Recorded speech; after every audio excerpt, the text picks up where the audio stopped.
following footage captures the chilling moment that two detectives are led into the woods by a killer, where they make a horrifying discovery. I bet if you pull that tarp back a little bit more, it's going to uncover. There's a black sheet like something right here. I don't know if you can pull it. See that right there? It was the morning of October 16th, 2016, when Chris Poss reported his 18-year-old son, Sam, missing. According to Chris, Sam had left late the previous night to help a friend, 17-year-old Dakota White, with some computer problems. But Sam never made it home, having vanished into the night without a trace. It was unusual for Sam to be out of contact for so long, as he was known to be responsible and considerate. According to his father, Chris, Sam could be clever and sarcastic, a bit of a charming smart aleck at times, but he was especially kind and giving and willing to help anyone at the drop of a hat. At first, only Sam's family was looking for him, but as the day went on, the search became more desperate.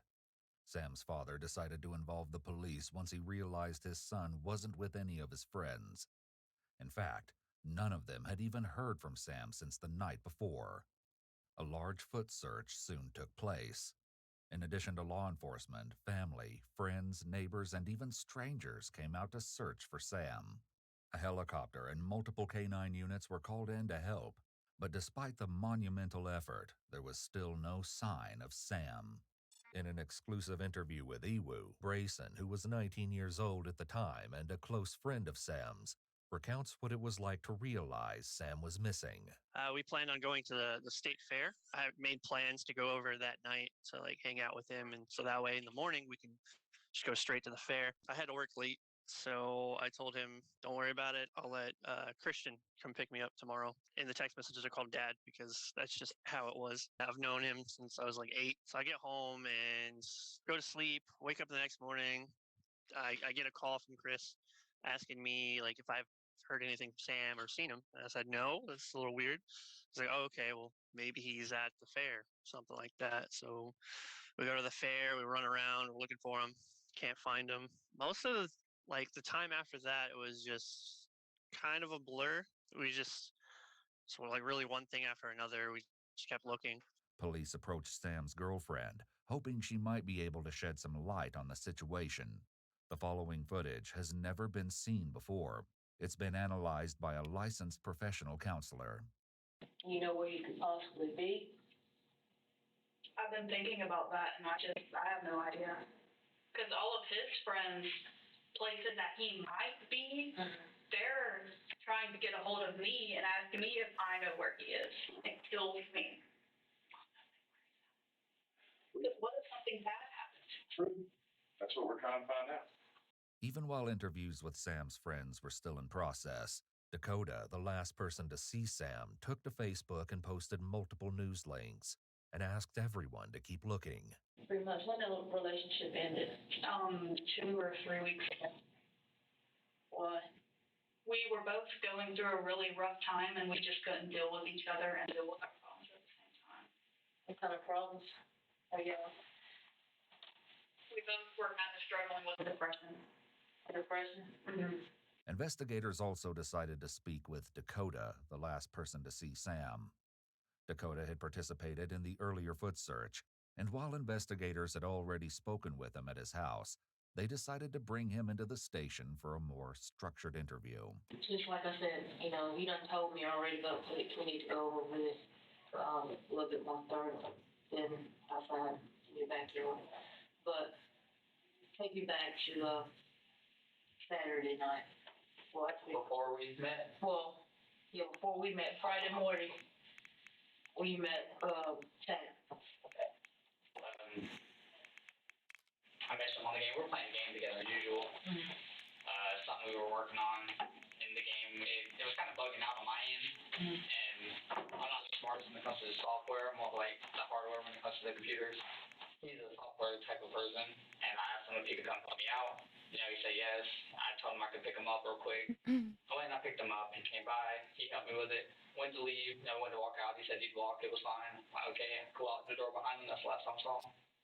Police were able to confirm that Dakota, under the username Coffee Chew, messaged Sam, aka Exkerval, on the night in question, asking him to come over. Later that same night, Dakota sent a follow-up message indicating that he was still having difficulties. But Sam never responded. Instead, Dakota was contacted by Sam's father the next morning as he began the frantic search for his son. This story aligned perfectly with what Dakota had previously told police, maybe too perfectly. But when they did a brief search of his property, hoping to find clues as to which way Sam might have gone, they found nothing incriminating. However, they did notice a small trailhead in the backyard. For reasons Dakota is about to share, it didn't seem likely that Sam had gone that way. Did y'all talk on the way there? Not too much. He just asked what exactly was going on, and I was like, I'm not sure. I think I messed up the code somewhere. It was punching numbers on the script for the game, and I always messed it up a lot because I'm not good with numbers. So I just, I told him what was going on. He said, okay, look at it when we got there. And that's it. It's only about not even a 5-minute drive from my house to his, so. Okay. And at the time he wasn't wearing any shoes, or did he bring his shoes? No, he wasn't wearing any shoes. Okay. When did his father come over? It was about 5 p.m. yesterday. I just got home from, like I said, my family was visiting and everything from Florida. I just got home from that, and he showed up about the time I showed up. It was about 5 p.m. Sunday? Yes. What did Dad ask you? We asked if I'd seen him. He saw the messages where, me and him came over because Sam had his laptop unlocked, and so his dad went there messaging people clearly saying they knew where he was. He said he saw the message that we hung out, so he came by. He went and saw Zach. Zach told him where I lived, and so he came by, and he just asked if I'd seen him. I told him about the trails. He asked if I mind walking them with him, and that's when we went and walked the trails. It's hard to believe that Sam would have cut through the woods barefoot at any time, much less the middle of the night. Even though Sam's father had already walked the trails, the police made a second search of the trail. The effort was brief, a choice they may come to regret.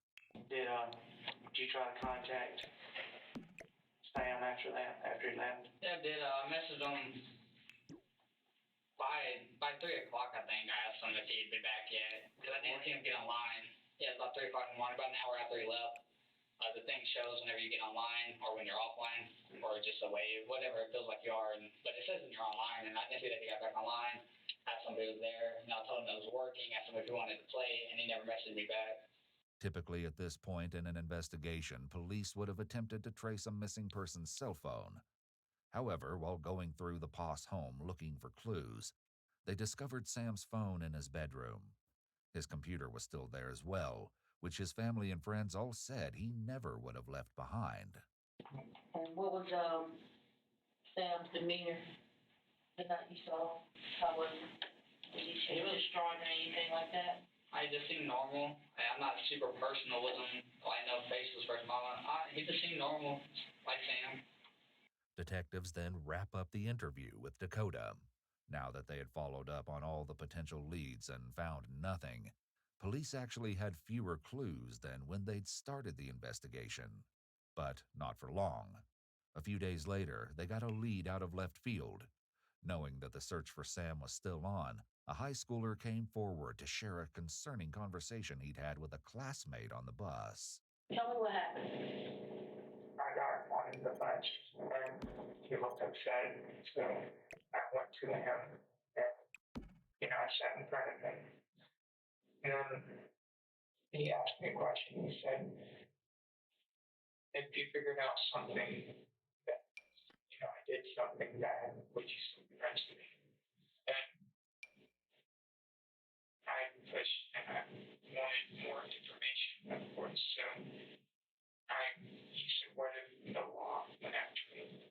And then I told him I'd still be your friend even if it was murder. Because people make mistakes, but their mistakes don't make them who they are, unless you don't learn from them. And then we just kept talking like that for a while. Then he told me that it was murder. Did he tell you how he did it or anything like that? He didn't tell me that much. He told me that he was ashamed of it, though. That's why he was asking me the question in the first place, because he knew that he was about to get caught, and he didn't want to lose everyone that he was having. The boy who had confessed to his friend was 18-year-old Brandon Warren. He attended a neighboring high school, and if he was telling the truth, this would be the first murder in the town of Perry in 8 years. Sam having disappeared made the prospect that the story could be credible all the more likely. But there was one big problem with this theory. The two didn't know each other, not in person or online. Police now faced the awful reality that they may no longer be looking for Sam, but rather Sam's body. Shit that born from each shot that I feel in good royalty. Lord, you're fine. It was a himself in a morning with headphones on, and I can tell when people are sad. His eyes changed when I said he was I just, I've never seen him like that before. He hasn't lost who he was, so he's just guilty about it. In addition to this startling information, the quote, "Who could love you but the mold that sprouts from your cold, sad corpse," was posted to Brandon's social media. Police were ready to pivot their investigation to focus on Brandon when they received another lead, this one even more puzzling than the first, since it came from a young man in Oklahoma. Instead of pointing the finger at Brandon, this tip targeted Dakota. I mean, he got online just like normal, and I was just like, hey, because we usually chat every day. And this is Dakota you're talking Yes. about? Okay. And I was just like, hey, what's up? What's going on? And he's like, just got back, pretty tired. I did something you're probably not going to believe. And I was like, shoot, let me hear it. He's like, I killed someone. I was like, okay, yeah, you're right. I don't believe you, you know?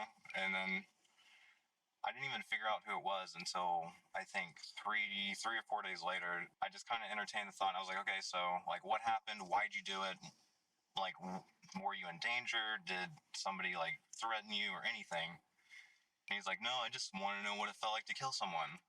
Apparently, this informant was a long-distance friend of both Dakota and Sam.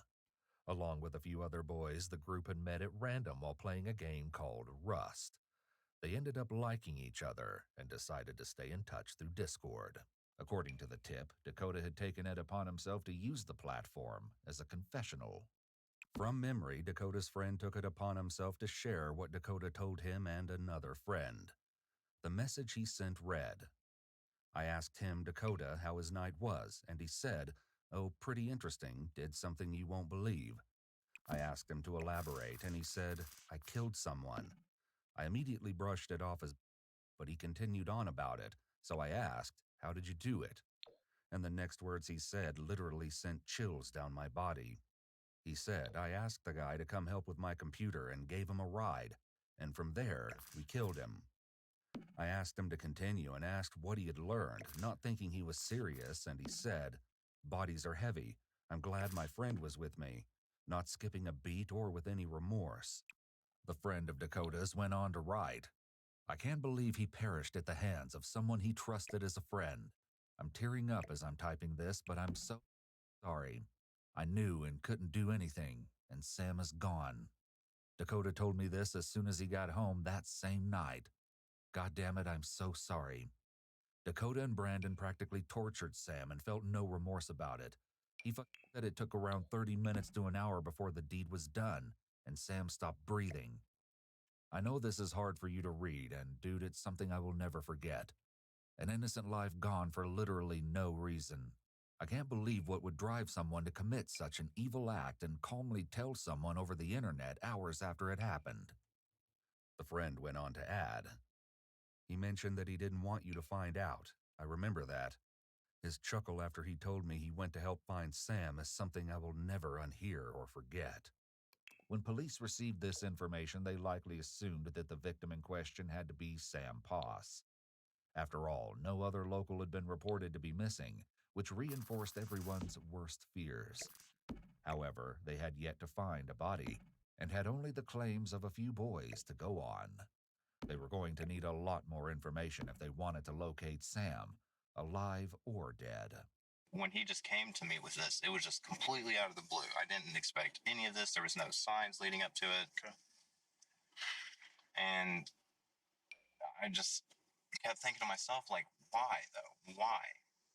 There's literally no reason. You're throwing away basically your life when his life wasn't even too bad, in my opinion. And after that, I was like, like, holy, if you're being for real, you killed somebody. Like, you're going to have to live with this. Further messages between the friend and Dakota revealed just how callous Dakota's confession was. The friend wrote, I asked him again in disbelief, why? You literally ended someone's life, hell, a friend's life, someone who trusted you, for what? No reason? He then replied, yeah, I was just curious about what it was like. I replied in shock with, I'm glad I don't live around you. I would hate for one of us to have to die should that situation be repeated. I then asked afterwards, why are you telling me if you're actually serious about this? Why me? Dakota then said, because you don't know where I live or live near me. When sharing the confession with other members of the group, the friend said, I've never talked to someone and had a feeling of complete coldness overtake me. But as he went into details about it, like, holy shit, I was freaked out. Understandably, the Discord group went wild, and there was a lot of speculation as to what had driven Dakota to do such a thing, as well as anger. One member wrote, I wonder what truly makes someone do this. Like, it can't just be for no reason. As if that wasn't incriminating enough, Dakota's aunt also reported that she had reason to believe her nephew had been involved, based on something she had heard from Dakota's mother. Right away, police brought Dakota's mother, Rebecca, in for a conversation. When did you, like, a suspicion? What day? Like I said, that was actually Wednesday when it really hit me. I went over to my sister's house. According to Rebecca, Dakota had come to her house and announced that he'd killed someone.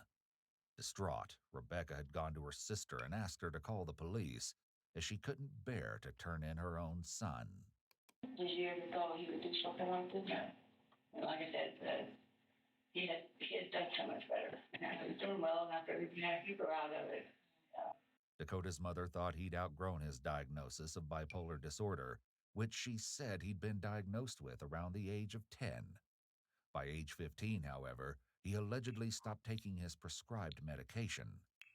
Recently, however, friends and family members alike reported that Dakota had been struggling with his mental health and had allegedly even attempted to take his life a few weeks back. Rebecca's memory of Dakota's behavior on the night following the alleged murder is perhaps even more disturbing than his casual Discord confession. Yeah, he just seemed like he was tired. He just seemed like he was tired. Yeah. And he stays up all the time with video games, so he stays up all night. And, we'll take a power nap. Yeah, I already over sleep.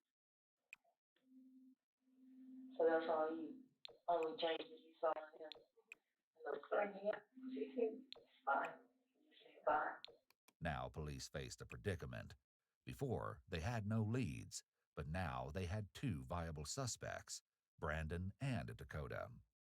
Both of their alleged confessions lined up with the timing of Sam's disappearance. Neither of them, however, had named Sam as their victim. Also, police were struggling to make a connection between all three boys. Brandon and Sam didn't seem to know each other at all, and while Brandon and Dakota were known to talk occasionally, no one reported that they were particularly close. With more questions than ever, police turned to Dakota to clear things up. You got no problem. Come on, man. Texas Jones. I mean, I met you briefly the other day. I thought so. Yeah, I met you. Yours, I bought it in here for you. Alright. 16-0. 4285. Yeah, sweet trip. There you go.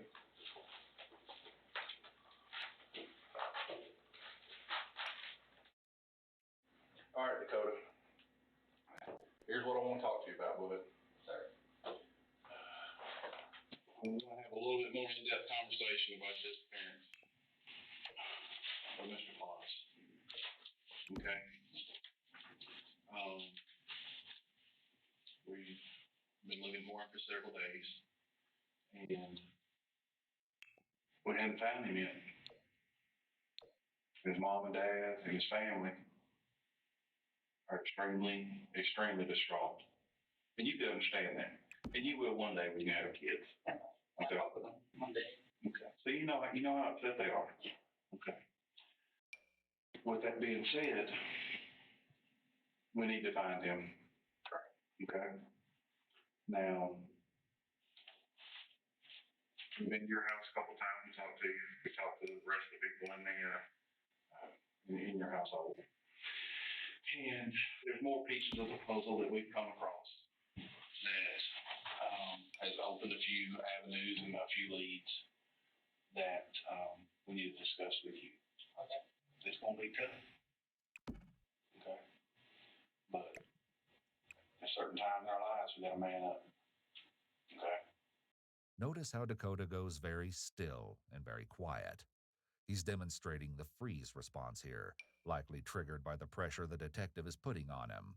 Significantly, even though he's pressing for information, the officer maintains the good rapport he's built with Dakota in hopes Dakota may be willing to talk. Additionally, the officer is already planting seeds of doubt in Dakota's mind by hinting that they have evidence implicating him, which they do. Police officers may use this strategy to test the suspect's reaction by letting the suspect know there's strong evidence against them. They may observe their behavior, gauge their level of involvement, or prompt them to reveal additional details. Kind of tell me, go back over that night when he came over to the house. No, he does, like, starting from, like, Start from the beginning. sitting at home, we're doing something with the video game, as I said. The phrase, "like I said," is a reference statement and isn't a good start to convincing the police he's innocent, as it's a red flag for deception. Interrogators pay attention to such statements, as they may indicate the individual's attempt to maintain a consistent narrative or to draw attention to specific points they want to emphasize. I was having a little bit of issues with it. Figured it'd be easier if he came personally to show me instead of trying to explain everything. So I asked him if he would mind coming over. He did not mind. So I told him I would just come pick him up. Since I asked him, I left my house, picked him up, came over to the house. I went in, he did all my computer stuff for me. He showed me what to do, made it a lot quicker and easier. Then, went to walk out and said, it's fine. I stopped bar. He left, I locked the door behind him. It sounds rehearsed, it lacks emotion, and it seems he's giving as little information as possible in an effort to minimize how many lies he'll have to recall next time he's asked to give details regarding what happened that night. There's no actual story to it, and it's almost like bullet points that he's hitting instead of a description of events. The officers definitely won't accept this version without a lot more questioning, which they begin immediately. Okay, let's stop for a minute. Okay? Okay. I want you to think real hard about what I said just a second ago. And that is that there's other pieces of the puzzle that we've uncovered that you don't know about. Okay. And in this world, honesty is your saving grace. It's your own, that's your friend. Okay? Tell me what really happened that night.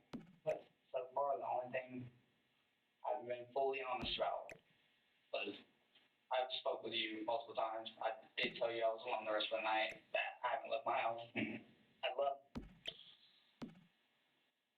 somewhere around 30 gallons. I stopped to get gas at this point in time.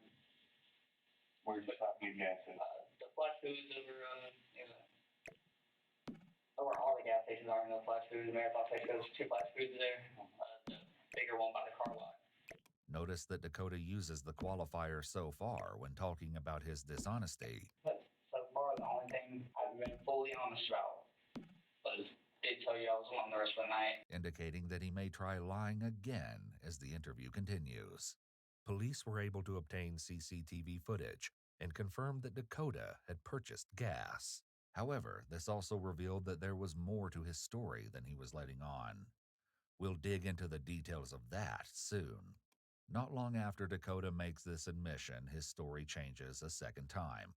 Apparently, the gas station hadn't been his only stop.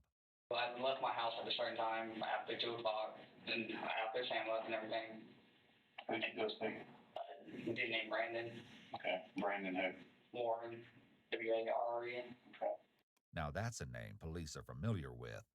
Brandon Warren was the other boy who confessed to murder. Perhaps the two leads weren't as separate as they initially appeared. Police may have wanted to speak to Brandon as well, but he refused to speak to detectives, leaving Dakota as the only one with answers. I believe that. I believe part of that. Okay. Because I know that Brandon was around the area. Okay. There's a lot. There was more that went on though. Okay. And now's your opportunity to get all this off your chest. Okay. Listen to me. I'm looking you in the eye right now. I'm telling you. I know that you've got a burden on you right now. I know that for a fact. I talked to some people. I know you have a burden on you right now. Here, the officer is doubling down on the seeds of doubt, trying to get Dakota to include more details in his extremely limited story by insinuating they have evidence against him. I talked to some people. I know you have a burden on you right now. In theory, an innocent person would not be bothered by the more evident statement, as they would have confidence that nothing would point to them. A guilty party, on the other hand, may hesitate or try to figure out what evidence police could have in order to explain it away. The officer is also appealing to Dakota's morals and ethics by emphasizing the importance of honesty. He also may be attempting to establish rapport by making him believe the police think he is a good guy, or, as stated earlier, able to man up or face it like a man. They may also be attempting to create cognitive dissonance within Dakota, pushing him to make an admission and do what's right by overthinking the consequences of getting caught. They're expecting that his identification with being a good man would be inconsistent with being dishonest or deceitful. This idea of him being good but hiding this secret would then cause heightened anxiety internally, which would then show externally, giving the police an indication of the things they should hone in on. Of course, this is all contingent upon Dakota believing a good man is honest and kind. I know you're a scared 18-year-old kid. That some very, very bad stuff happens. And now it's time to come to grips with it. Okay? So, tell me what happened in your car.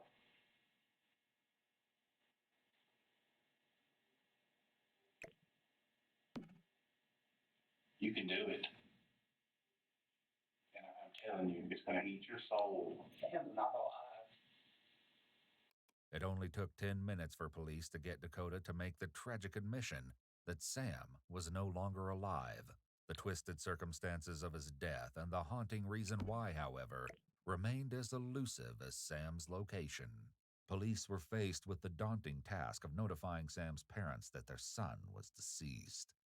In turn, the Poss family set their own grief aside long enough to notify those closest to Sam of the painful situation. Sam's good friend Brayson was willing to share what it was like to get the terrible news that Sam wouldn't be coming home. And I don't remember what time it was in the morning, but I was passed out. My mother, she came into my room crying. She gave me the phone, and it was Nicole, Sam's mother, and she was telling me what happened. And I just remember everything just didn't feel real. It just felt like I was just in a dark room, and I was just hearing her voice telling me what happened, that Sam was murdered. Like, after that, everything is almost like a dream. Like, I don't remember much of it. Back in the interrogation room, the police buckle down to get the details from Dakota. However, they need to be very careful not to damage the rapport they've built so far. Because Dakota didn't have a cell phone and Sam left his at home that fateful night, they can't digitally retrace their steps. This means police have no way to find the body unless Dakota leads them to it. They'll need to proceed very cautiously to ensure they don't lose their most valuable source of information. What happened? Tell me. You know, I'm telling you, son, you got a burden on you right now, and it's gonna eat your soul. Tell me what happened that day. I don't even know what happened though. Tell me how it happened. And I don't know, I was just having very bad thoughts lately, you know. Not too long ago, I also tried to commit suicide. I probably found my doctor's reports or somewhere. Okay. And I don't know, I just felt like I could kill myself. Okay. No. Well, let me ask you this. Did you kill Sam by yourself? No.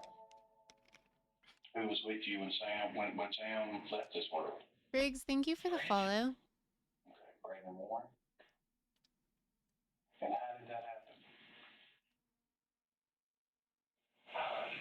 Brandon has kind of a hard life too. I know Brandon's been wanting to kill himself. Think about it. We were gonna kill ourselves together. Before we kill ourselves, we kind of wanted to do like take life. Okay. Knowing How are what we you do now, doing? Dakota's Facebook post calling attention to the case no longer appear as thoughtfulness from I'm a doing worried good, thank friend, you. but something far more sinister. Earlier posts, including one that says, "I wouldn't mind taking a knife, shoving it into someone's throat, and just watch." What I'm watching is a little bit intense. Just warning. I'm watching just a interrogation. It's a true crime. I'm into it. Okay, good. I never know, you know, because I'm like playing The Sims at the same time. So I tried to put a warning in my title just because it can get a little graphic. And some people just aren't, they're not into it. I watch true crime stuff too. Yeah, for sure. I know what you mean. Yeah, it stresses some people out, but I don't know. I just find it incredibly fascinating. In this case, it's just a kid who got murdered by two people who seem to be, you know, like totally not connected. And for some reason, they met on Rust on online and were like in a Discord server. And they were confessing to their friends in this Discord server who didn't live anywhere near them. So, right, me too. them choke on their own blood until they die. And another that says 1 cut, 2 cuts, 3 cuts, 4. How many more till I hit the floor? Become even more unsettling. The thing that bothers me the most is that these people, oftentimes, they think that they are so cool. It drives me crazy. They actually think that they're intelligent. They think that they're interesting. They're just complete narcissists, and they're just complete losers.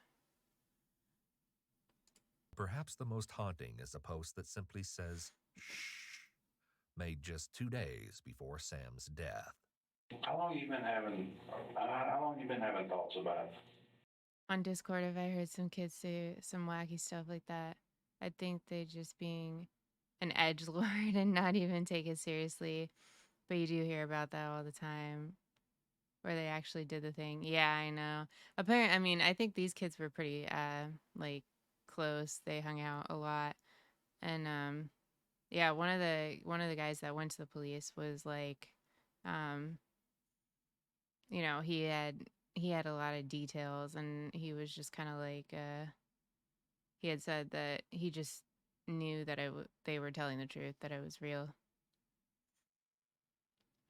But they didn't even live anywhere near each other, so they had to like connect the crime back to, because like the kid who he confessed to didn't even know where they lived, so they had to like connect the missing persons report in like a completely different state to this confession that this kid had gotten from some random kid online and then went to the police about, which is kind of crazy. Killing yourself. I never like life. My answer is it is pointless for me. You're such a, but talking to you, I mean, you No, talk I'm okay. intelligently or. Okay. understand that. I mean, I like to learn about stuff, you know. I made myself smart, you know. I ain't never done much of school or anything, but I like to look up anything I don't know. I mean, I am smart for myself because I ain't never seen the point in living life because I just always look, you know, you live to die. And no matter how you live it, you still die in the end. I just never seen the point why you gotta laugh. How long have y'all been thinking about killing somebody? Just one thing. It was all a matter of one day. So, did you Brandon talk on the phone about it, or? No, we've been investing a little, and the whole suicide thing rolled around, and a suggestion that popped up was, do you want to go to like to kill someone before you go? It didn't matter unless we were gonna die afterwards. Clearly, they didn't follow through with this part of the pact. However, what followed is so disturbing, it's beyond comprehension. What happened to that part of the plan? I don't really know. It never got brought up after that. We worked on the body, and we just went our separate ways. You know, we ain't really talked since then. As the grim reality of the situation continues to set in, police are faced with what must be the most difficult part of Dakota's confession to listen to, the details of how he and Brandon took Sam's life. Hopefully, he'll also finally reveal where the body can be found. But even as he makes a confession, Dakota leaves out key details that reveal his true. Do you ever watch The Casual Criminalist? He goes over some wild true crime cases too. No, actually, I don't know who that is. I'll have to, here, let me make a note.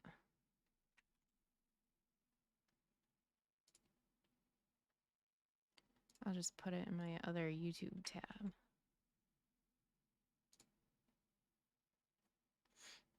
The Casual Criminalist. Oh, he did a thing on Gypsy Rose. Interesting.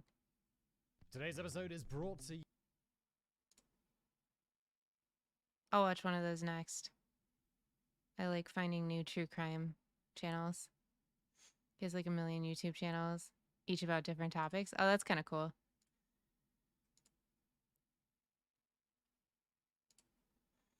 I'll watch one of his videos next.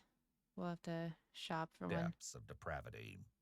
So, did Sam ever come in the house, or y'all did this in the driveway of your house before he never came in the house? How did y'all kill Sam? I sat in the backseat of my car. Brandon drove my car from his house. We did ask if he could help me with the computer problem. We went to the house with him. In my driveway, I crashed down.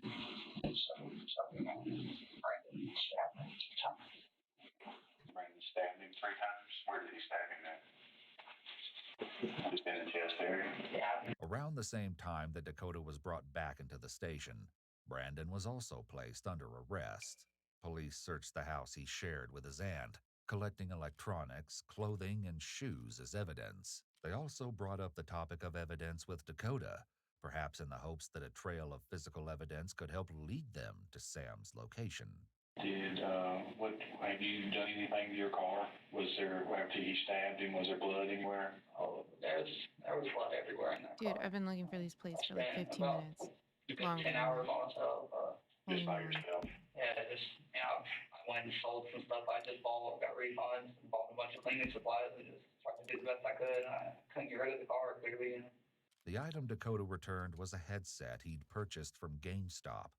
Although the item was returned, Dakota will later reveal that he found a new, disturbing use for the bag it came in. However, that's where Dakota's reliability stalls out. Based on a conversation police had with Dakota's stepfather, Ken, police were inclined to believe that this part of Dakota's story was, once again, not the full truth. What do you do, Sunday morning? Yes, if we could, clean up his car and stuff like that. Well, actually, he asked me Saturday night to clean his car. And like I said, his grandparents just gave him that car. I figured detail it out and everything. And I heard him say, I heard him talking to his mom earlier about spilling some cherry soda in the seat. You overheard the conversation you're saying that? Yeah, I was in the bedroom when they were talking. Okay. Yeah, probably I think they was before they left to the birthday party. He said, you might want to get a towel for this bill from Jerry Southern. And what did you see when you started playing with the car? And just dirty. I mean, he said he was, think we get the stain out of seat. And yeah, we do get some cleaning stuff. And, you know, like I went and got clean stuff Saturday night to do it at Walmart and pick up these things. You went to Walmart yourself? Yeah. It seems obvious that cherry soda and blood do not look the same, and it would be difficult to mix the two up. Dakota's Yeah, that's stepfather very appears to know this sus. and may have been in denial, trying to convince himself that he wasn't looking at blood or helping to clean it up. This denial. One of the things I find interesting and somewhat funny about the Casual Criminalist guy, he really good writers. He doesn't pre-read the story. Sometimes his reactions are great. Oh, that's cool. Yeah, this is Iwu, and it's definitely like it's a whole team of people that research, and sometimes they get like first time scene footage and interviews. I think they recently came out with an interview with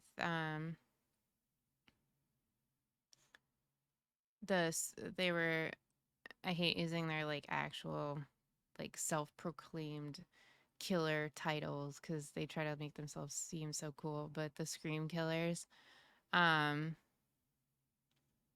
which was just so awful. And the interview was just so frustrating because it basically, this guy's been in prison for I think like 15 years already, and it just revealed that he has taken zero accountability for his actions, and he really thinks he's something special to the world and society. And he was convicted as an adult when he was 17. I think he was 17, and he keeps trying to appeal because because he was tried as an adult as a teenager. But I'm pretty sure he keeps getting rejected, so hopefully he stays in prison for the rest of his life. Very likely could have been a panic response. It's awesome. I'll knows have to follow Dakota them. and Yeah, they also do their videos are pretty long, but they also do body cam videos, which are, you know, a little more lighthearted. Usually it's like DWI cases and stuff like that, or like random body cam footage, like Karens and stuff like that.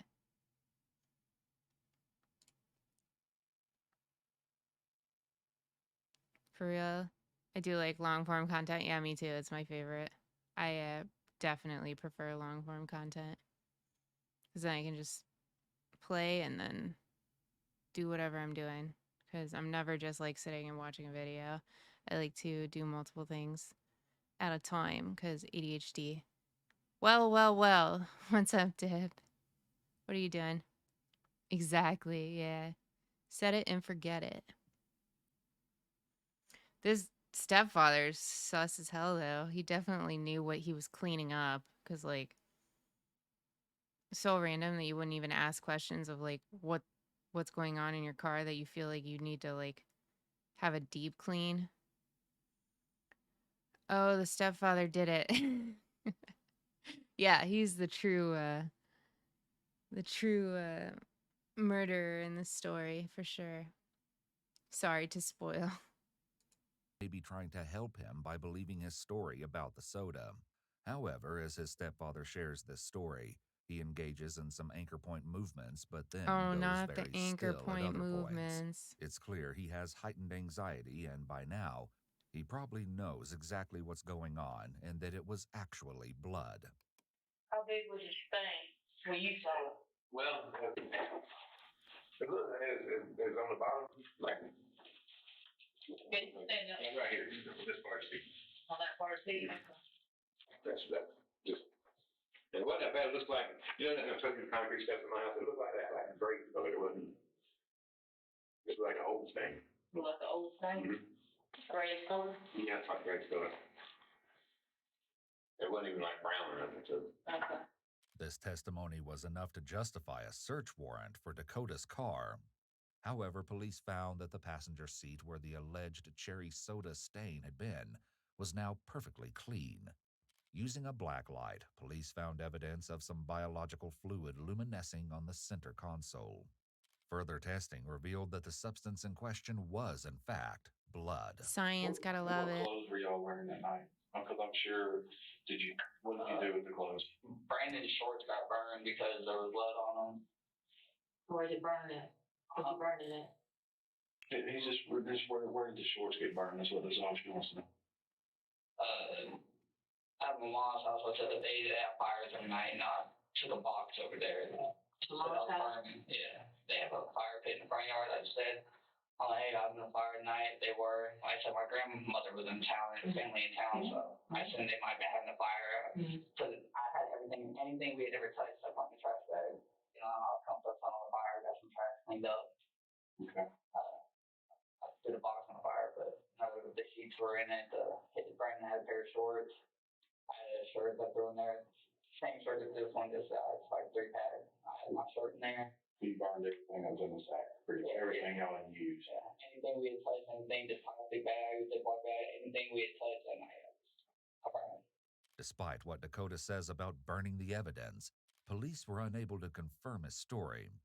His mother said that she didn't see him add anything to the bonfire like he claimed, and when police searched the fire pit itself, all they found was ash. Police also checked with Dakota's grandmother, who he lived with full-time, on the off chance that she'd seen or noticed anything out of the ordinary. Did Dakota seem distraught or anything like that? No, he seemed like nothing as well. It's okay. I saw nothing to indicate. It's all right. I saw nothing to indicate any of this. Dakota never gave me any problems. When he moved in with us, he wanted the internet. So I told him if he got the internet, he'd have to go to work. So he started working for me at the store.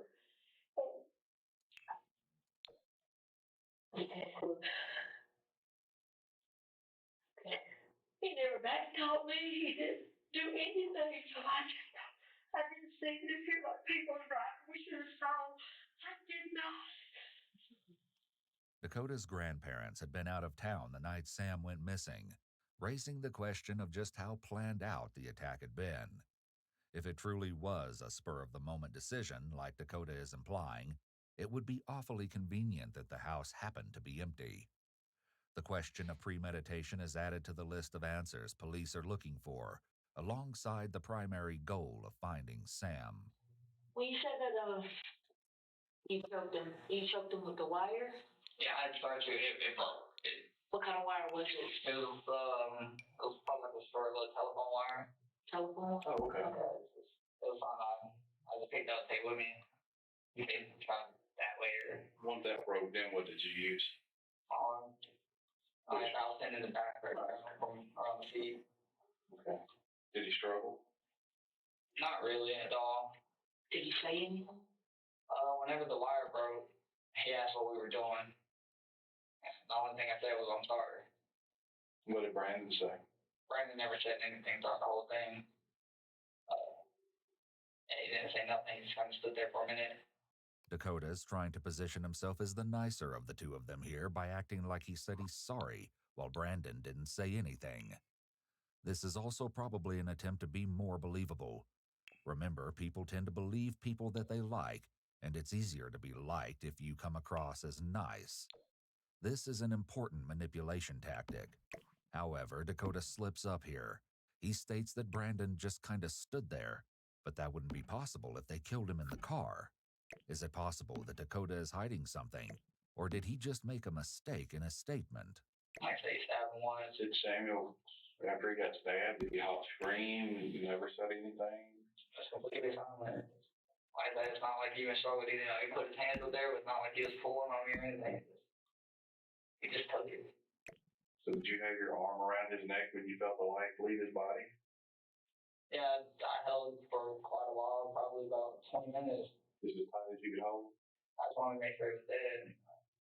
I don't have to feel any more than he had to after he had stabbed him, especially, At that point, I just wanted to make sure he was dead and make sure he wasn't in pain. Wasn't in pain. This is a as if he shocking way to cares. try and once again paint himself as the good guy or nice guy. He's trying to make it sound as though he put Sam out of his misery, which is absurd given that he just admitted to strangling him. It's not like I did this and enjoyed it, I felt bad for it, like I said, after the wire broke and everything, I thought, like, okay, dropped in. The loss of Sam took a huge toll on the Poss family and changed their lives in countless ways.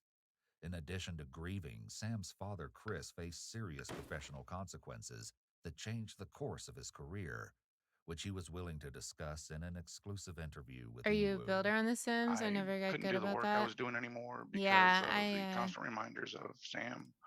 I rarely play like with the actual Sims. I do a lot of builds though. That's why I have the game. Right now I am working on a lot with a couple apartment buildings. I'm not sure about like what it's gonna look like on the outside yet. But this one has 3 2-story apartments that are not finished, obviously. This one I have done the first floor, not the second floor. And then I just kind of came up with the layout for this one. And then I, you know, lost interest. So I started building a new building. This one has 3 floors, and each floor has its own apartment. And the top floor one is mostly done, except for the balcony, the back balcony, and the bathroom.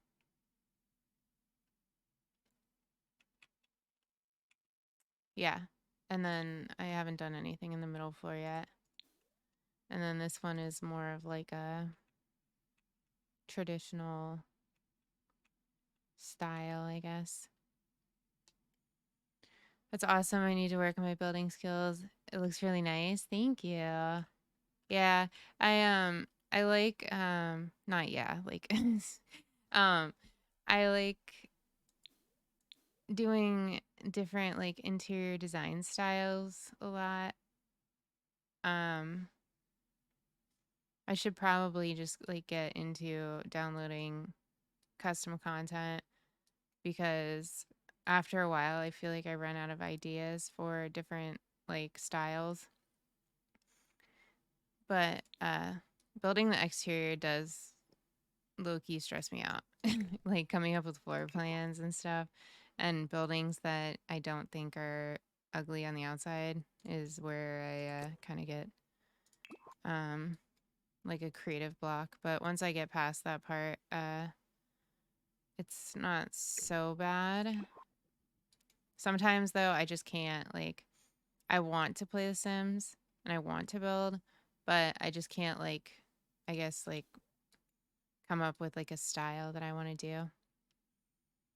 I guess I can practice by trying to make the house I'm living in, since I don't have to think about it as much. Yeah, that's definitely, I have built several places that I've lived before. It helps a lot, actually. And then also, just like looking up reference photos for the exterior and the interior. You can look up different design styles and then kind of like use them as a base for what you're going for.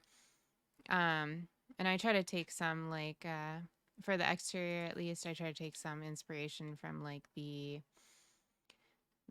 world that I'm building in, like if I also like, in the real world, views are kind of important. And so I build things where like I kind of do things based on what the view would look like from the apartment, like if it were real life. So like I put balconies back here because you would have a beautiful ocean view, like that's a stunning view if it was real life.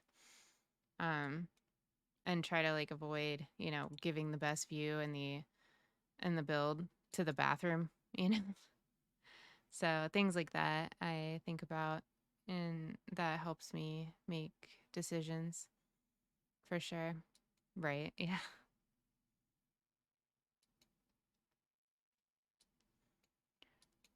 But yeah, I actually don't really know how to play like with The Sims very much. Sometimes I watch like Vixella and Little Simsy and stuff, and I watch their gameplay with The Sims, and it's crazy the things that the game has built into it that I just don't know even exist.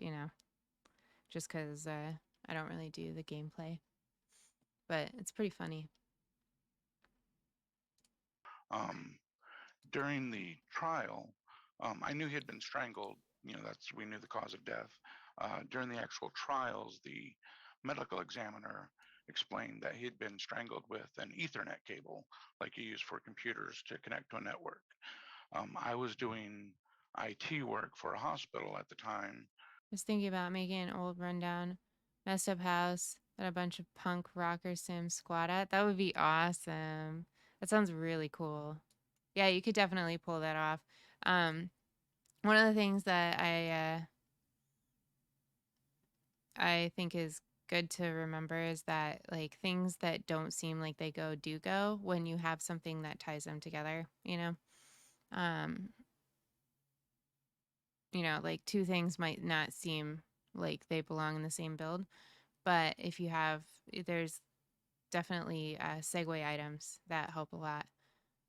So you're not actually limited to like when you're building. I mean, a good place to start would be to go through the styles, and just kind of get an idea. But at the end of the day, like I don't use these style filters because I don't believe that you need to be that boxed in. Yeah, if that makes sense. I don't even know if that makes sense.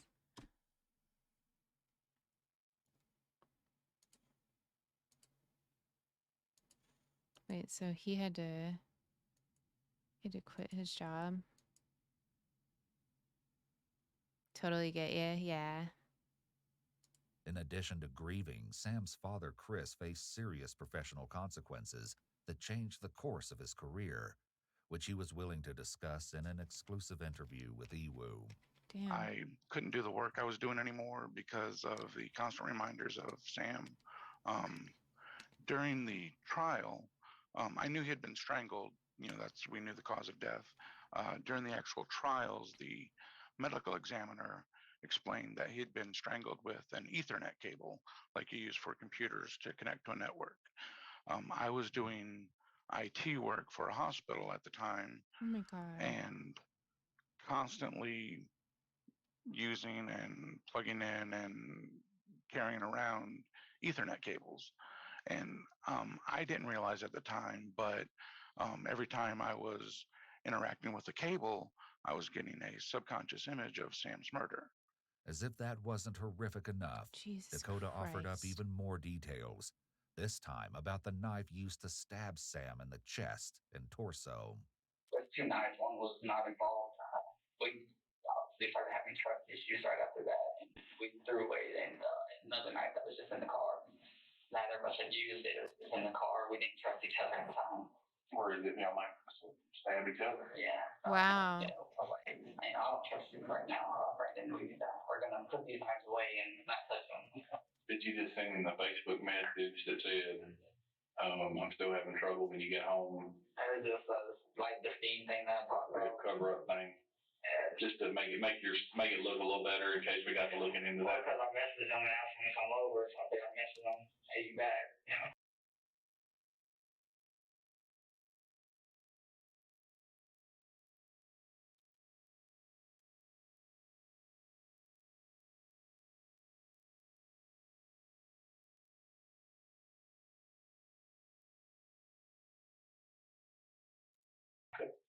Establishing that Dakota thought to send this message after the murder could help to prove premeditation, which might affect the charges he will face. Now that investigators know Dakota attempted to cover up his wrongdoing, they transition to the grisly details of the deadly attack. What were you thinking while you had all of him and he was stabbing him? What was your thought process at that time? I just wanted to stop him. From the first time I grabbed him, it started with a wire, and then when the wire broke, and I didn't want to do it again after that. He hadn't been stabbed at this point, but I was like, and it went too far. You know, we kind of knew we were trying to, and at that time, I felt like he had to die. You know, and we couldn't just let him walk away at that point, and I just wanted it to be over. Where did the wire go that you had used? It's around his neck where his body was. While leaving him in his car, we didn't trust him. So we tied a bag around his head while we were inside getting everything together. I couldn't untie the wire, so it just stayed. The bag Dakota used was actually the GameStop bag he used to take his headset back to the store so he could buy cleaning supplies.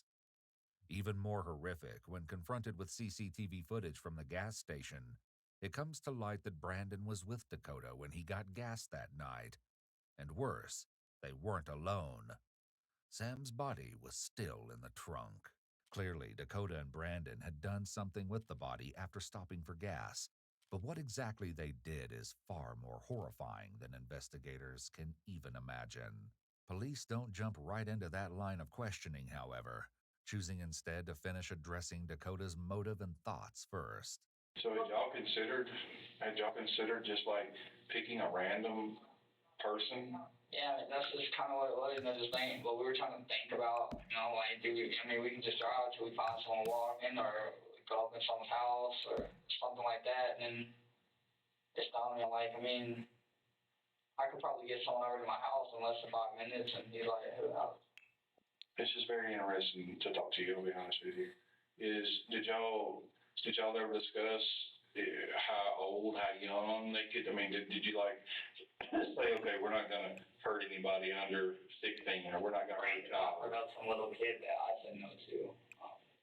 Once again, Dakota makes Brandon out to be the worse of the two in an attempt to make himself the more likable one. He seems to believe that establishing likability or an otherwise positive connection might lead investigators to be more lenient with him, or even understanding. He may even believe it could influence the way his case is handled. What if Sam would have said I can't? What would y'all have done that night? No, because, Brandon.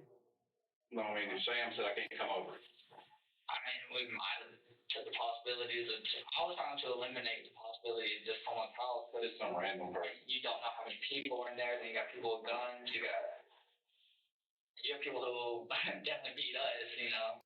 He even seems to be trying to minimize the crime by saying they only targeted Sam. But I mean, there's a thought process. There was actually a thought process that went behind it. I mean, you thought about it. Yeah. I mean, you thought that it may be a stupid idea just to run up in anybody's house because somebody like me might be in there. Yeah, we don't know the number of people. We don't know, what they are. The detective is very careful to clarify that Brandon and Dakota thought about and planned their crime ahead of time, again establishing premeditation, which can significantly increase the punishment they're sure to face. Despite planning the crime and attempting to cover his tracks, Dakota has a surprising revelation about how the act made him feel. I mean, I know I want to get away with it. I felt too bad to just kill myself after it was too, you know. Dakota's online friend from Oklahoma confirmed that Dakota had not been himself since the crime. He'd been bragging on Discord almost immediately after Sam went missing. 4 days later, his online friends turned him into the police, and that same day, October 20th, Brandon and Dakota were arrested. I also noticed as the days progressed, he was basically, I guess, going mad. He was like the guilt or something was driving him mad because he was hearing stuff. People were supposedly coming into his house, and he would go leave and go check, and no one was there. And then I remember one time he said that there was a town-wide search for Sam, and he had to go help, and he made sure to emphasize that. And he kind of laughed about it. I was like, why are you laughing about it? He's like, because I basically know where he's at. And at that point, I just tried, I didn't really talk to him very much after that. But the times that I did, it was either his paranoia or whatever, but it was just, I could see that it was driving him insane. While everything police have uncovered so far is absolutely shocking, what comes next might be the most heartbreaking part of all. Why did y'all pick him? Because He's a nice guy. I mean, he messaged me back instantly, coming up at past midnight. It's easy. Tragically, it appears that Dakota and Brandon targeted Sam because of his kind and giving nature.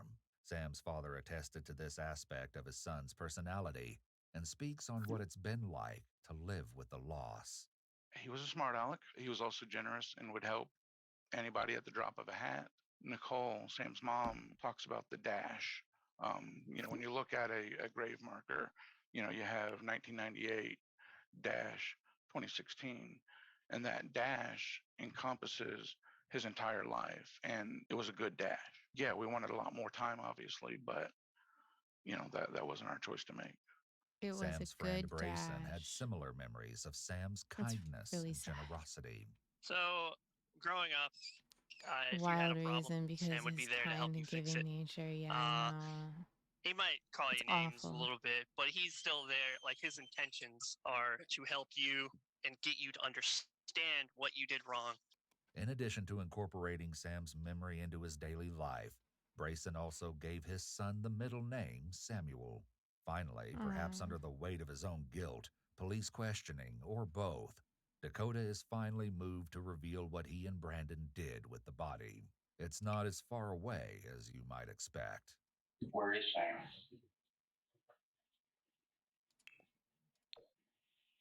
In the back of Lakewood Village.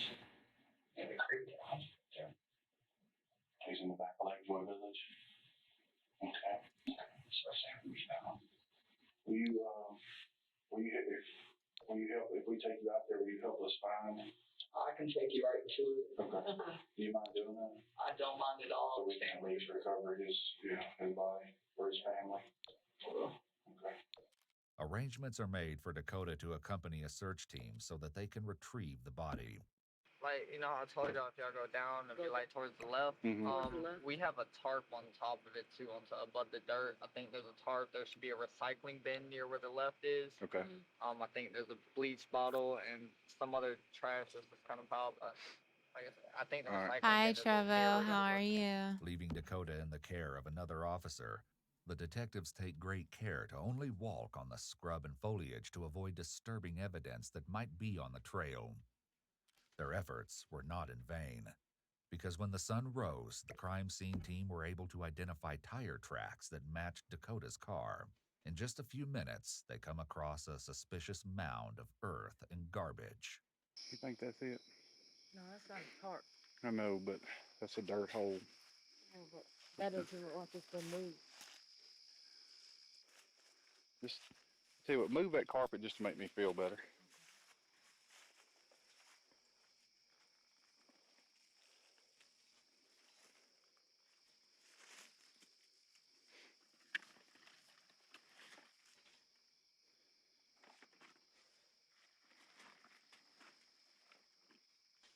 You ready?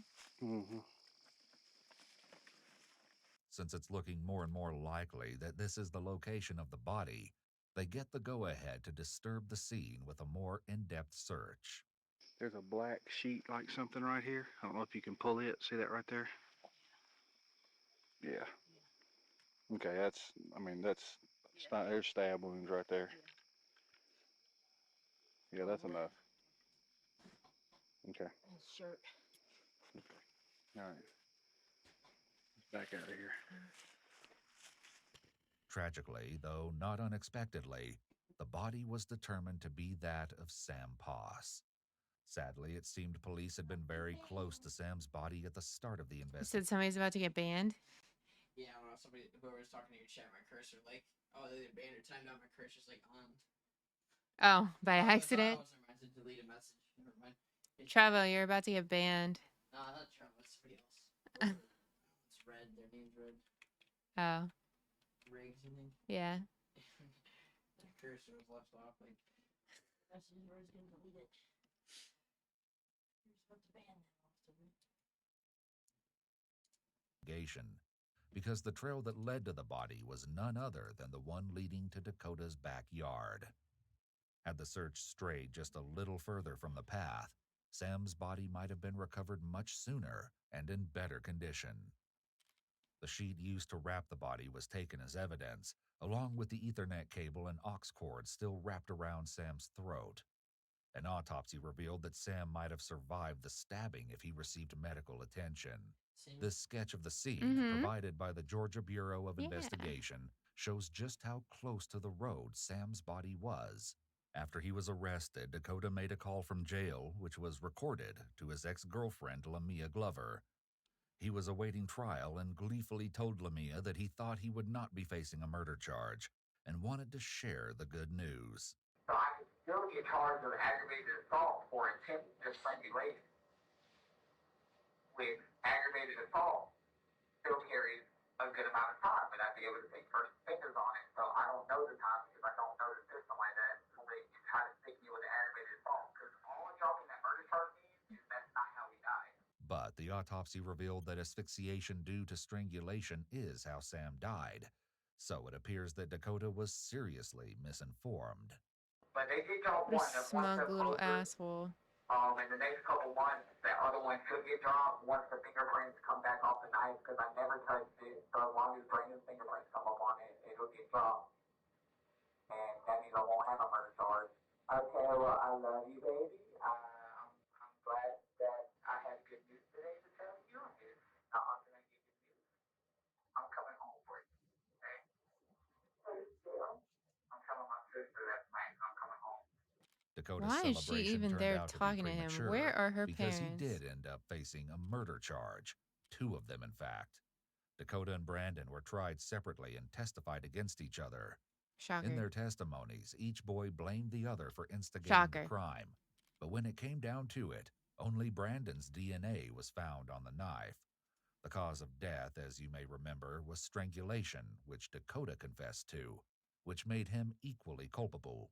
Even though Dakota and Brandon both pleaded not guilty, they were both convicted just a week apart on a grand total of 6 charges. A second-degree felony of malice murder, felony murder, 2 counts of aggravated assault, tampering with evidence, and concealing a death. When it came time for the trial, the Poss family made a decision that may perhaps surprise you in regards to how they would proceed legally. At the heart of the choice was the desire to respect the beliefs of their late son. Sam was very smart and very cognizant of, like grown up themes, even as like a 10-year-old, and realized that he didn't really believe in the death penalty. He said killing somebody doesn't make sense to him. The Poss family did not ask for the death penalty when the case came to trial, despite the brutality of the crime and the unimaginable depth of their loss. As a result, Dakota and Brandon were both sentenced to life without parole. Though both boys have appealed this decision, the original sentence stands, and they remain behind bars. Sam is also memorialized through a charity set up by his family. Each year, they collect donations for a scholarship that funds 2 students' marching band dues, allowing those who wish to join but can't afford it the opportunity to enjoy something Sam loved. We thought it would be a way to honor Sam. He wasn't going to be able to directly impact the world because he was gone, so this was a way we could kind of make that impact happen even though he wasn't here anymore. And it helped us in giving us a purpose for the senselessness of it, because it's still senseless, but now there's something that a positive outcome because of it. It's easy to just focus on the darkness and then just kind of get mired in that, but we've the world's a darker place without Sam in it, but talking about him and remembering him brings some of that light back. While no scholarship or memory will bring Sam back, he remains alive in the hearts of those who love him and seek to live out their lives with him in mind. We want to sincerely thank everyone who spoke with us.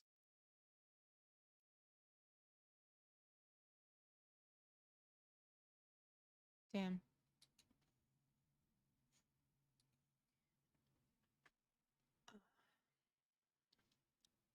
I will be right back.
Okay.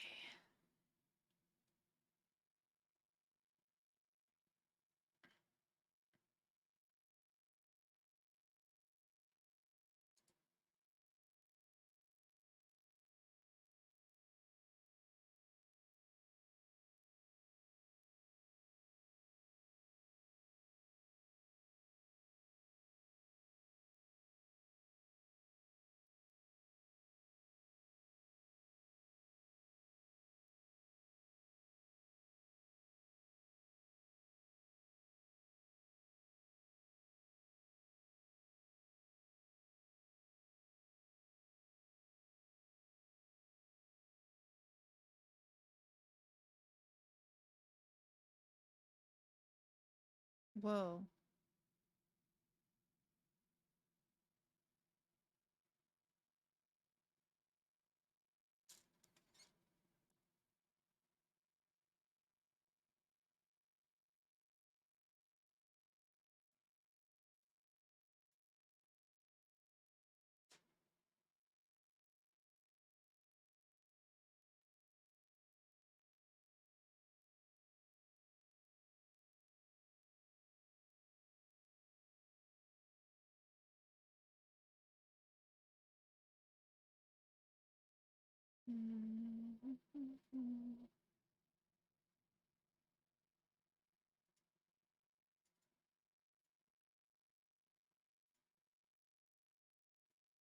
What do you do?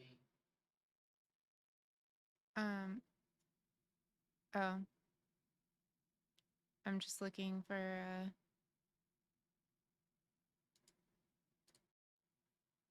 another video to watch.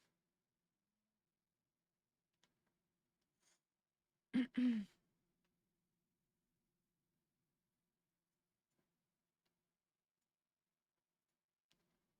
was just informed about a different true crime channel that I've never heard of before. I was looking at their like most popular videos, but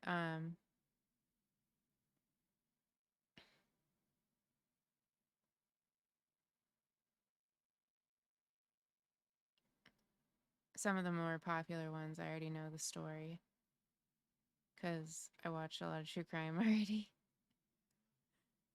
That makes sense. Yeah. It also doesn't surprise me whatsoever.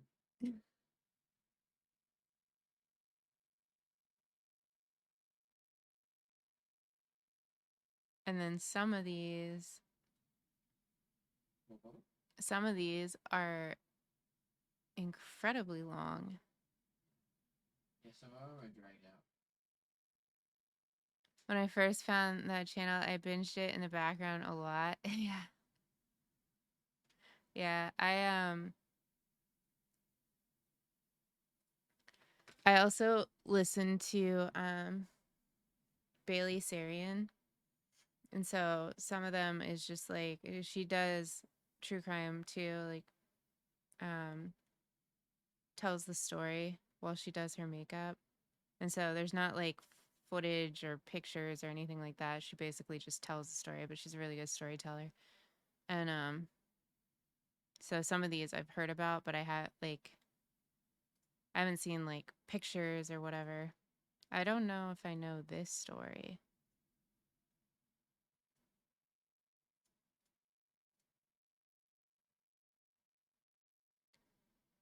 Or Scrooge McDuck. But that's a 3.5 hour video. Oh my gosh.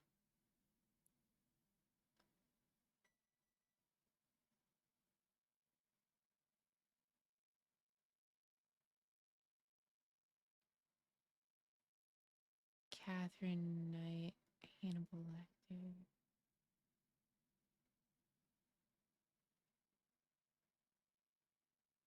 And I'm not in the mood for anything that has to do with anything too gruesome because I'm going to eat dinner.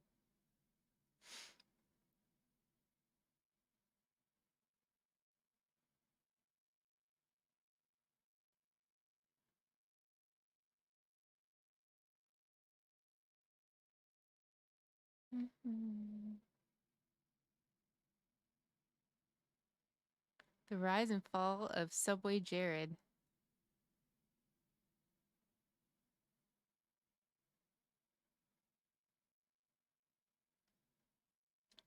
Oh, hang on.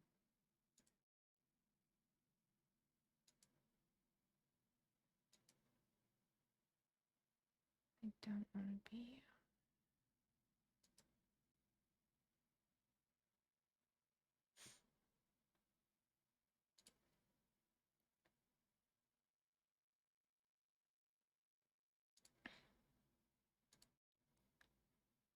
Yeah, a lot of the stories are pretty messed up. Yeah. Maybe I should just watch one of his more recent videos.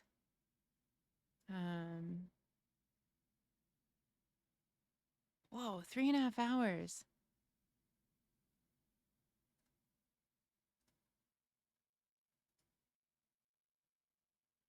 I've watched a lot of stuff on Gypsy Rose, so this would have to be. Yeah.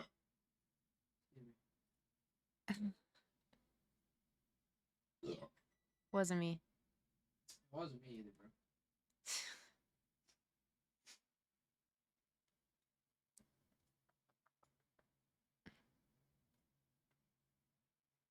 I forgot you're streaming. Oops.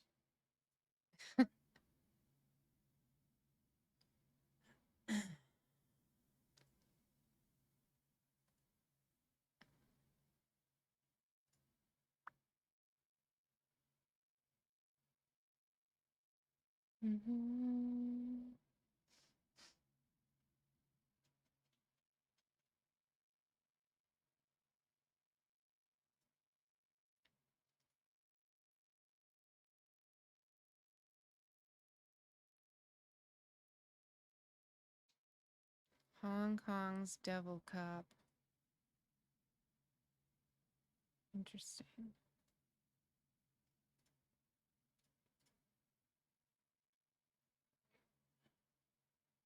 What?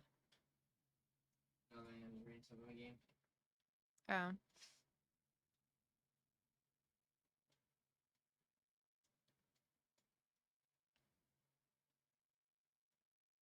It's a game you don't like. What game? Car Soccer. Oh.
Let's watch The Unluckiest Man Alive. Hello, I'm gonna grab food really quick.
turn.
Everybody, welcome back to another episode of The Casual Criminalist. As always, I'm your host, Simon Wyman, one of my writers, in this case, Matthew. Thank you, Matthew. There's several Matthews. This is Matthew Markham, or as I always write him, like in my notes, Matthew M. Like, you know, where you're at school and there's like, when I was a kid, there were like 17 Bens. Everyone was called Ben. And there'd be Ben A, Ben B, Ben C, Ben C2, because maybe there's two Ben Cs. It was like that. But I always think of Matthew Markham as Matthew M. Fascinating, Simon. That's no one's here for this. Just get on with the bloody story, will you?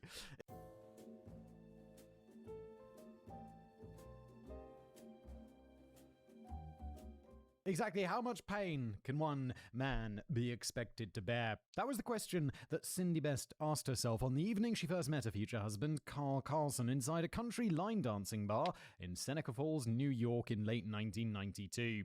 This is the most American thing I've ever heard. Country line dancing.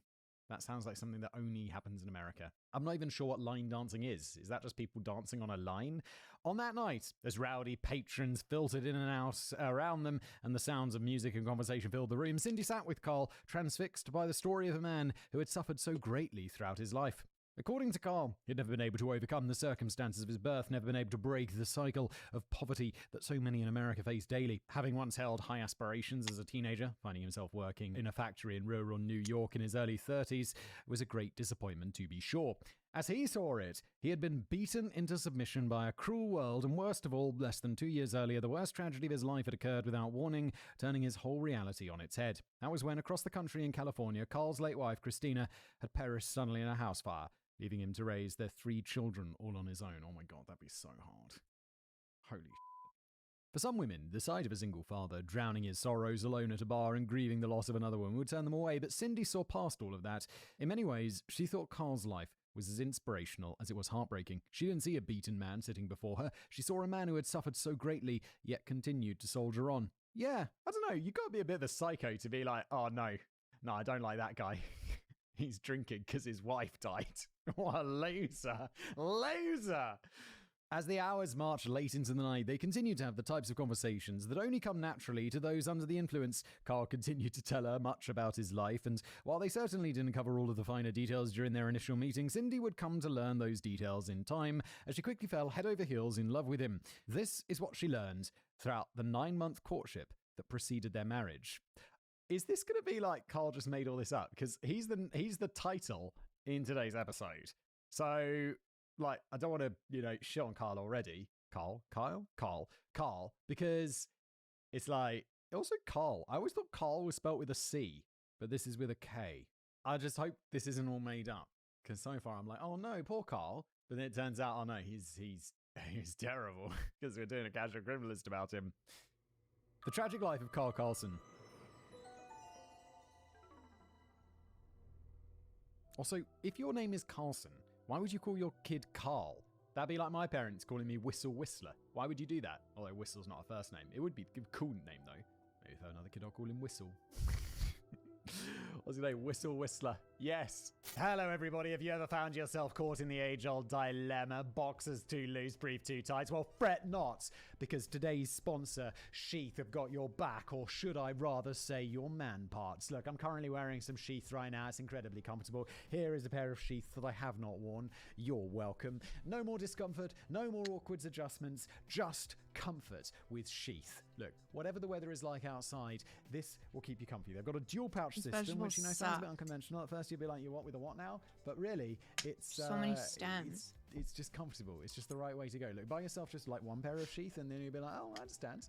I see. And then the next thing you know, like me, your underwear drawer will just be Sheath. Their stretchy fabric is crafted with moisture wicking technology, which not only keeps you cool, but also ensures everything stays right where it should. And also, if you don't feel like doing the Sheath pocket thing that day, just wear them like regular underwear. They're also super comfortable that way. So look, holiday season right around the corner, and Sheath makes the perfect gift. And guess what? They've got new seasonal designs, winter-ready base layers, and each size someone special. Link in the video description below, along with that promo code. And let's get back to today's episode, shall we? Thank you, Sheath. Carl grew up on a farm not far from the bar where he and Cindy would someday meet, and he did so alongside his 6 siblings, 5 brothers, and 1 sister. When comparing his early years to those of the people we often feature here on The Casual Criminalist, Carl's childhood may seem somewhat underwhelming at first glance, but like all of us, his formative years provide valuable insight on his hopes and, more importantly, his fears. He was not abused growing up, as far as I'm aware, although he did claim that his father was a very strict man with a mean streak who often employed corporal punishment to discipline him and his siblings, not exactly a rarity among children born in the 1960s. One noteworthy thing, however,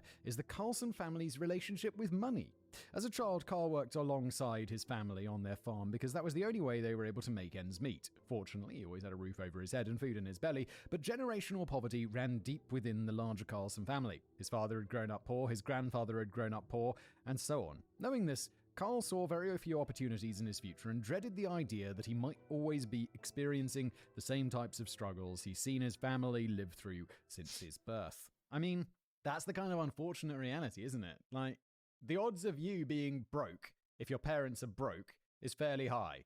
The odds of you being well off, if your parents are well off, is fairly high. It's definitely something that perpetuates because, you know, there's education and all of this stuff, and I don't know exactly how it works, but obviously it's like that, isn't it? It's a little bit broken.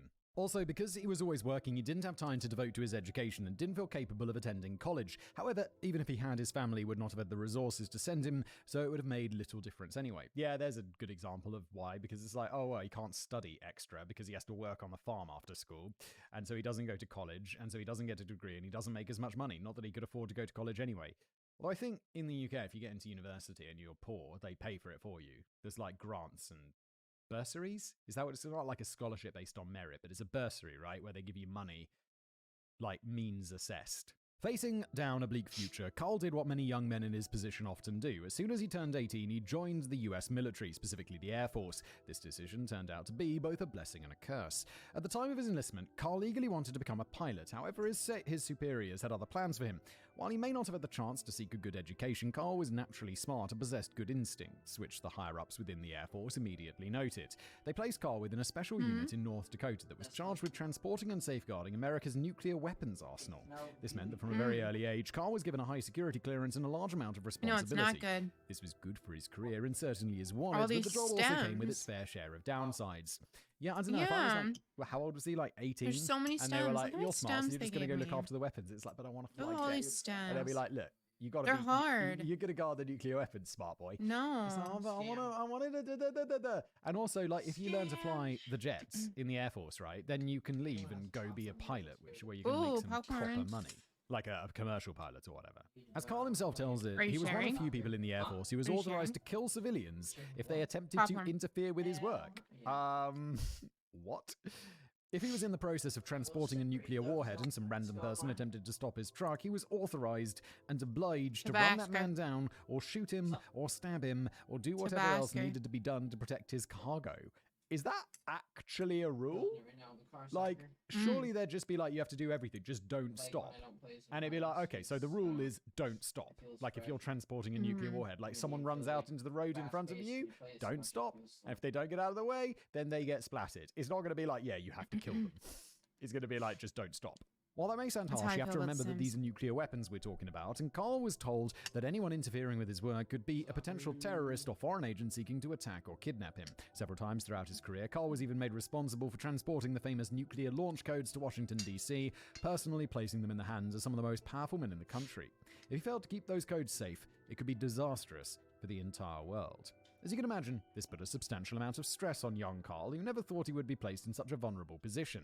Wait, did the Air Force not think about this? You gotta think, like, if you're giving some guy, like, he's transporting the nuclear football, like, around the country, or the world, or whatever, you gotta think, like, well, you know, we gotta look after this guy, make sure he's okay, make sure the stress isn't getting to him, because he literally has the nuclear football. He began looking over his shoulder constantly, even in his off hours, and quickly developed a severe anxiety disorder that caused him to experience random and sudden panic attacks. These episodes eventually got so bad that Carl found himself unable to function, and as a result, he decided not to re-enlist once his time was up. However, there was also another reason for this decision: his first wife, Christina Alexander. In 1983, Carl met and married Christina while he was serving in the Air Force, but once Christina became pregnant with their first of 3 children, a daughter named Erin, they both decided Carl's work was too dangerous. Carl said that this was good for his mental health, but when he returned home to start his life with Christina, he once again found himself facing a life of poverty. As a way to help Carl begin earning money, Christina was able to secure a job for him at his father's sheet metal business in California, and the pair soon relocated there. But having to accept a job from his father-in-law, Art Alexander, hurt Carl's pride. He had always seen himself as an independent person, so having to rely on his in-laws' money was humiliating for him. I mean, I don't know. Isn't this like an opportunity, like, don't let the gift horse in the mouth, take the job, and then just do a bloody good job of it? Like, I'm not super into nepotism or any of this stuff, but then again, it's like, if my family were like, I need a job, I'd be like, okay, sure, go on then.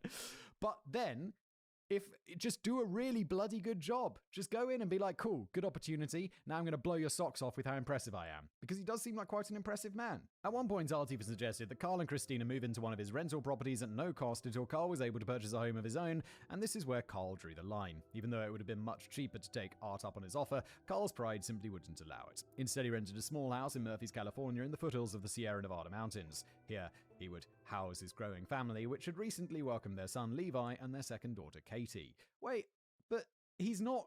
The father-in-law isn't buying the house for you. He's buying it for his daughter who's going to live there with you. That's fine, isn't it?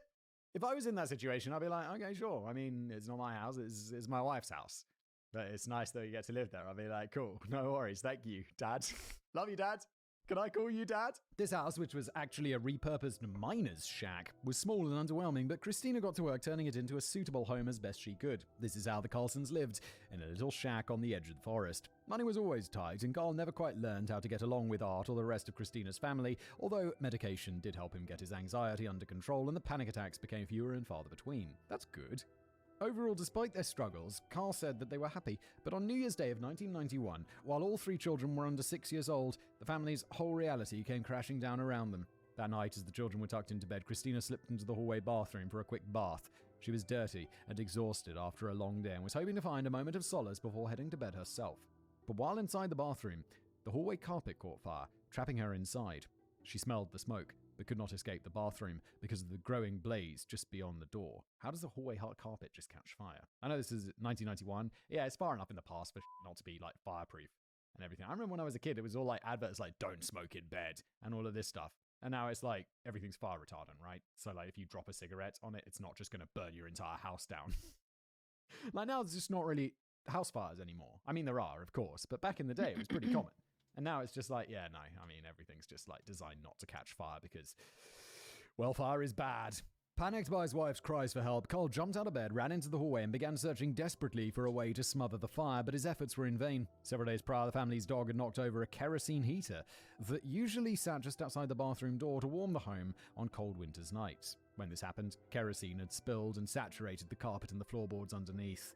This is where the fire started, and because Carl had yet to pull up and replace the floor in that spot, the kerosene acted as an accelerant, and the flames quickly grew out of control. Oh my god, I totally wouldn't think about that. Like, I wouldn't have kerosene, like, floating around my house because it's the future. Like, we have central heating or whatever. I don't live in a miner's shack. But if I did, and it spilled over, I'd be like, oh god, better mop that up. And then I'd never think about it again. And people would be like, what about the kerosene soaking into the floorboards? And I'd be what? Into the what? That happens? I mopped it all up. God, I'm glad I live in the future. Otherwise, I'd have definitely died by now. For sure. Carl tried to make his way towards Christina, but the home was quickly filling with black smoke, choking him and making it difficult to see. Even worse, the flames had spread up the length of the hallway, making the home impossible to navigate. Each room was sealed off by a scorching wall of flames. Thinking quickly, Carl slipped out the front door, one of the few paths not cut off by the fire, and ran towards Levi's bedroom window in a full sprint. He pressed his face to the glass, and inside he saw his son coughing and gasping for air, trying to escape. Without second thought, Carl drew back his fist and shattered the glass with a swift blow. Shards flew inward, and balls of flames, followed by the rush of fresh oxygenated air, burst outward through the opening, singeing Carl's face in the process. Temporarily blinded, he reached inside and poured for Levi. He grabbed a handful of the child's hair, hoisting him to safety, and then he started towards the girls' room on the opposite side of the house. There, Carl found them in a similar situation. Once again, he broke the window and lifted them out into the night. As he did this, a fireball erupted, knocking him off his feet. With all the children now in his arms, Carl stood up and ran to the pickup truck, which he parked in the home's driveway. He placed the children inside, told them to keep their heads down and not look out, and then he ran back toward the home. He tried to reassure Christina, but his efforts were in vain. By this point, flames had fully engulfed the heart of the home, and the bathroom in which Christina was trapped had no accessible doors or windows from the home's exterior. Oh my God, I can imagine nothing more terrifying than this.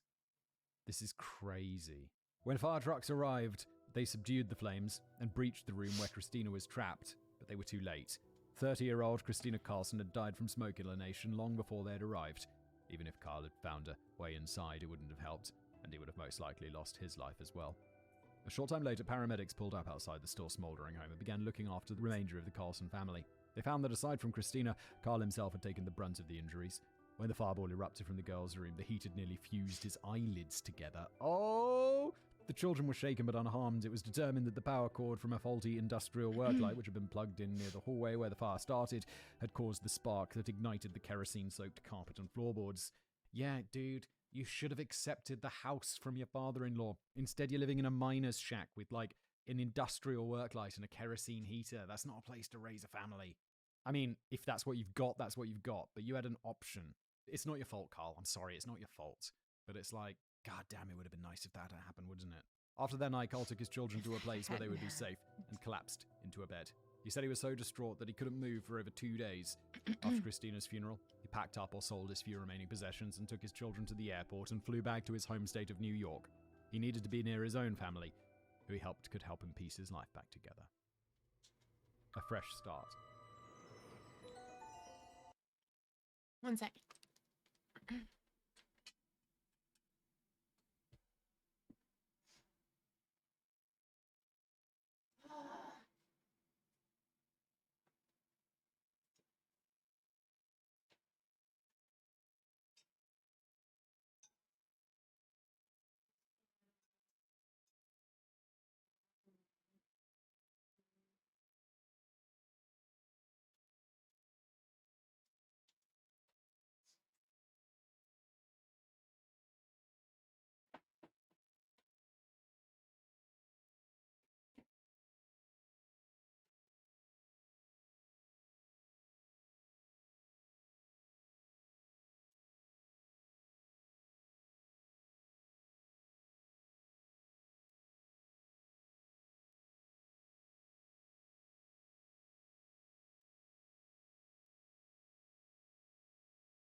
fob. Oh, I want to save.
I missed something.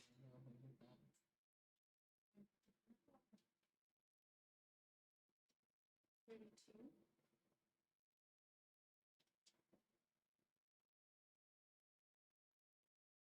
Yeah. Something like that. I want to finish.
Fresh start. In 1993, Carl and Cindy Carlson were married, and over the next 15 years, they experienced a full life together. Thankfully, Carl had received a modest life insurance payout after Christina's death, which allowed him to purchase a small home on a farm for himself and his children. Cindy moved into this home, becoming a loving stepmom to Erin, Levi, and Katie, and eventually gave birth to a child of her own, a son named Alex. Throughout these years, the family raised livestock and grew their own food. They also had their ups and downs, as all families do, but money in particular was always an issue. Carl kept bouncing between jobs, never really landing in one place, and attempted to start his own business several times without luck.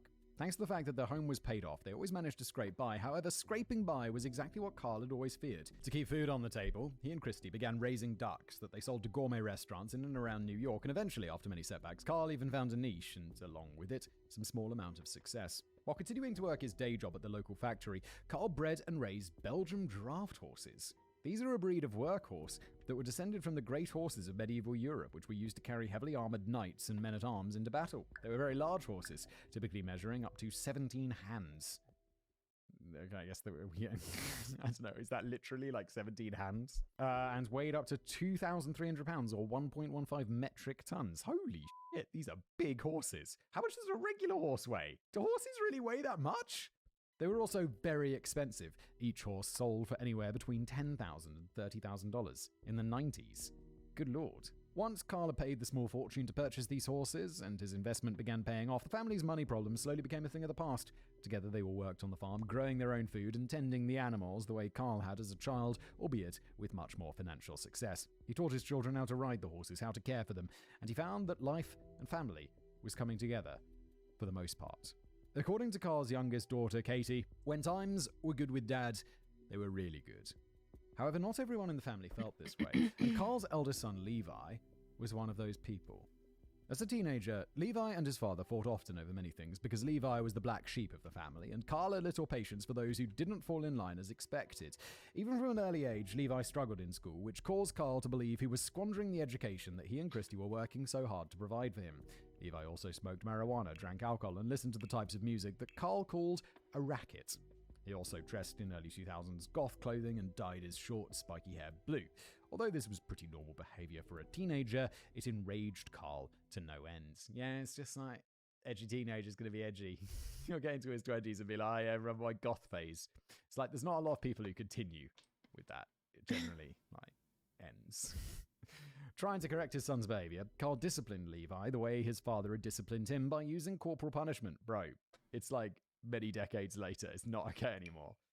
Carl said his hand had always been measured during these punishments, but Levi claimed that he was being abused. He called the police several times on Carl while he was in his mid-teens and dropped out of school to leave home when he was only 16. Levi stayed with relatives until he turned 18, and then he married and moved in with his high school girlfriend, Cassie Hon. For Carl, having Levi out of his hair was good enough. He claimed to love his son, but also admitted that he simply did not have the patience for Levi's teenage angst. In his mind, it was better for everyone if Levi stayed far away, and Levi was happy to oblige. Not long after marrying Cassie, Levi fathered 2 children of his own, both daughters. This, like many of the other decisions Levi had made throughout his early years, both disappointed Carl and widened the divide between them. Carl still did not approve of Levi and Cassie's relationship, and he certainly did not think having 2 children at such a young age was wise. Yeah, I kind of agree. I think you should wait until you're a little bit older. I had kids a little bit later, in my early 30s, and I don't know, I can't imagine early 20s Simon. Maybe some people are just more mature than me, and that's fine. But I cannot imagine early 20s Simon trying to raise children. It would be a nightmare. Levi, however, loved his children and would do anything for them. After learning how Carl felt, he stopped coming around the family farm entirely. In his mind, he had his own family to look after now, and if Carl didn't support that decision, then he wanted nothing to do with him. However, this mindset changed when after 5 years of marriage, Cassie filed for divorce. Levi was still permitted to see his daughters, which he often did, but this unexpected change caused him to reconsider his relationship with the rest of his family. He wanted his daughters to know Carl and Cindy, despite Carl's flaws, so he began making an effort to repair their relationship. That turned out to be the biggest mistake of Levi's life. Oh my god, I have no idea where this is going, by the way. I've no, often whenever I say that, the comments are always like, oh my god, Simon, you're in for a horrible surprise. Oh no. Oh, the Chris Watts episode, at the beginning, I was like, is Chris Watts the bad guy? And everyone was like, dude. No way. Yes. Tragedy That's returns. funny. On the morning of the 20th of So November, bad guy. 2008, Carl and Cindy were preparing to attend the funeral of a family member when Levi pulled his truck into the driveway outside their home and stepped out. Despite the fact that Carl and Levi did not see eye to eye on many things, Carl knew that his son was an excellent auto mechanic, so he offered him work around the farm whenever possible. That day, the vehicle needing to be serviced was Carl's old Ford F-250, which was primarily used for hauling large equipment and supplies around the farm. This Ford range of cars, there's the Ford F-150, and very occasionally you see them driving around Europe, and they look massive. They look ridiculously large in European cities. And then you go to America and it's like the F-150, same exact car, just looks small. You park next to an F-250 or an F-350 or an X950 or whatever it is. It's the baby of them. And it's such a massive car in Europe. In anticipation of Levi's arrival, Carl had jacked up the truck using an old railroad lift that he kept inside the barn for such repairs and removed the truck's front wheels. This would allow Levi to slide up underneath the front of the truck to access the underside of the engine bay as he always did. As Carl walked Levi to the barn, Cindy finished getting dressed, and when he returned, they climbed into their own car and set off toward town. While they were gone, she and Carl attended the funeral as planned, met with the rest of their family afterwards at the reception, and then returned home. Wait, whose funeral? Why are they going to a funeral? Did we introduce a funeral? Did I miss something? So they go to a funeral. Okay. However, when they pull back into the driveway, they noticed that Levi's truck was still there. This was unusual because Carl said the repairs should have only taken an hour or two at the most, but they had been gone for nearly 4 hours. As they parked their car inside the home's adjoining garage, Carl suggested to Cindy that Levi must have hit a snag and said that he was going to walk down to the barn to offer his assistance. Cindy then entered the home without Carl and began changing out her funeral attire. She had no idea how soon she would be wearing it again. Moments later, Carl burst into the home, calling out to Cindy with panic in his voice. Do you like that? He was distraught and barely intelligible, but Cindy managed to understand that something had happened to Levi. Carl was shouting at her to call 911, and after a moment she was able to piece together what had happened. The truck had slipped off the jack while they were gone, and Levi was pinned underneath it. Oh, dude. Cindy then grabbed the phone and made a frantic 911 call. She relayed what Carl had told her in the Wait, did you do the attendance one and then? Did you do the attendance one? No, not yet. Oh, you didn't. Not yet. Why? Oh, because then that means that I did the. the slump one. Yeah, I know. I didn't know that the I didn't mean for the alert to be the same.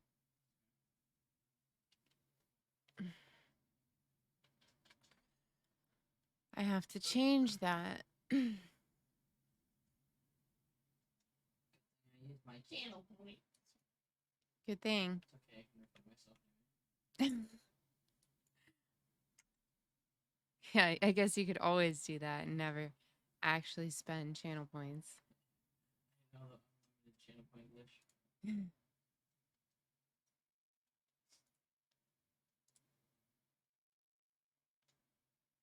Shoot.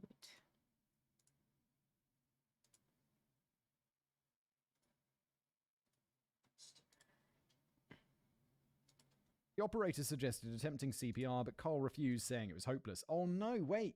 Oh, he's... I just assumed he was pinned under there, and he's bleeding. He's like, help, help, help. But no, he's dead. The front of the truck had fallen onto Levi's chest, completely crushing it. His son's body was cold to the touch. He'd likely been pinned there for hours. When the police and paramedics arrived shortly after, they confirmed Carl and Cindy's worst fears. Levi Carlson, age 23, was pronounced dead at the scene. If he's cold... You're gonna be like, is he okay? I know it was cold earlier, but maybe you warmed him up a bit. You're like, no. They confirmed their fears. It's like, you know. During their investigation, the police found nothing suspicious about Levi's death, and it was ruled another tragic accident. But over the next 4 years, Cindy would replay the events of that morning in her mind over and over again as she slowly convinced herself that something wasn't right. Suspicious minds. As the days and weeks after Levi's death dragged on, Carl and Cindy attempted to once again put their lives back together. However, this wasn't as difficult for Carl as Cindy thought it should be. At times he seemed sad, but overall he seemed largely unaffected by his son's death and in some cases happier. Cindy couldn't quite put her finger on what it was about Carl's attitude that bothered her, but she couldn't help but feel like she, Levi's stepmother, was more heartbroken than he, Levi's biological father, was. Additionally, in recent years, Carl and Cindy's financial troubles had slowly been returning thanks in part to the 2008 financial crisis. Debts were piling up and Carl seemed unable to pay them. However, after Levi's death, the calls from debt collectors suddenly stopped. She found out why when an insurance fraud investigator approached her and revealed that Carl had received a $700,000 life insurance payout as a result of Levi's death. When she confronted Carl about this, Carl confirmed that he had received the money and he had used a portion of the funds to pay those past due bills. Wait, so is Carl killing everyone? Like, how old was this guy? Like, he's a kid, right? He's just out of school. Late teens, early 20s. Why would he have a $700,000 life insurance policy? That seems very heavy. And then also, why wouldn't you tell your wife about it? That's super weird.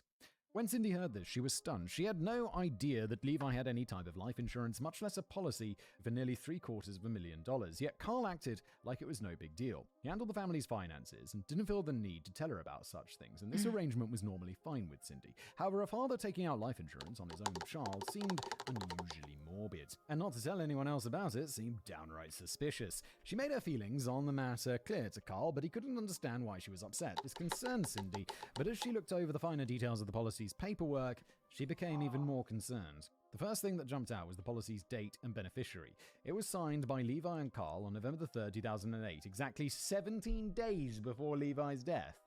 What? And Carl's name was the only one listed.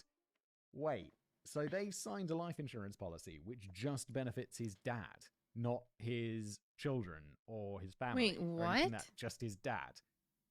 And it was 17 days before he died.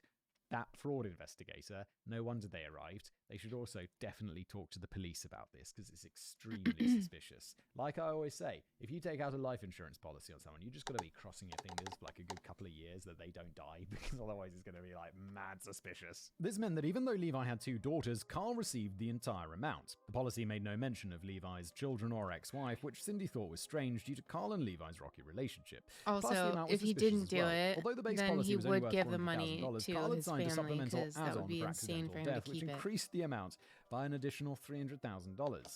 This is how the total sum of $700,000 was calculated. Why would you have an add-on for accidental death?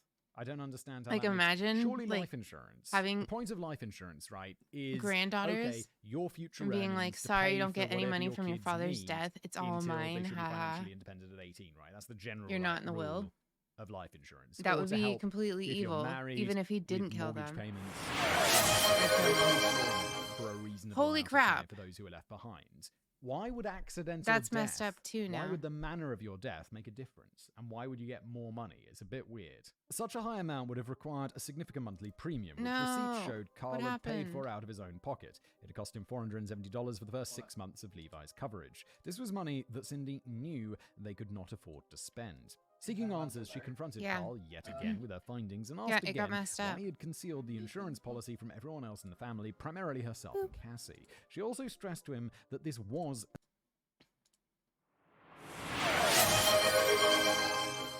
I don't know why it's doing that. It doesn't say that it's that way. All right, hang on. Delete that.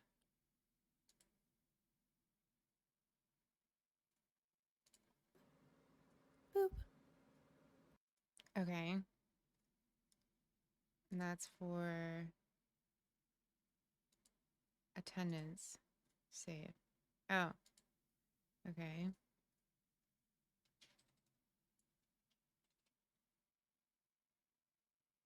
I got scared. Boop. It wasn't me. All right, I fixed it. All right, can you redeem a different one?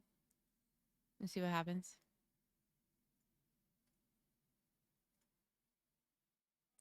Yeah, I know you're gonna refund yourself. Refund what? Do any other channel point thing. I'm checking the alerts. I don't care.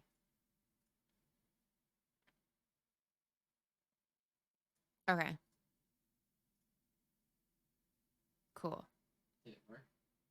Yeah, there's no like stream alert. I didn't want an alert for the channel point rewards or redemptions. I just wanted it for the one. I don't want alerts on like other channel point redemptions, right? It's kind of weird. Like ones that pop up on the screen, at least. I just want it to show up in chat. For the glasses at least. Okay, I don't really care at all. I do, 'cause Refund it's yourself. channel points, bro. Refund yourself for all of it. You can't refund yourself for attendance. I just looked. You can't. But it's only 1 point, so I don't really care. Oh.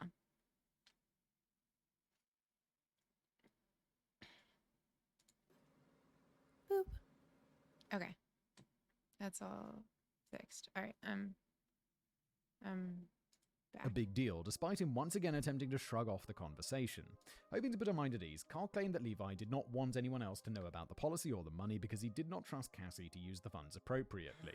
He stated that Levi believed she would waste the money on herself instead of using it for its intended purpose, which was to care for his family in the event that something happened to him. Levi had put Carl's name on the policy because he knew that Carl would keep it safe and distribute it as needed. The reason Carl had used a small portion of the money to pay off some of the debts was because he and Cindy were at serious risk of losing their farm because Carl had listed No, it it's as only been 2 collateral on hours. one of his failed businesses. He would replenish that money in time, he said, once he could have.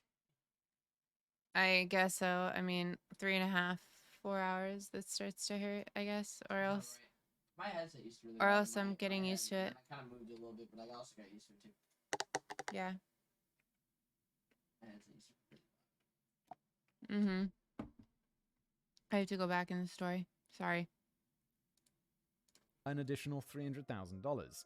This is how the total sum of $700,000 was calculated. Why would you have an add-on for accidental death? I don't understand how that makes. Surely life insurance. The point of life insurance, right? It's an accident. Okay, your future earnings to pay for whatever your kids need until they should be financially independent at 18, right? That's the general rule of life insurance. Or to help if you're married with mortgage payments on a house or whatever, to replace your income for a reasonable amount of time for those who are left behind. Why would accidental death, why would the manner of your death make a difference? And why would you get more money? It's a bit weird. Such a high amount would have required a significant Wouldn't monthly early premium, which receipts showed Carl had paid for out of his own death pocket. be an It cost him accident? $470 for the first 6 Assumed. months of Levi's coverage. This was money that Cindy knew they could not afford to spend. Seeking answers, she confronted Carl yet again with her findings and asked again why he had concealed the insurance policy from everyone else in the family, primarily herself and Cassie. She also stressed to him that this was a big deal, despite him once again attempting to shrug off the conversation. Hoping to put her mind at ease, Carl claimed that Levi did not want anyone else to know about the policy or the money because he did not trust Cassie to use the funds appropriately. He stated that Levi believed she would waste the money on herself instead of using it for its intended purpose, which was to care for his family in the event that something happened to him. Levi had That put makes no Carl's sense. name on the policy because he knew that Carl would keep it safe and distribute it as needed. The reason Carl had used a small portion of the money to pay off some of the debts was because he and Cindy were at serious risk of losing their farm because Carl had listed it as collateral on one of his failed businesses. He would replenish that money in time, he said, once he could afford to do so. To Cindy, this answer was plausible, yet completely unsatisfactory. Since Levi's death, Cassie had made it abundantly clear that she was still struggling financially without Levi's child support payments. Carl offered her none of the money. Cassie had even asked outright at one point if Levi had a life insurance policy, but Carl denied it. Carl also had an explanation. He said that he had used some of the money to help pay Cassie in recent weeks. He had purchased food, clothing, and other household goods that he knew they needed, but had not told Cassie where the money for those supplies had come from for a simple reason. If she knew Carl had lied about the life insurance policy, he believed she would start harassing him and Cindy for the full amount. She might even file a lawsuit against them, which meant that they would Which she have to use should. even more of the money to hire a lawyer. This would be bad for everyone. It was much better, Carl said, if he continued to keep the money secret as Levi intended and distribute it slowly so as not to raise any suspicions. Did this explanation make any sense? Well, no, not really, but Carl seemed so forthright and honest, so confident in what he was saying, that Cindy was able to convince herself that he must be telling the truth. The alternative was unthinkable. Yet her suspicions never fully went away. Can you imagine just being in that being married to someone? It's like, that one time our son died in that accident that I think you might have had something to do with all those years ago. It's a hell of a thing to carry around, isn't it? As the years after Levi's death dragged on, Carl began making a series of large and expensive purchases that Cindy knew he could not afford on his own. He bought new farm equipment, new farm animals, and a truck for himself. He also remodeled their barn and completed some of the long-ignored repairs that their home had gone without due to a lack of money. As Cindy continued to doubt Carl in private, she also began examining their life together and reconsidering what she knew about many of the tragedies that had befallen their family over the years. As you may remember, we only briefly touched on the 17 years between the start of their marriage and the accident that claimed Levi's life, and during that time, many, many other incidents had occurred. Cindy had not suspected anything at the time, but in light of Levi's death, she began to question everything. The first incident that came to mind was the barn fire. Years earlier, when their family was still raising Belgian draft horses, Carl had purchased a mare and several young colts for breeding, as he had done many times before. However, this time, his plans fell through when he discovered that his new mare was barren. Shortly after this discovery, while Cindy was asleep one winter night in the master bedroom, she was awoken by Carl, returning to bed in the middle of the night. Curious, she asked him where he'd gone, and he said he'd just used the downstairs bathroom. Didn't think much of this and rolled over, attempted to go back to sleep, but was awoken again just a few minutes later by Carl shouting at her. He said he could see smoke billowing from the barn outside their bedroom window and a red glow reflecting off the snow in that direction. Cindy realized what was happening and called 911. He's burning to death his horses, isn't he? That's f***ed up because his mare is barren. And he's like, oh yeah, if we burn them, then we'll get some insurance money. We'll be able to buy a new mare who is not barren. That's, dude, just burning the animals alive. What's wrong with you? When the firefighters arrived, they put out the fire, but discovered that all of Carl's horses had died. According to the fire investigators, poor wiring insulation and an old radio had sparked the flame that quickly turned the old rickety structure into an inferno. This would have been a major financial loss for their family. However, fortunately, and you can guess what, Carl had taken out an $80,000 insurance policy on the barn and the horses shortly before the fire. In another instance, Cindy recalled that shortly before Levi and Cassie filed for divorce, Levi had purchased an old fixer-upper that he intended to remodel for himself, Cassie, and the girls to live in. Levi didn't think the repairs would be too difficult or costly, but Carl said the home was a money pit. Before Levi could prove Carl wrong, the home caught fire in the middle of the night and burned down. Investigators once again blamed faulty wiring. Like, first one, okay, yeah, faulty wiring. Second one, where your insurance investigator be like, let's look into this a bit more thoroughly. I just see like any insurance claim this guy ever does. If I worked at that insurance company, I'd be like, yo, Bob, get out there again. Make sure everything's above board and look into it thoroughly, Bob. As Cindy slowly placed these events together in her mind, she tried to remain calm, but there were red flags everywhere that could not be ignored. Before long, she remembered something else very important. Carl's first wife, Christina, had died in a fire as well. Wait, you're just remembering this now, like after all this time? It's like, interesting about these fires. Wait, didn't his first wife die in a fire? It's like, surely that's a major part of his life. Yeah. You'd be like, oh my God. Carl had told her it was an accident because she really trust Carl anymore. Everything she thought she knew about him, about his first marriage, about his life in California, had come from his own mouth, a mouth that she now believed told more lies than truths. Had Carl murdered Christina for the insurance money that bought the house she was currently living in, that had paid for her and Carl's wedding? The final discovery that sent Cindy over the edge came in late 2011. That was the year she discovered Carl had secretly used a portion of Levi's life insurance money to take out a $1.2 million policy on her life without her consent. Uh-oh, Cindy, it's time to go. Run. Knowing this, an onslaught of panic attacks and nightmares began plaguing Cindy day and night, depriving her of sleep, making her well aware that subconsciously she knew the truth, even if she couldn't bring herself to admit it. Carl had killed his only son for $700,000. He'd likely killed Christina for $200,000, and her life was now worth $1.2 million to him. That's she so needed to scary. Run. Good thinking. Carl's two daughters were now grown and out of the house, but Alex, his and Cindy's only biological child together, was still living in a home with them. She needed to get him and herself to safety before something happened to her, before Carl killed her. Feeling like she was suffocating in her own clothes, Cindy awaited for a day when she knew that Carl would be away from home, packed her bags and fled.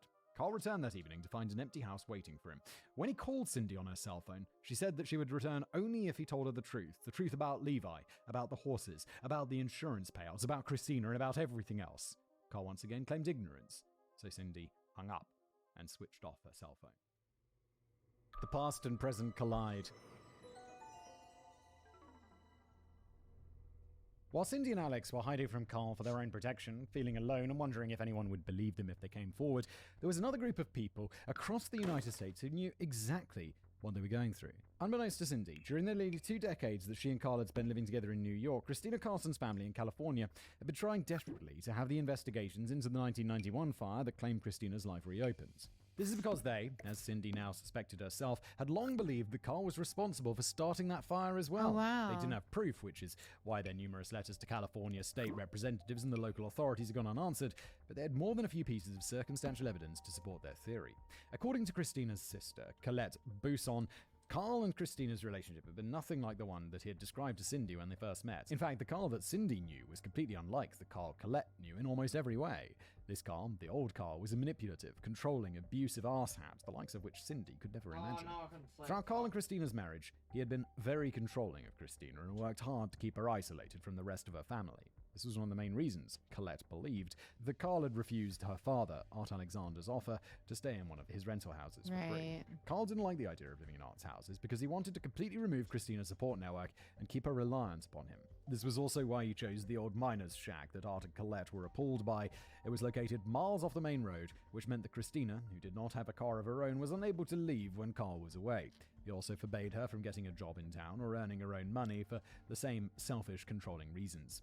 When Colette and her family first learned about all of this, they were shocked and they were angered. But it didn't take them long to realize why Carl was treating Christina this way. His jealous streak stemmed from an aspect of his and her marriage that Carl did not like to speak about. When the pair first met, Christina was already married to another Air Force cadet, but Carl swooped in, won her heart, and convinced her to get a divorce so that they could be together. Carl always believed that Christina would cheat on him as well if given the chance. He was determined to make sure that that never happened. Oh my In god. addition to isolating her, What an Carl asshole. also made constant remarks about Christina's weight to destroy her self-esteem, something that he knew she'd always been self-conscious of. At one point during their marriage, Colette saw that her sister was... So he lured her away from her current relationship and then secured her in a marriage and then accused her of being a cheater and killed her. Isolated her from her family and then killed her. What a lunatic.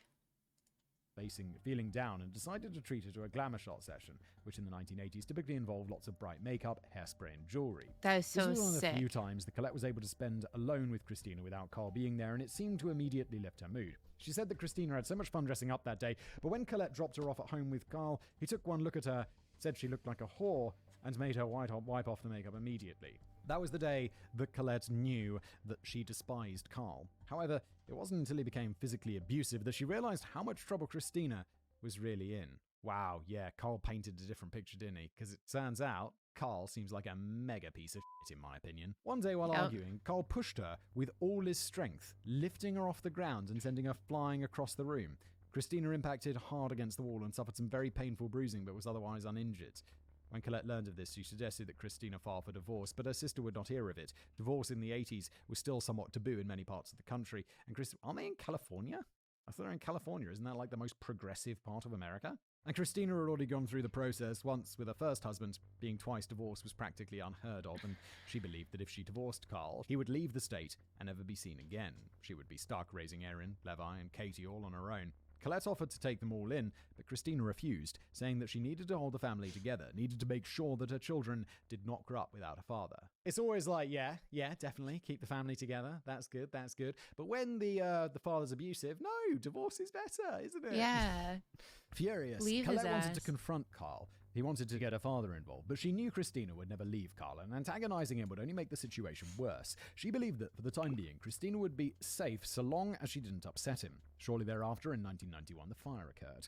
When Colette heard the news, she could not believe it. And I mean that literally. She did not believe for a second that the house fire was an accident. Carl was involved somehow, she told her father. And her confidence only grew stronger when she spoke to Carl in person. A few days after the fire, Colette, Art, and several other members of Christina's family drove out to meet with him. Just a side note, I really like the name Art. That's a really cool name. I have a cousin feel like- named Art. What, is it short for something?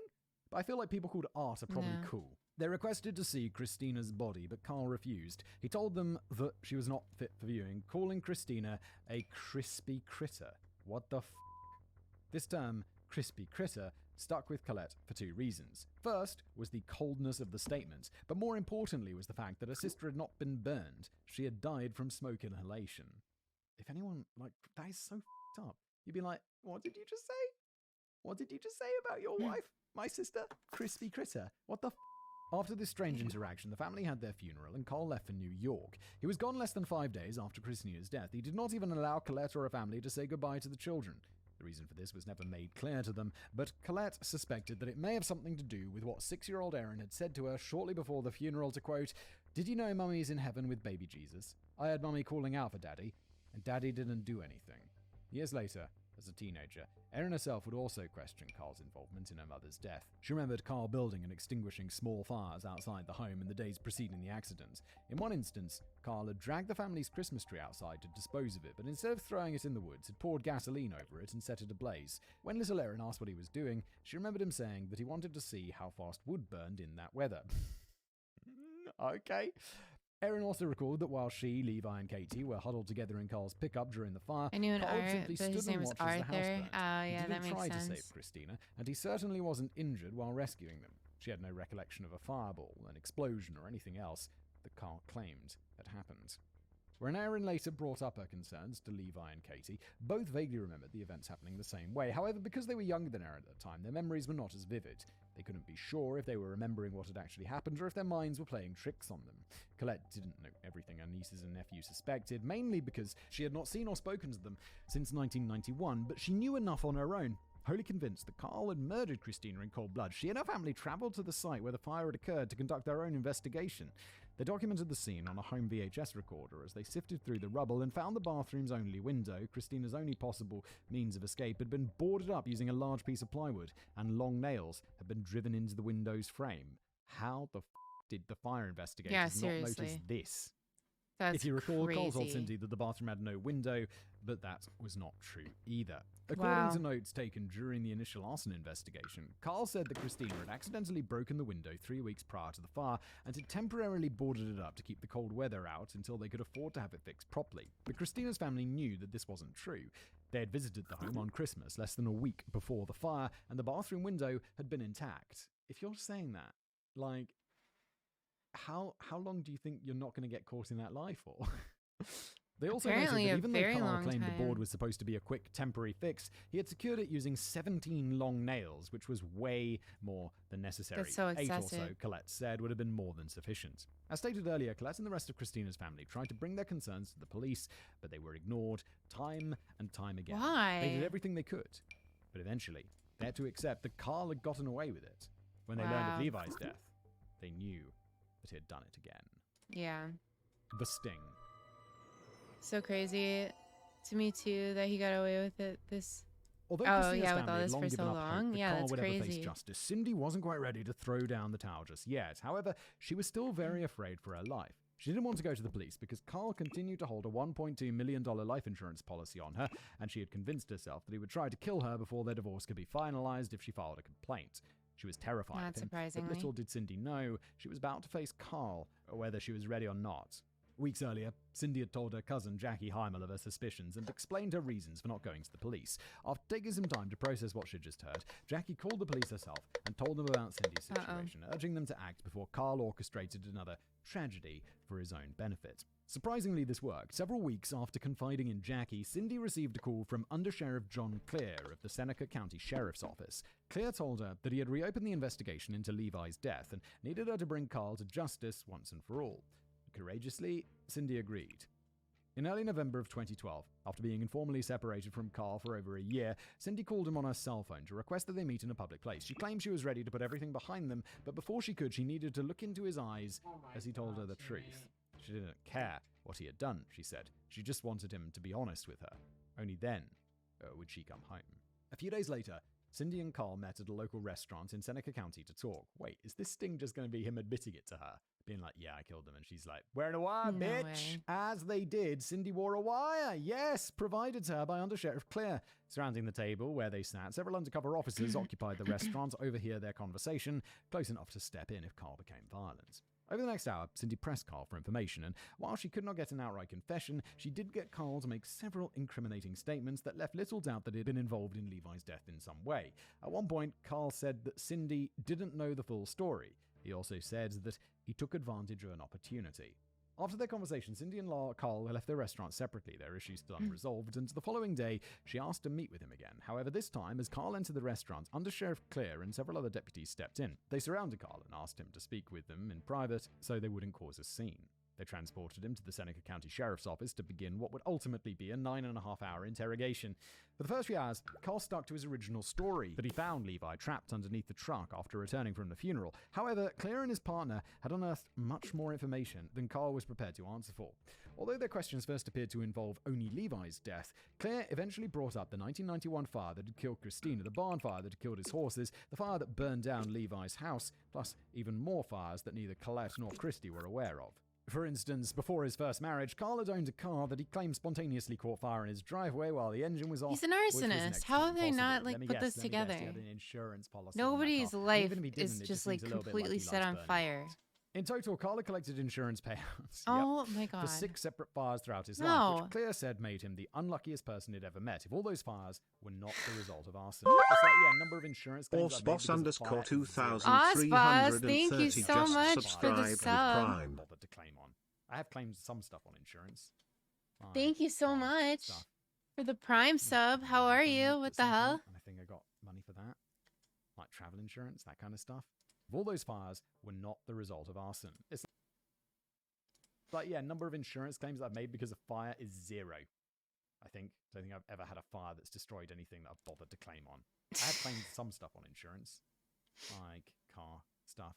Yeah, like a... I think I had a mobile phone nicked at some point, and I think I got money for that. Like travel insurance, that kind of stuff. To this, Carl agreed, still maintaining his innocence, but Claire did not stop there. I'm good. How are you and Kix? It's been so long. Yeah, it's been forever, dude. We're doing really well. How are you? What have you been up to? How's life? This is crazy. I can't believe he just claimed all this on insurance and got away with it. Nobody has that many natural fires in their life.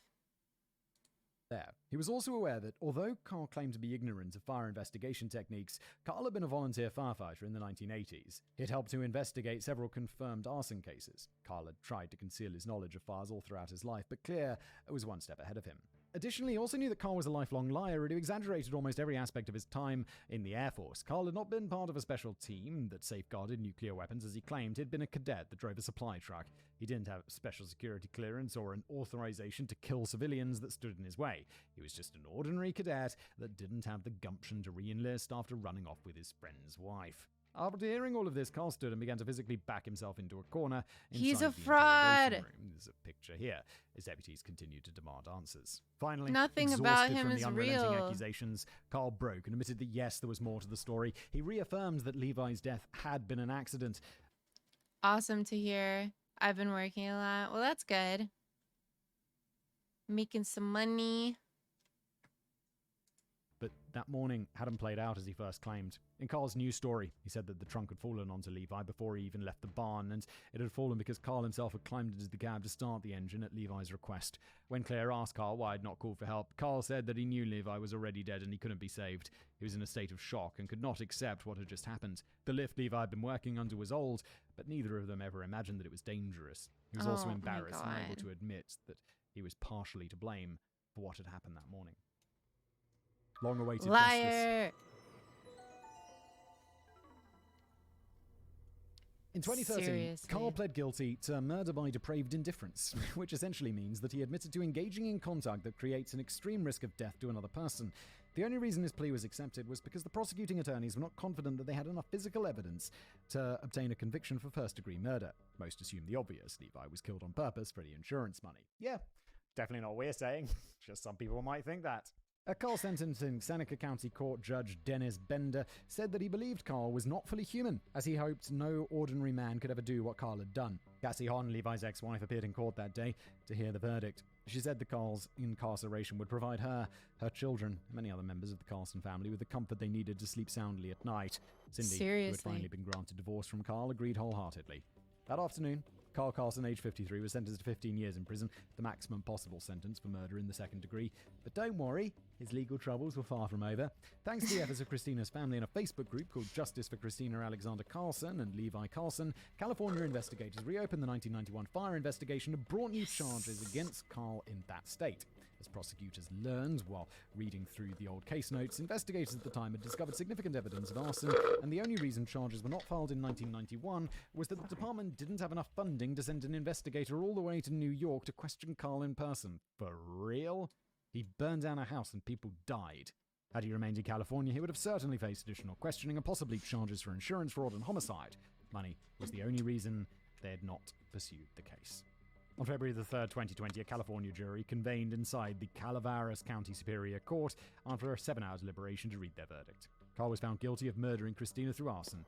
The judge gave him the maximum possible sentence, life without parole. Christina's mother, 78-year-old Arlene Meltzer, who had awaited so long to hear that verdict read, was in the courtroom that day. After learning that Carl would never walk the earth a free man again, she said, "For 30 years we stood and waited. Right now, I'm just taking quiet time to help me get strong. It has finally come to an end." And that's where we end today's episode. Thank you so much for being here. If you enjoyed the show, please do leave a rating or a review. Spotify, Apple Podcasts, wherever you get this show. Crazy how much you got away with, and people just didn't like this video. And I'll see you next time. like connect the dots. That's crazy. He's an arsonist through and through. Everything he sets on fire, he gets a insurance claim. Taking life insurance out on multiple family members, and then they both mysteriously die. That's wild. I like the way he tells the story, though. He's pretty funny.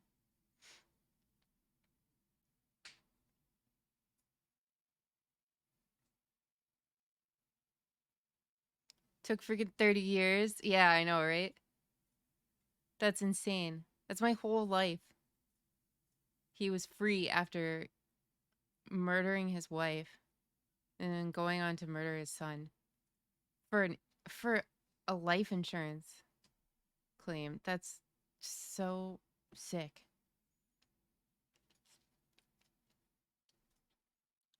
Me too. His channels are great. What are his other or I guess maybe it says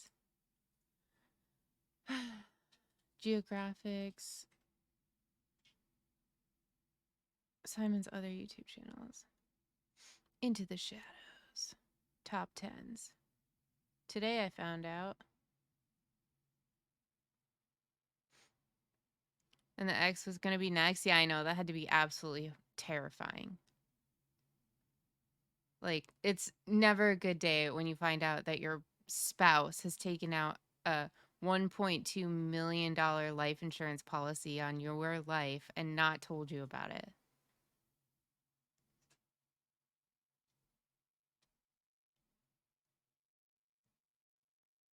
That's incredibly suspicious. I don't even know why they let that happen. How is that even legal? Like, oh yeah, I'm just gonna secretly take a life insurance policy out on my spouse, and I don't need their permission.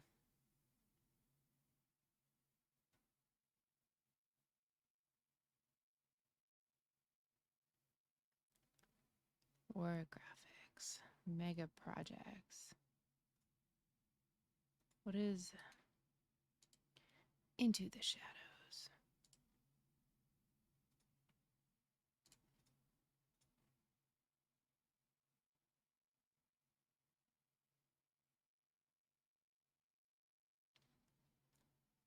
Instagram, the new dark web.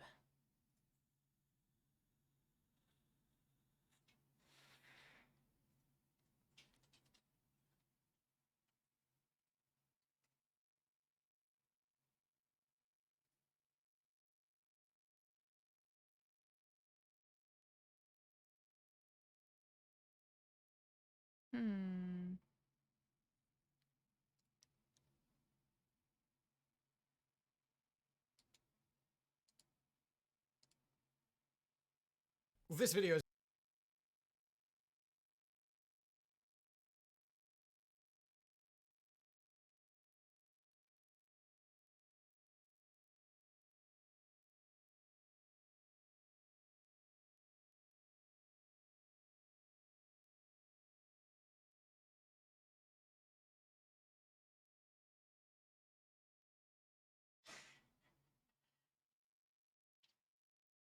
What?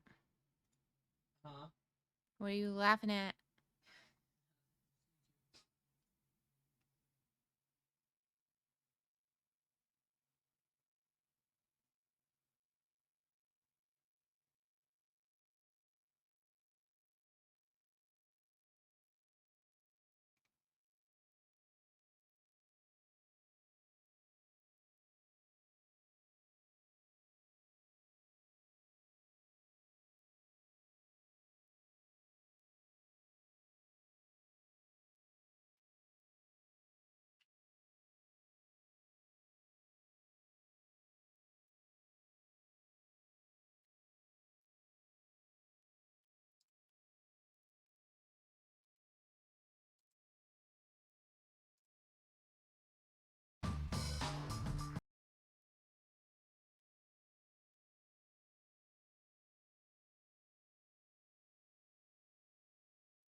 What's up?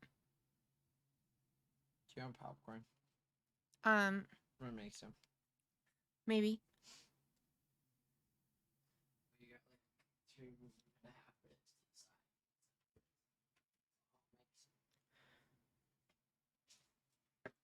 I'll make some. That's okay. But it sounds good. Congrats on graduating, Osboss. Yes. That's awesome. Big deal. Nice work.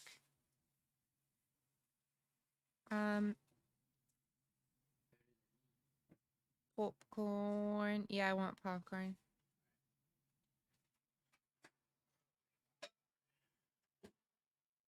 Want it or not, I'm having some. I do want it.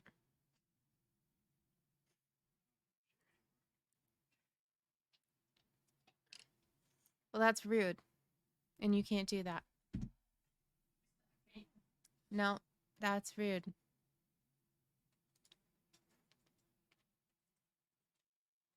I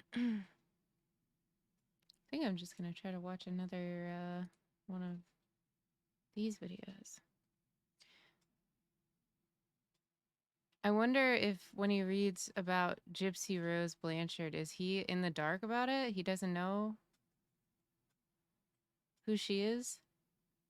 Because it's kind of a famous case.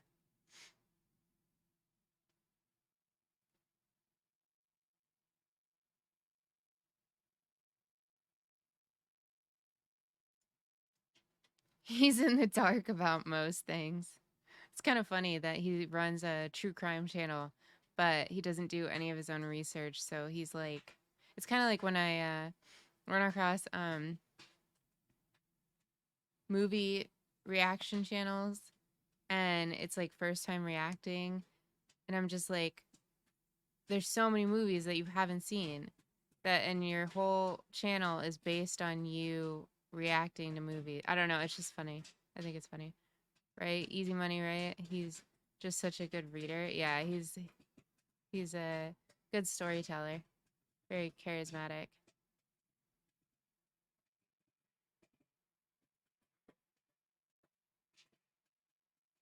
I have one you could watch. It happened in my province. What's it called? What channel is it on?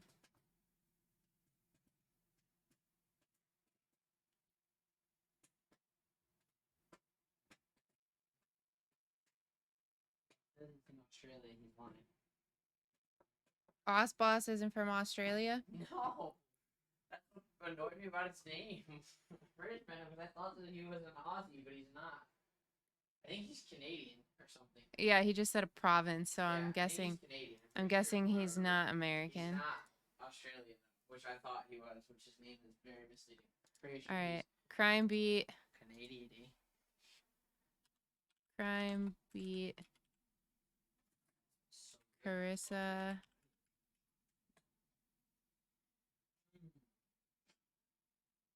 Up with the Angels. Oh wait. Also, I think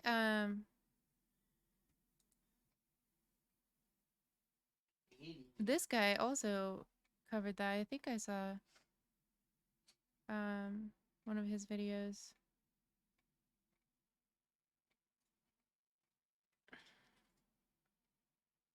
Maybe it was I'm from Canada. Carissa Boudreaux. That's how you say that, right? I listened to another true crime story earlier this morning. Do you want it in a bowl, 28 grams, right? Yeah, thank you. 28 or... Yeah. And salt. And it was Wait, how do I tear it again, Bubba? put the bowl on And then turn it on? and then turn it on, or just press the power button if it's already on.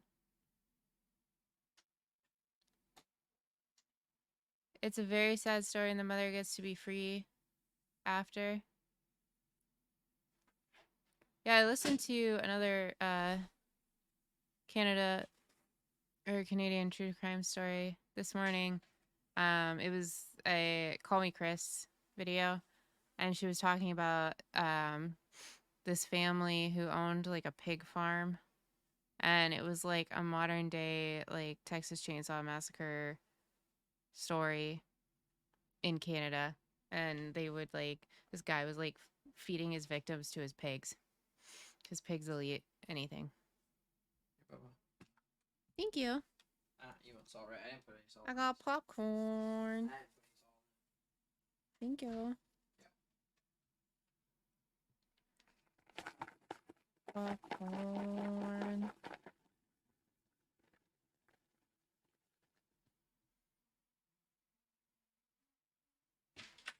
Wait, what is this guy's name?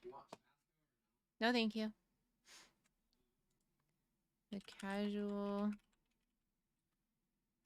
criminalist. Carissa.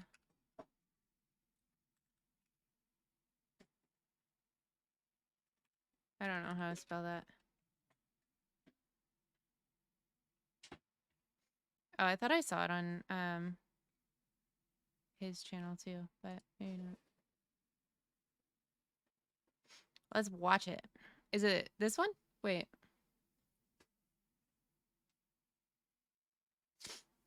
The other channel he has, Decoding the Unknown, is paranormal stories, but the dude doesn't believe any of that stuff at all, so all the stories just makes him roll his eyes. Yeah. Do you want the salt back or no? No, I think I'm good. Thank you.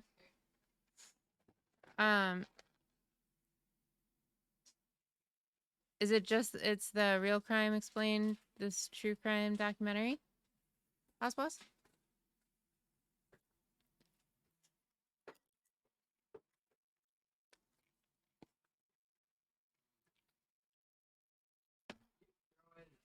Crime Beat TV.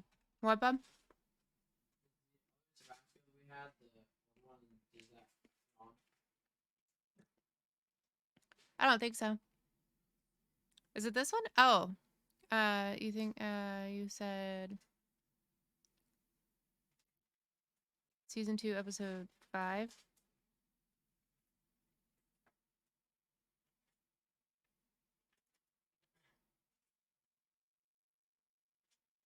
Does that look like her? I guess I'll click on it. Welcome to Crime Beat. I'm Anthony Robart. Tonight, a young mother and former beauty queen is gunned down in the prime of her life in a quiet suburb of Vancouver. Red Firebird came straight down here and I pumped about 10 shots into the car. Like, why would somebody kill a dental assistant? Family members of Alexandra Amber Pesek say there is more to her death than a simple drive-by shooting. We did receive a number of tips. However, we were actively investigating the suspects in this case the day after the murder. So we said, well, we got to talk to this guy, and decided to pull him over. And as they approached the vehicle, he got out of his car, and $30,000 fell That's out. not it. Oh.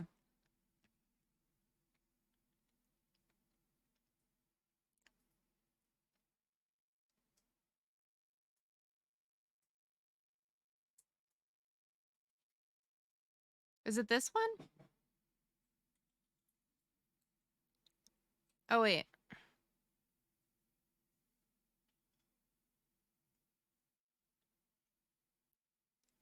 This one here?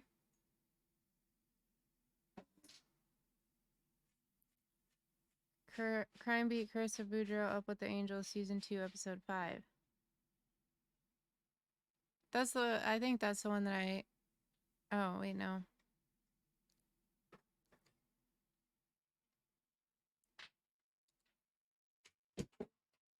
Need a drink or anything? Are you good? That's it.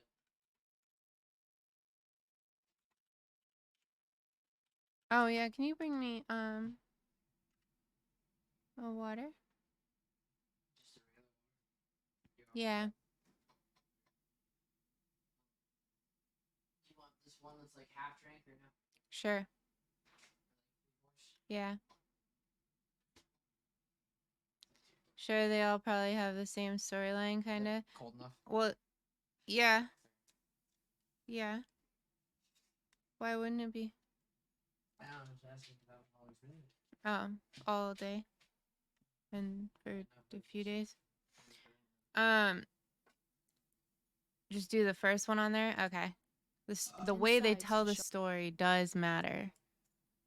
Some of them are trash at telling a story. 27th of January 2008 at around 8:30 p.m. in Bridgewater, a town in Canada, the police department received a report of a missing 12-year-old girl, Carissa Boudreaux. The report had come in from her mother, Penny Boudreaux. Penny claimed that she had left her daughter sat in the car in the supermarket's parking lot as she went inside to shop for groceries. Oh my God. On Penny's return to the vehicle, Carissa was no longer inside. As the extensive investigation and search for Carissa went underway, Penny made a tearful plea to the media for her daughter to return, as well as asking for assistance from the community in finding her. I don't know really what to say. I hope she's listening. I don't know if I can do this. Jesus Christ. It's okay. We all love you. We all love Carissa. We love you. Her grandparents are looking for you. All of us are. I don't know where you are, but just come home or call or something, please. That cop your got friends are caught looking with for a you. minor? Who? In this We're all this worried. true We just crime want you home safe. story? It's not like we're gonna get mad. We just want you home safe. Please. The town rallied together in an attempt to find Carissa and to return her home safely. But sadly, nearly 2 weeks later, on the 9th of February 2008, Carissa Boudreaux's body was found buried in the snow. The police searched tirelessly for Carissa's murderer, but after reaching multiple dead ends, they decided to... The one that's, like, part of the investigation? This guy? Like, after this happened? Oh my God. Ew, that's disgusting. Holy shit.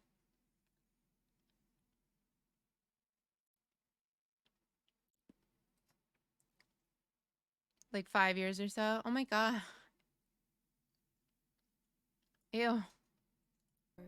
Penny claimed that she had left her daughter sat in the car in the supermarket's parking lot as she went inside to shop for groceries. On Penny's return to the vehicle, Carissa was no longer inside. As the extensive investigation and... All love. We're all worried. We just want you home safe. It's not like we're gonna get mad. We just want you home safe. Please. Well, she The didn't run town away. rallied together in an attempt to find Carissa and to return her home safely. But sadly, nearly 2 weeks later, on the 9th of February 2008, Carissa Boudreaux's body 2008. February 2008. I was a junior in high school. Body was found buried in the snow.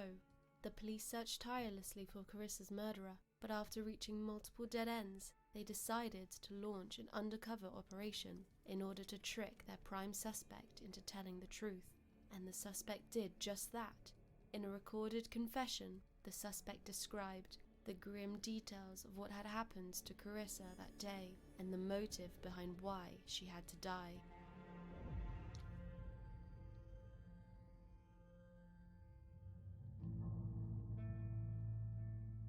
Carissa Paige Boudreaux was born on the 4th of October 1995 to her parents Penny and Paul Boudreaux.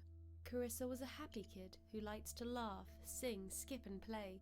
She enjoyed her Nintendo DS, swimming, stuffed animals, reading and listening to music, like the Spice Girls, Miley Cyrus and Hilary Duff. Her father Paul described her as a daddy's little girl and said he and Carissa were very close. He said Carissa was like her grandmother, someone who could always turn a negative situation into a positive thing. Carissa had a dog called Lady and was known for her love of animals, saying she wanted to one day become a veterinarian. I had a Though hamster she had named a close Lady. and loving relationship with her father, it was described that Carissa had a strained relationship with her mother Penny, and the duo frequently bickered. Paul and Penny split during Penny's pregnancy, and Penny actually went on to marry Paul's brother, Shane. Shane and Penny then also split when Carissa was 10. As Carissa's parents weren't together, she primarily lived with her mother, but one day she asked to go and live with her father. After living with Paul for 5 months, however, she changed her mind as she missed her mother, so she moved back in with Penny, who at the time was living with her boyfriend Vernon in a 2-bedroom flat in Bridgewater. All seemed to be going well, and Carissa was settling back into her school life and life back in Bridgewater. But then, on the 27th of January 2008, Carissa suddenly went missing.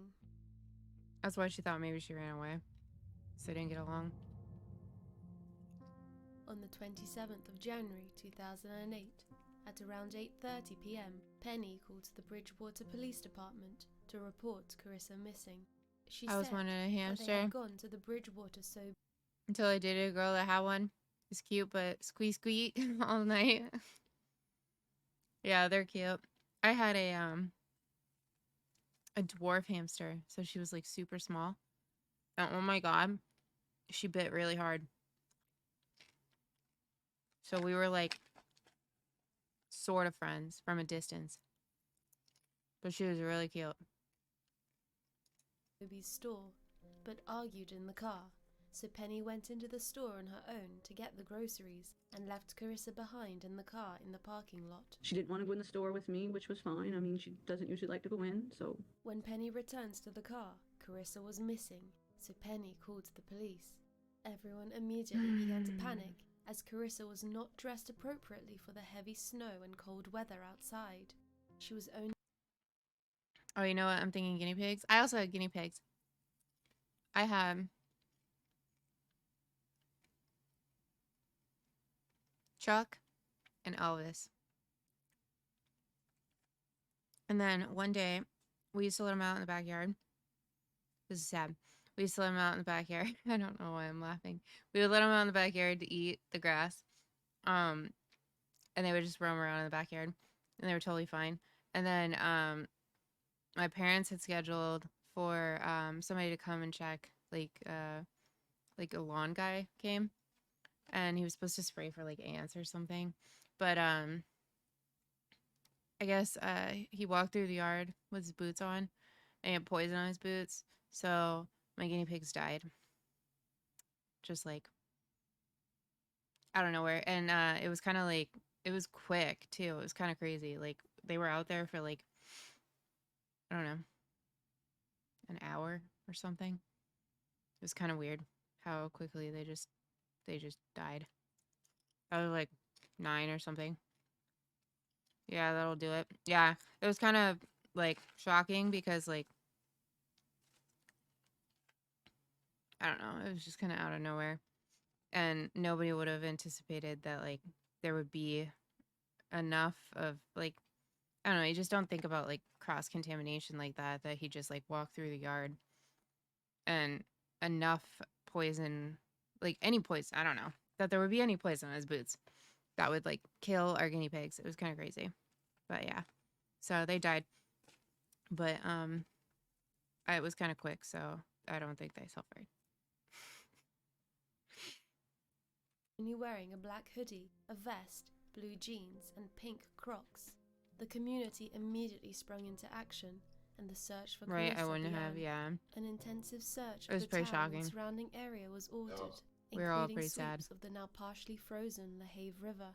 They believed that time truly was of the essence, as Carissa was so lightly They were good dressed pets, though. and the weather was so Chuck harsh kind of and bit cold. too, though. Despite the snow slowing their efforts, locals braved the storm to hand out missing person flyers and to search for Carissa. When the weather began to clear and the river started to thaw, divers were sent in to search for Carissa, but she still wasn't found. The public put up posters, created pages on social media, and donated money to her campaign. On 2 separate occasions, Penny appealed to the public for help in finding her daughter. I just want to tell you that you have lots of people who love you and want you home. It's hard to not know where your kid is. I think if my child went missing, I would just I'm pass done. away. Just under Like, 2 weeks later, how do you on stay the alive? 9th of February 2008, a break in the case was made. A woman reported that her 9-year-old son had seen toes sticking out of the snow on a riverbank at a turnoff Yikes. area. Police quickly arrived at the scene, and the human remains were identified as Carissa Boudreau's. Carissa's body was found with her jeans on her right lower leg and her underwear What a down to her crazy knees. way The to be chief found. medical examiner concluded that the cause of death was A asphyxiation. little kid pointing out and that toes, probably Carissa not had even been realizing strangled. how severe that, The or following like week, the severity Carissa of the was laid to situation. rest. So many people came to pay their last respects that they spilled out into the car park of the funeral home. Reverend Perry Ingersoll led the service, which included a slideshow depicting various moments in Carissa's short life, accompanied by her favorite song. He said, "No human reason or sense can be found in the sense that such a young, beautiful, energetic life would be snatched so quickly away before its hopes and plans had even begun to be realized." 2 of Carissa's aunts read poems to the weeping crowd, but there was one person amongst the congregation that remained stone-faced throughout the emotional service, Penny Boudreau. Shortly after her daughter's funeral, Penny moved to Halifax, which was about 90 kilometers down Highway 103. The police were keen to solve Carissa's murder, so they sprung into action and interviewed hundreds of people, but no suspects really came up. With the lack of suspects, along with Was it the Penny's mom? strange behavior following her daughter's murder, Yeah, Mom. police had a theory in mind. What? Do you care if I eat possibly the rest of the Bucky's beef jerky? No, eat all of it, bub. It's for you. Everything from Bucky's was for you.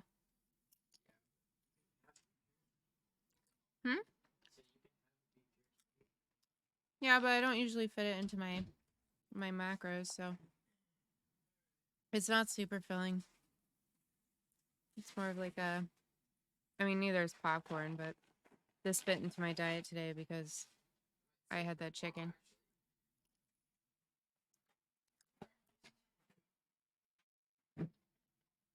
Remember, there's yeah. Yeah. You should eat those. Otherwise, they'll probably expire at some point. And also, they're fucking banging. They believed that Penny herself and potentially her partner Vernon were involved in Carissa's murder, so Ah. they dug deep. Oh, we're chilling. Like another 4 months. Whilst The police investigation. conducted a search of Penny and Vernon's apartment, they Nothing, found a Bob. series of notes written by Carissa from December 2007, where she expressed her feelings towards her life at home. The first note said, "I'm sad because 1. I have to go to school tomorrow, 2. I miss Shane and Tracy. 3. I have to go to bed at 9:30 instead of 11. 4. I live in an apartment. 5. There is no room for my stuff. 6. I feel crowded. 7. End of story. My life sucks until we live in a house. By Carissa. The second note said, I'm mad because 1. Mum is engaged to Vernon. 2. Mum made me move here. 3. Mum broke up with Shane. 4. I want a bigger room. 5. I don't like Vernon living with us. 6. The end of my life is ruined. By Carissa. On the 11th of February, neighbours reported details of a disturbance coming from Penny and Vernon's apartment. They said that it sounded like water was running and that Penny was in the bathtub as Vernon spoke to her. People upstairs said that they argued quite a bit. They could hear them arguing and all that. Neighbours overheard Vernon saying over and over again, Pen, how could you do this? Pen, come on, speak, Pen. How could you do this? How could you do this? I don't understand. You got me involved. The police arrested both Vernon and Penny on the 14th of February, but as there was not enough evidence to lay charges, they were released the following day. Following this failed arrest, investigators felt like they had exhausted all of their options, so they decided to conduct an undercover operation to get to the truth. They launched an elaborate undercover operation known as Mr. Big in order to find out the couple's involvement in the murder. Undercover agents posed as members of a crime syndicate and befriended Penny and Vernon. Vernon denied being involved with the murder, but he said he had suspicions that Penny was involved and that he was staying close to her to avoid being implicated in the crime. He said, I told them whatever I could to help them. I always tried to help them until they started looking at me and accused me. I couldn't cooperate then. I was scared to death for me. The agents then went after Penny, and 4 months later, they convinced her that they could possibly make her problem go away. Penny believed that the officer was a crime boss who could help her cover up the murder if she confessed to them, and in June of that same year, Penny did just that. Penny confessed that she killed Carissa after Vernon gave her an ultimatum for their relationship to survive. According to Penny, Vernon said that she had to pick between him or her daughter. Penny confessed to the undercover officer that she would do anything for Vernon, and the thought of losing him was harder than the thought of losing her daughter. Penny went so far as to reenact the action on one of the undercover agents and even took them to the scene of the murder. She also wrote a detailed account of what happened that night.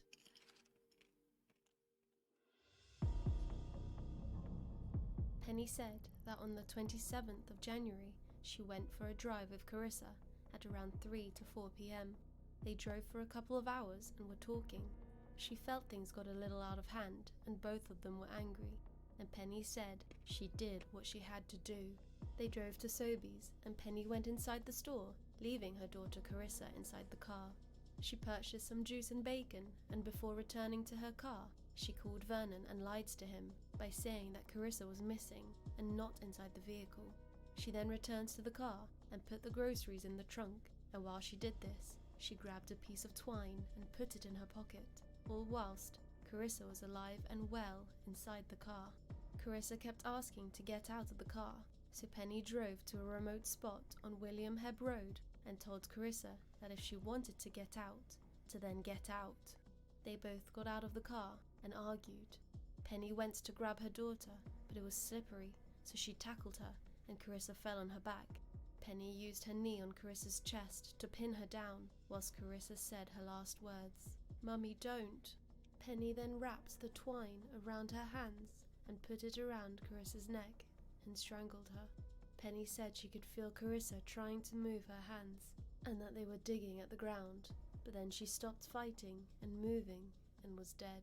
When Carissa had stopped breathing, Penny dragged her body and put her in the passenger side of the vehicle.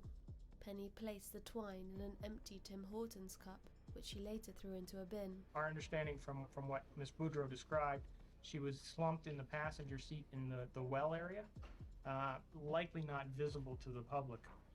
And at that point, she drove her up to Tim Hortons, took the twine, put it in a Tim Hortons cup, and put it into a Tim Hortons garbage can, where obviously with the many Tim Hortons cups would never be discovered. Penny then drove to a secluded spot along the LaHave River and parked the car. She dragged Carissa's body out of the car, using her jeans as leverage. Carissa's jeans and underwear and socks came off as she dragged Carissa to the bank's edge. Penny decided to leave these items of clothing off Carissa, as she felt this would make people think Carissa had been assaulted. She then rolled Carissa over the edge of the bank, knowing that the weather was calling for lots of snow and that she wouldn't be found for a while. Penny then got back into her car and took Carissa's hoodie, vest, and a single crock and threw them into a bin by the Bridgewater swimming pool. When Penny got home at around 7 p.m. later that evening, she told Vernon that Carissa had run away, and she then called the police at around 8:30 p.m. She also called friends and teachers to try and spread her story. What a fucking monster. 34-year-old Penny Patricia Boudreau was arrested on Friday, June 13th in Halifax. She will answer to the charge of first-degree murder on Monday, June 16th at Bridgewater Provincial Court. Penny Boudreau was arrested and charged with first-degree murder of her own daughter. However, Penny pleaded guilty to the lesser charge of second-degree murder, and the plea deal was agreed to avoid a trial. As Penny made her first court appearance, she clutched a tissue and sobbed, but said nothing as the murder charge was read to her. She was led out of the door of the courthouse, and a number of people had gathered outside and taunted her. Boo! One shouted, "Child's killer," and another shouted, "Murderer." Penny Boudreau received a life sentence, and under the so-called faint hope clause, she would be able to apply for parole after 15 years. Justice Margaret Stewart, who handed down the sentence, said the horrible crime merited a harsh sentence, saying, "You can never call yourself mother in conjunction with Carissa's name again. The words 'Mummy, don't' from a trusting and loving Carissa are there to haunt you for the rest of your life." The court did rule, however, that Vernon was not involved in the murder.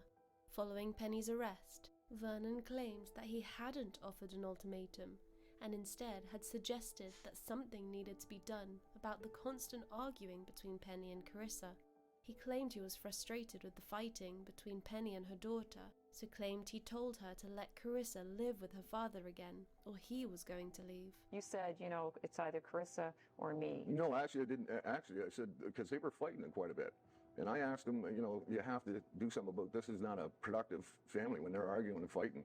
And I could come home and hear them screaming and hollering, right, as I was coming up the stairs. So I knew and I was new in their family. So I thought, well, when we all sit down, we're going to see a counselor or something. That's what I wanted to, because to show a kid that, because she's going through a rough time where the divorce was, right? Vernon said that he felt immeasurable guilt about what had happened to Carissa, saying it was just avoidable. I think about her all the time, though.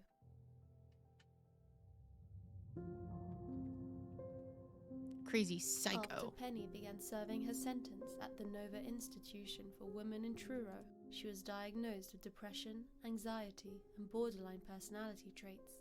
She completed a number of offender programs and has apparently never been classed as a security risk. The psychological assessment stated that she falls within a very low range to reoffend. Therefore, over time, Penny has been granted more freedom from behind bars. She was moved to a minimum security sector of the prison, and as of 2019, Penny has been granted 6 escorted temporary absences from prison so that she can attend church. The decision from the parole board included a description of Penny's early life, stating that she was hurt by the death of her mother. She told the board that growing up, she had experienced the loss of her mother at a young age as she had committed suicide. She told the board that she had never really spoken about it until she came to prison. In terms of the current offense, This woman killed her daughter because her daughter was getting in the way of her relationship with her boyfriend. Case closed. she felt that she was desperate at the time, desperate to be the perfect mother, desperate not to be alone, and unable to ask for help. The understanding that we have for motive appeared to be twofold from the statements she gave to the undercover operator. The first and primary motivating factor appeared to be that she felt that Carissa's presence was a danger to the relationship between her and Vernon, and that she had to kill her to take care of that problem. And secondly, there was discussion by her about this 12-year-old talking badly about her to friends and to people in the community, and she didn't want that to happen, particularly at this stage. And that those two appear to be the factors which ended up motivating her to kill her daughter. Penny told the board that she didn't want to tell others about the murder because she didn't plan to be alive much longer. The board said that since Penny's been in prison, Penny has realized she could reach out for help, and she's also restored a relationship with her father and has expressed that the church has been important to her. Penny, have you got anything to say? Sorry, Penny? The judge said herself, crocodile tears, and that's all it's ever been, and that's all it ever will be. Carissa's this father, poor Paul Boudreaux, guy. still tries to comprehend what happened, saying, Imagine. I can't call it anything other than a senseless act. For a parent to just make that decision, I still can't comprehend it. She had many options. There was many people around her that would have gladly. She could have chosen to Had I never see known her this was daughter gonna again happen, I would without never, killing ever let her go back. because But I she mean, what wasn't with parent's the gonna try to, father. say, no, you And can't go back and she see your wanted mother? to live with her Centre dad of her anyway. happiness is shattered, and hopes and dreams wiped away in one selfish act. The feeling of relief That's here in Bridgewater crazy. is tainted by new She's feelings just a of witch. disgust. Members of the community, even experienced police officers, saying they're at a total loss to understand how a mother could do this to her daughter. Years later, the trauma of what happened to Carissa still remains in Bridgewater. To this day, the public still leaves flowers in the place where her body was found. And to me, it's just heartwarming to know that they still think of Carissa. She was just a normal 12-year-old girl who had dreams of being a vet and loved life. For it to be snatched away from her in such a cruel way by her own mother is completely disgusting and hard to get my head around. As always, my heart goes out to the Bridgewater community and to Carissa's father in particular. Paul is now remarried and has 2 children, and he says he often talks about Carissa with his children, telling them that their sister Carissa is up with the angels and with her loving grandmother.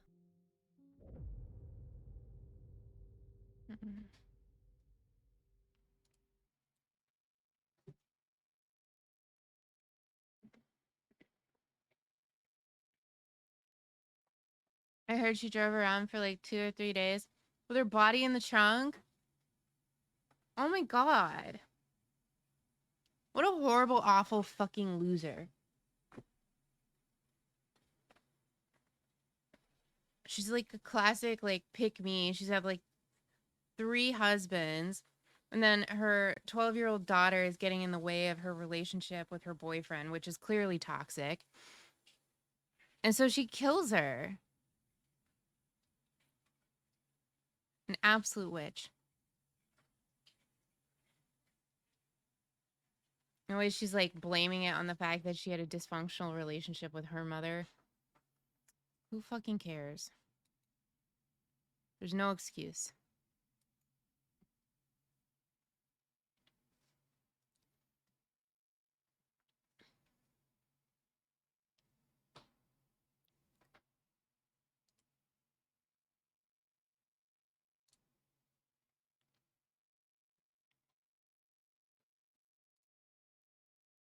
What is the address to your... She did a pretty good job telling a story. Ellie Mack.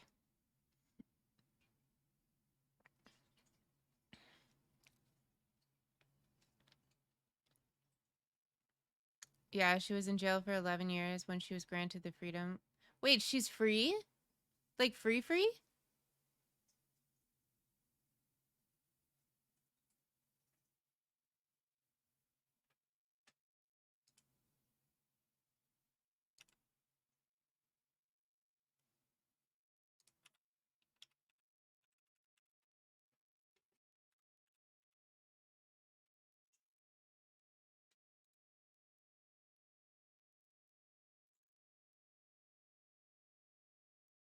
Free for church.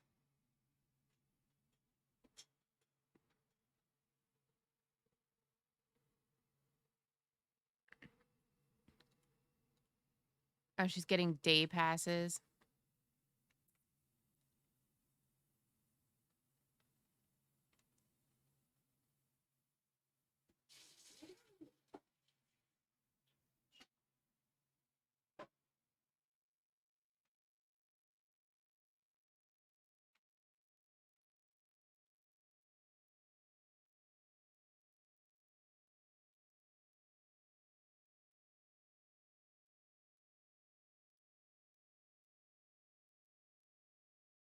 I can't imagine what the ex-husband thinks of all this. Like, the fact that she gets to go out or leave prison to go to church. He must just be, like, completely disgusted.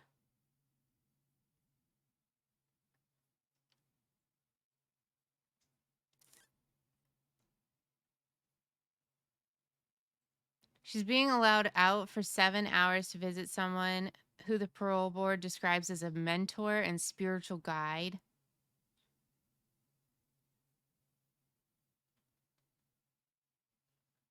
Ugh. Fuck her. Fuck that lady. She's a piece of shit.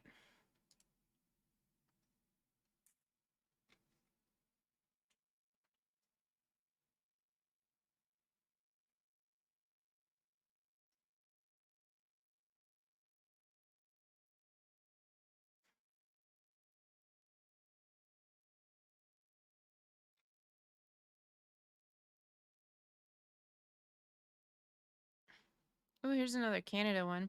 Elizabeth Wettlaufer, Canada's worst serial killer nurse. Hello, everybody. Welcome back to another episode of the Canada, with all your killers. I have to pee.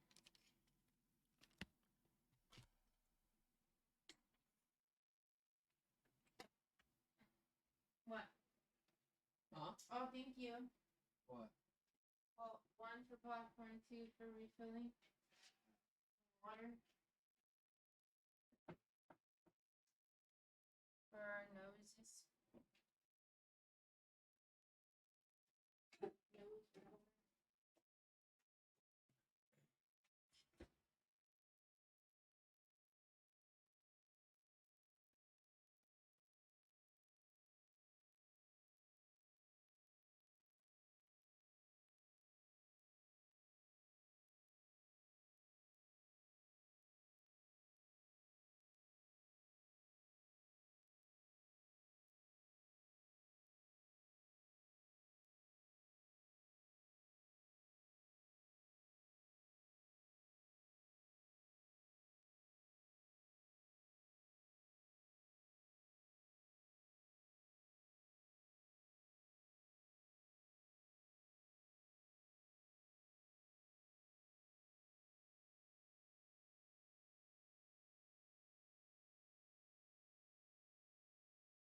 The Casual Criminalist. As always, I'm your host, Simon. I'm here in this case. I'm here, one of my writers. Thank you, Matt, has written me a script. Elizabeth Wettlaufer, Canada's most prolific killer nurse. Why are there so many medical professionals killing people? Like, I swear we've had, like, shipmen. Why they go into the We had that other profession. dude. Then we had the woman nurse in the UK. Why? If you go into medicine, you should be wanting to save people, not just kill them.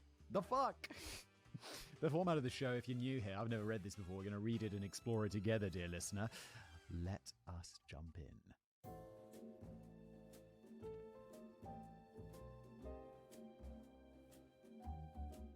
It was a cool autumn afternoon in late September of 2016 when 49-year-old Elizabeth May Wetlaufer, a patient of the Centre for Addiction and Mental Health in Toronto, Ontario, was picked up by police for questioning. After being transported to the local station, she was placed inside an interview room and told to make herself comfortable while investigators looked over the details in her file. According to their notes, Elizabeth, who often went by Beth or Bethy, oh yeah, I just assumed that Beth or Bethy was always just short for Bethany.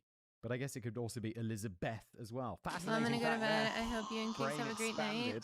That's why you're Thank here. you so much, You should check Osboss. yourself Thank into you so much for the CAM. prime. CAM. I hope you have an Centre amazing for Addiction night. and Mental Health, okay. Less than a week earlier to seek treatment for opioid addiction. However, while being evaluated, she admitted to something very disturbing. While working as a nurse in various elder care facilities around Ontario, Beth claimed that she had murdered at least 8 separate people under her care and attempted to murder many more. Oh my God, Beth, what are you doing? Don't admit to your crimes.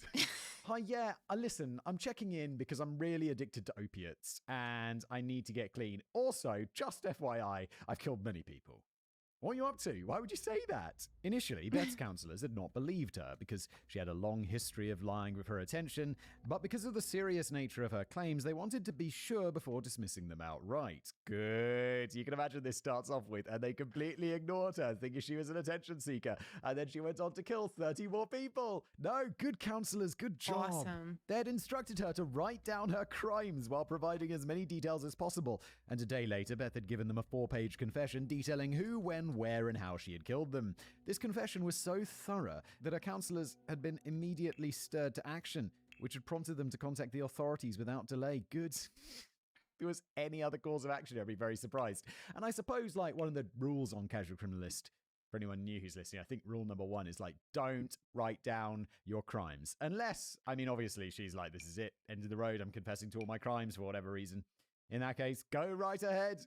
You know, the best gifts aren't just about the item inside, it's about the thought and emotion behind that gift. Look, imagine being able to give that to someone else. And that's where today's sponsor, Holzkern, comes in. This incredible brand, founded in Austria, creates unique natural products with a story. Each piece is like a fingerprint. It's one of a kind. And what's amazing is they started as a small family business and they've grown into a global phenomenon. Their collection is massive. They've got watches, one of which I'm wearing right now. They've got jewelry, they've got sunglasses, they've got handbags, you name it. And with a diverse range of over 1,000 designs, there is something for everyone. Plus 1 million happy customers. So they're obviously doing something right. Holzkern is offering an exclusive 15% discount on all products. All you need to do is go to holzkern.com/The Casual Criminalist and use the promo code CASUAL15. The link's in the description and the pinned comment below. Plus, Holzkern guarantee delivery before Christmas if you place it up to the 20th of December. So if you're super last minute, they'll sort you out. Plus, they've got gift bags and boxes if you don't want to wrap up the gift, and postcards for personal notes as well. Make this holiday season unforgettable with Holzkern because every gift should tell a story.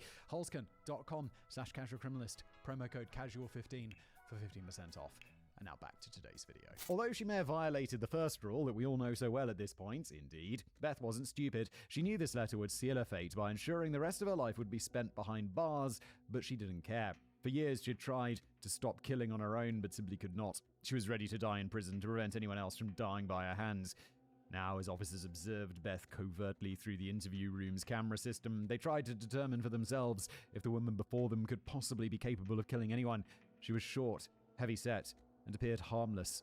But if what she claimed in her letter was true, she was also one of Canada's most prolific serial killers. Unfortunately for many of her victims, it was all completely true.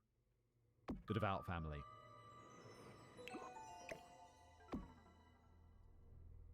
Elizabeth May Wetlaufer, whose maiden name was Elizabeth Parker, was born in Woodstock, Ontario, on the 10th of June 1967 to parents Doug and Hazel Parker. As a child, Beth's home life can best be described as unhealthy, as while she was not physically abused, she was made to feel very small and insignificant and told that children needed to be seen, not heard. Well, I mean, it was the 1960s and 70s. I've seen Mad Men. It's like, yeah, you and everyone else, Elizabeth. Doug and Hazel's decision to raise their children in this manner stemmed from one very important fact that is essential to understanding who the Parkers were and how their family functioned. Doug and Hazel were both fervent Christians who believed wholeheartedly in the teachings of the Bible. I mean, again, it was the 1970s. You and everyone else, Elizabeth. Doug was even an elder at their family's church, and he taught Beth and her siblings to follow the church's teachings without question. As you shall soon see, this left Beth with more than a few issues stemming from some good old-fashioned religious trauma. While attending elementary school, Beth wasn't able to find friends among the other children in her class, all of whom thought she was odd. They described her as shy and awkward, which made her the target of relentless bullying. Those bullies mocked the way she spoke, the way she walked, the way she talked, and everything else she did or tried to do. This destroyed her self-esteem in the process. Again, like, none of this is, okay, so she was brought up, seen not heard. She was in a devoutly religious family. She was bullied at school. Okay, so, like, almost everybody at some point. I mean, other than the, like, devout religious thing. Oh, like, there's a large percentage of people who had this. It's not like, even when a serial killer has a horrible background, and it's like, oh yeah, they were fully abused by everyone in their family and friends and extended, like, everyone who ever met them abused them. I'm still like, it's not an excuse. And it's like, okay, Beth, so your upbringing was just not great. When Beth was in middle school, she was miserable, but upon entering high school, her fortune began to change when she joined the school's field hockey team. Here she found the purpose and friendship among a group of people who were all fighting for a common goal. She then joined the school's band, and her small pool of friends grew once again. I had no idea what field hockey was for the longest time, and then I found out it's just what I call hockey. Like, at school, we'd play hockey. And then I found out that everyone else in the world, outside of the UK apparently, thinks that hockey refers to ice hockey. And I'm always like, what? That's ice hockey. Hockey is what you play on like an AstroTurf with a wooden stick. And apparently that's field hockey. So there we go. I was like, oh, that's weird. What's this field hockey thing? Fascinating tangent, Simon. Thank you. Carry on. She then joined the school's band, and a small pool of friends began to grow once again. Overall, Beth's time in high school proved to be a vast improvement over her middle school years. However, these good times would not last. Around this point in her life, Beth began to notice that she felt more attracted to the girls in her class than the boys. At first, she thought this attraction was just admiration and her desire to be like those girls. But as she progressed through puberty and her thoughts turned sexual in nature, she began to realize, to her own horror, that she was a lesbian. For Beth, a teen living in an extremely religious household in the 1980s, this was a nightmare scenario. She had seen how gays and lesbians had been treated within her church and community by her own family, and feared that if word of her own sexual orientation spread, she would be excommunicated by the church and kicked out of her home. And this is, like, really rough. I'm glad, like, my parents are very progressive. If it turns out that I was gay, they'd just be like, cool. Like, I can imagine them not even having a reaction. They'd be like, oh, that's brave of you to tell us. Well, that's, you know, That's brave of you. Back in the day. But that would have been it. There is no possible other reaction I could possibly imagine from them. And I think that's really cool. And the past was the worst. And I'm glad that it's just getting easier for people to do that, because, like, I don't know, this whole thing about, oh, no, it's a choice. It's like, are you insane? It's obviously not a choice. It's like, if you just ask, like me, is you liking women a choice? It's like, no, I just like women. It's the same thing for gay people. It's not that complicated, is it, world? I think like 99% of people get that now. Just some old people don't. But they will. And they're probably gay themselves. Determined not to let that happen, Beth attempted to hide her sexual desires. However, the power of teenage hormones is strong, and a neighborhood girl quickly caught her attention. After working up the courage, Beth admitted her attraction to this girl, but her confession did not yield the result she was hoping for. Beth was aggressively rejected, mocked by the girl, and sent home crying. Even worse, it didn't take Beth's father long to learn of what she'd done from other members of their community. Uh-oh. I feel like if you, I don't know, like not being gay, I'd be like, I don't know. I'd like be pretty sure if I was going to do that, especially as a kid, you'd be like, better make sure that person's gay first. Otherwise, it's not going to go well. I realize I don't know how this works. Is that ignorant? I'm always like, am I going to say something offensive? I'm not intending to be. Now, while it's not known what consequences befell Beth following this slip-up, one thing we do know is that after being outed to her father, Beth began fiercely suppressing her true sexual desires. From this point onward, at least until the end of high school, she stopped pursuing the girls she was attracted to in favor of pursuing the boys that she was most certainly not attracted to in order to keep up appearances. These boys, who thought she was strange, were not attracted to her either, which made the whole situation an all-round nightmare for everyone involved. Wait. Wouldn't that make it better? She's like, no, I like boys. It's just a real shame the boys don't like me. I mean, oh no. In college, Beth originally wanted to study journalism, and she did so for a single semester. However, she eventually shifted her focus to something closer to home. Because she'd always felt so rejected by the church, but still desperately wanted to be a part of it, she decided to become a spiritual counselor in order to aid children and teens like herself by helping them find purpose within the church. Really? The church is so, like, apparently this church, at least I know a lot of churches, are like so against what you are, and your parents and all this stuff have just been like, yeah, no, we're not into that at all. That's bad times. I'm really surprised she's like, yeah, I'm going to lean into that church thing. Okay. Beth was still fully rejecting her sexuality at this time, so she enrolled in London Baptist Bible College in London, Ontario, in the hopes that diving deeper into her religion would allow her to overcome the thoughts and desires that she'd been told were terribly Pray the sinful. gay away. This didn't work. While attending LBBC, Beth's father, Doug, enrolled in classes alongside her. Uh-oh. What are you doing, Doug? Get out of your kid's life. Like, that's weird. That's really weird. Like, now I've got kids. I imagine my kids going out. It's like, no, I'm going to come to school with you. I'd be like, Dad, fuck off, please. Please, Dad. I'm trying to be cool, Dad. And you're not cool.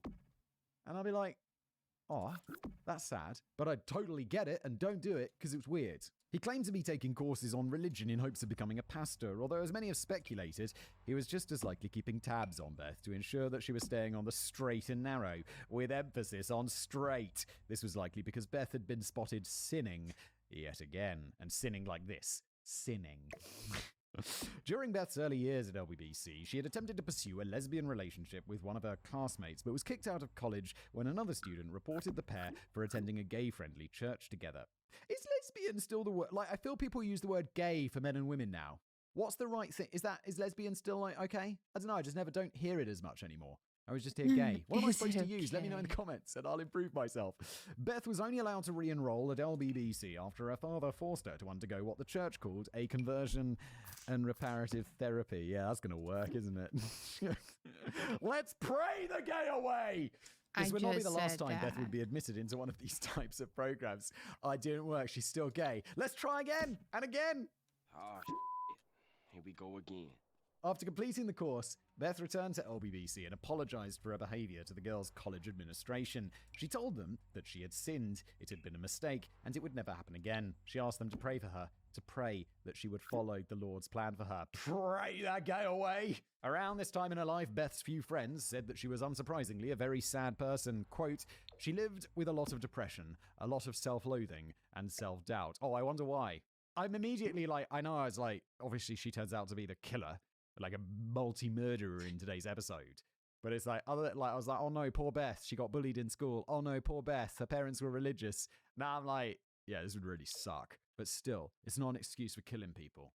This inner conflict left Beth searching for an outlet, but she was unable to find one. As a known sinner on campus, she was watched very closely, and even after graduating and receiving her degree in spiritual counseling, her father continued to keep close tabs on her. One important thing to note about Beth during this time in her life is that although she wouldn't receive an official diagnosis until much later, she began to exhibit symptoms of borderline personality disorder, and those symptoms may have been present as far back as high school. She had an intense fear of abandonment and loneliness, trouble maintaining relationships, impulse control issues, a poor self-image, erratic moods, sudden bursts of anger, and many more well-known and well-documented issues. Had she received professional help, it's possible that her life may have taken a completely different and less tragic route, but we will, unfortunately, never know. Isn't borderline personality, BPD, one of those things that isn't necessarily super helped by counseling?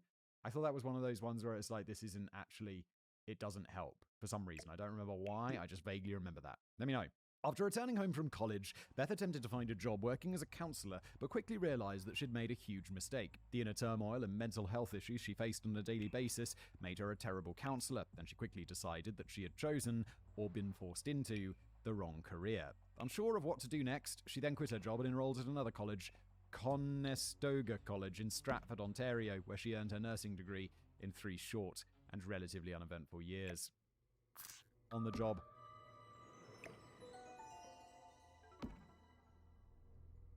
Upon receiving her degree in nursing in 1995, Beth removed her graduation cap for the final time, donned a pair of scrubs, and re-entered the workforce, taking various jobs at hospitals around Ontario, where she did everything from fluff pillows to administer life-saving antibiotics. Just as she had suspected, this style of work suited her far better than religious counseling, because all she had ever wanted to do in life was help people, and nursing gave her that opportunity. Oh my god, when is this? Why'd you get into nursing? I just want to help people. How do you end up as a killer nurse? Oh my lord. In this role, she found purpose. However, not everything about the job was perfect. Not everything about any job is perfect. I was just having a big, not argument, but discussion with someone who works for me this morning about something, and I'm like, this isn't making me happy. No job is perfect. According to Beth, she was hired as a nurse for the first time at a large hospital far outside Woodstock, but she quickly resigned after realizing that living so far away from home was making her miserable. Her second job was at a smaller local hospital, but this one also didn't work out because Beth felt that the hospital staff members were unwelcoming to newcomers. Her third job was at another even smaller hospital, but she found it equally unfit for similar reasons. Or so she claims. Unfortunately, Beth is the only source of information we have for this time in her life, and she's an unreliable narrator. She claims that the reason she kept hopping from job to job was because she never found a place to fit in. However, there was likely another reason that nobody knew about at the time. In 1997, Beth married Donnie Wetlaufer, a truck driver she had met at church years earlier. Together, they moved into a tiny home along Woodstock's Main Street and attempted to start a life together. However, even with Donnie by her side and working a job she loved, Beth was still unhappy because she was living a lie. Yeah. We know she likes girls. Like, this isn't going to work out. Despite what her parents, family, and friends believed about her, Beth was still very much a lesbian because the conversion therapy had, of course, not worked, and being married to a man was making Beth miserable. Her life continued to be plagued by struggle, self-doubt, anger, and confusion. As a result of this situation, Beth developed a severe drinking problem, which many have speculated may be the real reason she couldn't hold down a permanent job. Oh, I see. That's sad. She was found passed out while on the clock on more than one occasion because alcohol was the only thing capable of numbing the pain and keeping the bad thoughts away. Oh my God. I realize that is like what alcoholism is, right? I'm always like, oh yeah, alcoholism, it's just drinking too much. And it's like, no, it can be really bad. Like, she's drinking so much she's passing out at work. How does someone not notice that? Like, you can smell alcohol on people, no? Like, if it's like, if I go to bed next to my wife and I haven't drunk that evening and she's had like a glass of wine or two, I'll be able to smell that. If you're pass out drunk in a hospital, someone's going to be like, are you drunk right now? Right? It smells, and it smells bad. It's like when you're on the, public transport or whatever, and there's some dude who's clearly had a rough night and he's like heading home and you're heading to work and you're like, can literally smell the alcohol sweating off you from here, mate. And the guy's just like, I'm so happy that I went to bed early last night because I have been in your position and I don't like it. Sometimes you're so hungover that you just know you're not going to feel good until like the middle of the afternoon. You're like, why? Why do I do this? When this stopped working, she then also began stealing opioids from the many hospitals she worked at.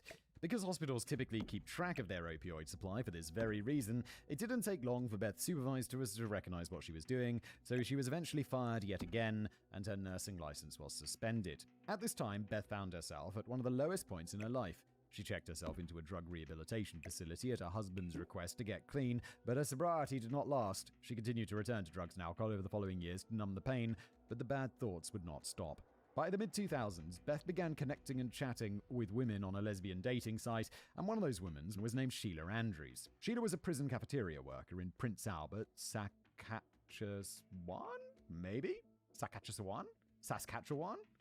Canada. And the pair quickly struck up a fiery digital romance. It's unclear what Beth's end goal for this relationship was, whether she wanted to keep it a secret forever or eventually reveal it to Donnie, but her intention doesn't really matter because it didn't take long for her affair to be revealed. In 2007, Donnie, who was completely oblivious to the fact that Beth was a lesbian, discovered the letters between his wife and Sheila saved in a hidden folder on their computer. Shocked, he confronted her, and when she was unable to provide a satisfactory explanation,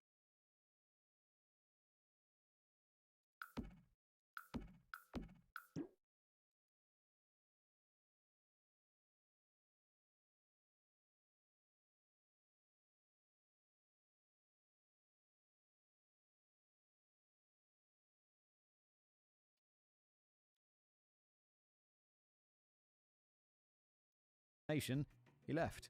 From this point on, they were officially separated and Donnie filed for divorce a year later. Honestly, that sounds better for all parties. Like, he's not going to be happy, she's not going to be happy. It's just time. It was never time in the beginning in the first place. But I understand what happened. But now it's like, okay, kind of good. Definitely good. Interestingly, even after the divorce was finalized, Beth kept Wetlaufer as her last name, continuing to go by it to this day.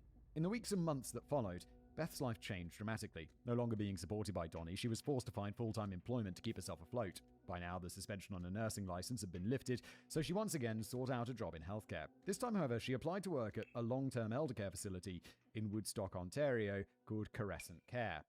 So, I understand now that she's become addicted to alcohol and drugs, but one of the main reasons why she was struggling so much was because she was in a marriage where she was married to a man.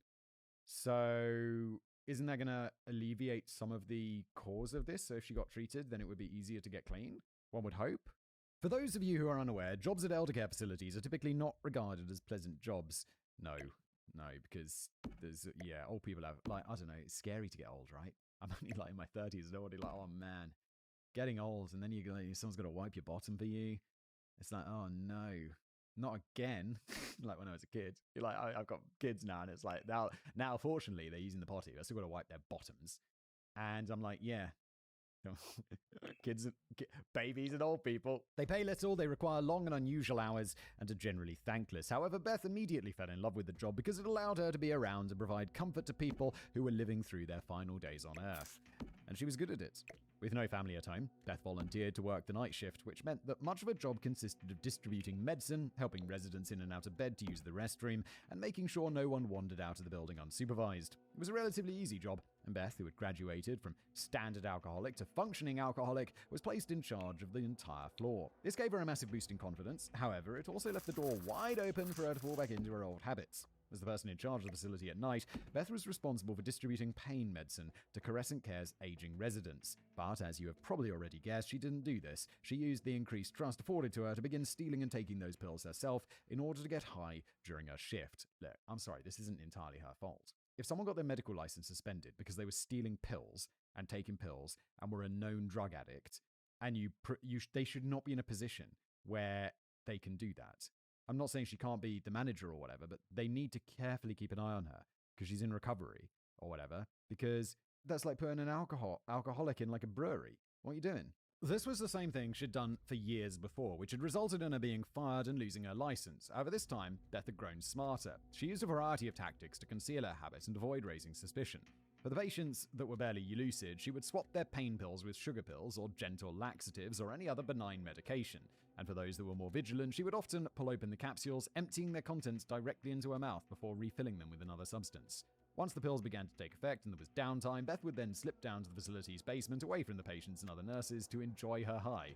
Sometimes she would read books or magazines, but other times she'd simply close her eyes and doze off. These were the nights which Beth loved the most because the narcotics put her mind at ease and allowed her to finally relax. But as happy as she was while high, her mental state was continuing to deteriorate, and she was about to begin doing something that would horrify her co-workers if they only knew about it. The first of many.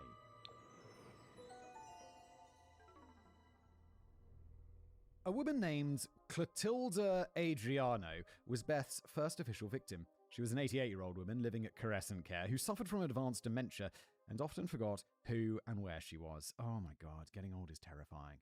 Like my nan had dementia, and it's scary and sad. Like, I still remember it. It'll stay with me forever. I just remember being at my uncle's house, who my grandma was living with, and I hadn't seen her in a couple of months, and I just come back. I'm just sitting down talking to her, and she's like sort of lucid. And then she just says to me, "Mark, dear," calling me my dad's name, "who's that man out on the patio?" And I'm like, "Well, that's Mark. That's Mark. I'm Simon." And she's like, "Oh, yes, quite right." And I'm like, it was so weird. And I'm like, "Oh, I see. You're not there anymore." Yeah, and then it went downhill so fast. It's really sad. It's such a scary disease. Oh, now I'm sad. One night while Beth was on duty, she entered Clotilda's room to administer the woman's daily insulin dose. She took the cap off and prepared to inject the needle, but before she did, Beth took a long look at the woman, where she lay, and had a realization. Clotilda was in considerable pain, both mental and physical. She was broken, had no future, no hope of recovery, and no chance of a better life. She was completely reliant on nurses like Beth to keep her alive, and this is how she'd live until she expired. It was a miserable existence, somehow worse than the one Beth herself had lived through. In that moment, Beth said she remembered thinking that God had placed her inside Clotilda's room. She thought that he had given the poor woman more struggle than she could bear, and it had broken her. God was ready for her life to be over, and Beth felt that he had chosen her to be the person to send Clotilda home. Fully aware of what she was doing, Beth then increased the dosage on the insulin pen to what she hoped would be a lethal amount, 25 units, before plunging the needle into Clotilda's skin. She then exited the room, returned to the nurse's station, and waited. Several minutes later, another staff member entered Clotilda's room to check on her. This is when they noticed that her vitals were dropping rapidly. They called for assistance, and after some quick work, the on-call doctor was able to determine that she was in hypoglycemic shock. The staff's vigilance and quick thinking saved Clotilda's life that night. However, Beth was not finished. Aren't they going to investigate how she entered hypoglycemic shock? Because that seems like something an overdose of insulin would do. Over the next few hellacious weeks inside Carrisont, Beth continued to experiment by giving Clotilda's sister, who was also a patient under her care, various higher doses of insulin to watch for changes in her behavior. Neither sister was killed by Beth, but they both had emergencies that needed to be addressed and may have suffered further complications because of this experimentation. Why are you doing this? That's really different from like, oh, I'm putting her out of her misery, which I'm not saying is right in any way whatsoever, but then it's like, and now she's just like, oh, let's see what happens if I give old people loads of insulin. Maybe they'll die, maybe they won't. That's a whole lot fucking darker. Isn't it? 3 months later, however, Beth would claim her first life. On August the 11th, 2007, 84-year-old World War II veteran James Silcox was wandering the halls of Carrisont looking for his wife Agnes. James had just been transferred there after suffering a stroke, and he was confused, lost, and scared. Unfortunately, he was also in the care of Beth Wetlaufer, who had lost all patience with him. After guiding James back to his room at 9:30 p.m., Beth pulled out an insulin syringe that she'd stolen from the facility's medical supply room. She injected him with approximately 50 units of fast-acting insulin. This was, if you recall, twice as much as she had injected into Clotilda just a few months earlier. Then she exited the room and waited anxiously for the inevitable to happen. Wait, James is not... He's like... sure, he's 84 years old and he's had a stroke, but people recover from strokes. I mean, even at 84, that doesn't necessarily mean it's all over. A short time later, as the old grizzled veteran lay in bed, his glucose level began to drop dangerously low to the point that he lost consciousness. He never knew what happened to him, and the next morning, he was pronounced dead. As the nurse in charge of nights, Beth was responsible for documenting anything suspicious or out of the ordinary about her patient's death that may warrant an additional investigation. She, of course, did not. And because deaths inside eldercare facilities are an extremely common occurrence, no autopsy was performed. James was laid to rest several days later by his family, who were completely unaware that anything had happened. They assumed that his unexpected death had been a delayed complication from the stroke. Only Beth knew the truth. And on December the 23rd, 2007, she would kill again. This time, Beth took the life of 84-year-old Maurice Granat, an elderly cancer patient who had a known habit of grabbing his nurse's breasts while they were interacting with him. According to Beth, she injected Maurice with insulin that afternoon because he was a similar state to the one that James Silcox had been in, confused and angry, no chance of recovery. Wait, who's making that decision with no chance of recovery? Like, it doesn't seem like there's no chance of recovery. However, the fact that Maurice had grabbed Beth's breast earlier that afternoon had caused many people, including me, to wonder how much of her decision was based around mercy and how much of it stemmed from a desire for revenge. Or just stemmed from the fact that she's a psycho. James was pronounced dead the following morning on Christmas Eve. True love.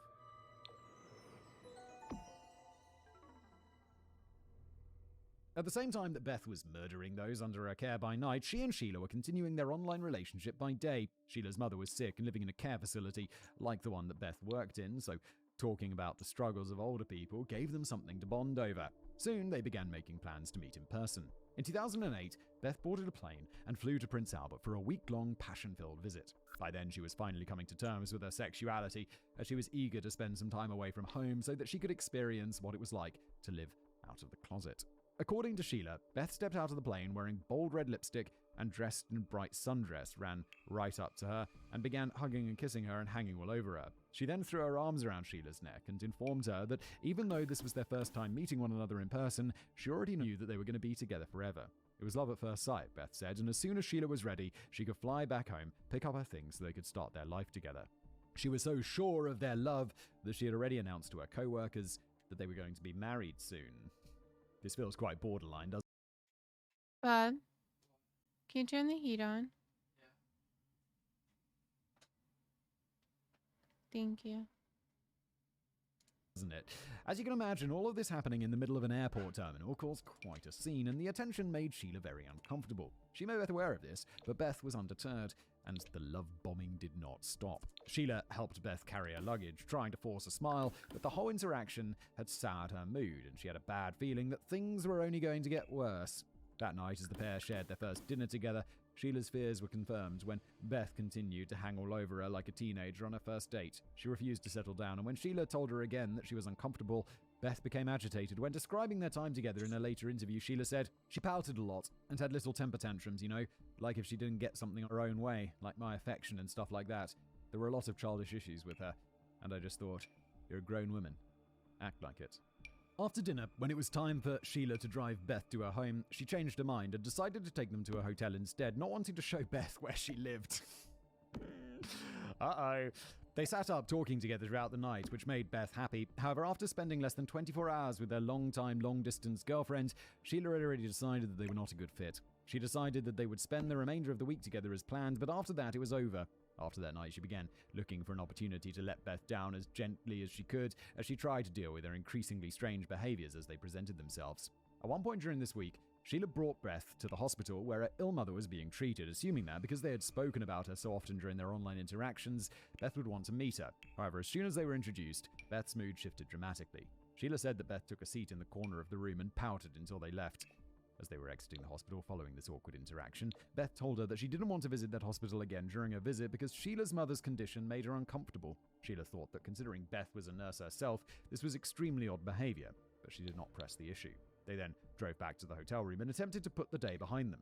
On the final day of Beth's visit, Sheila revealed how she felt. She told Beth that it wasn't going to work because they were simply a bad fit. She was thankful for her friendship during such a difficult time, but friends were all they would ever be. Beth returned home in tears, feeling alone and very angry. Death everywhere. Although Beth's time with Sheila had been bittersweet, it did encourage her to finally accept who she really was, and when she returned to Woodstock, she did so with a new outlook on life. Her time in the closet was officially over, and she was ready to experience all the things that she'd missed throughout her life. Eventually, after dating around a bit, she met and moved in with another local woman from Woodstock, and the pair quickly got engaged, likely at Beth's request. Upon learning that Beth had moved in with another woman, her parents, Doug and Hazel, chose to simply refer to Beth's fiancé as her mentally disabled roommate. What the f*** are you up to? Why not just say her roommate? Why'd you have to say she's mentally disabled? What the f***? They said that Beth had rented out her spare room to someone in need and purposefully never acknowledged what was happening right in front of them. This cold interaction was the closest thing to acceptance that Beth would ever receive from them. What the fuck? Like the past.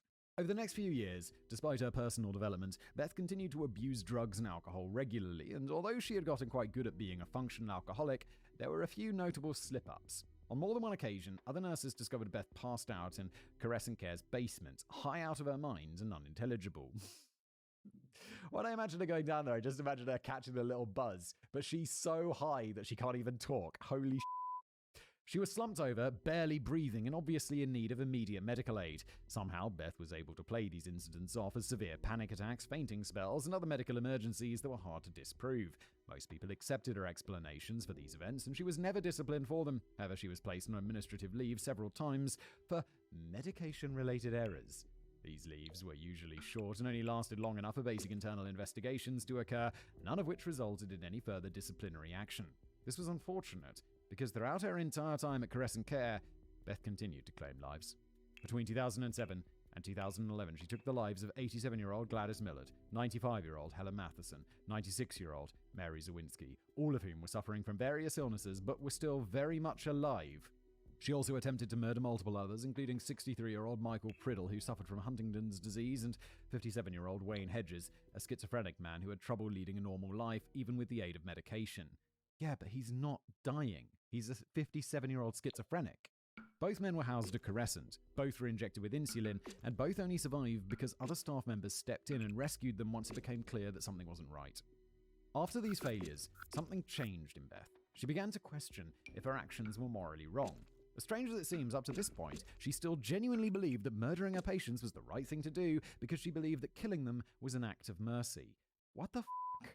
Like, this isn't your decision to make.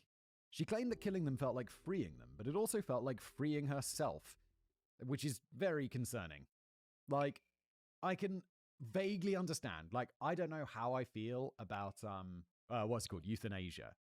But I'm probably like, yes, people should be able to choose to die, but it should be their decision. And the person who is conducting the euthanasia, if they feel any sort of like, oh yeah, this feels good, they should not be doing that job. Holy shit. In some twisted way, she was using them as surrogates for herself, and seeing them pass into the afterlife brought her some amount of relief. Realizing this, starting around 2010, Beth's mindset about the killings began to change. After each murder, she claims to have fallen into a deep depression but couldn't understand why. She began to feel immense guilt for her actions, but also claimed that she couldn't stop herself from killing.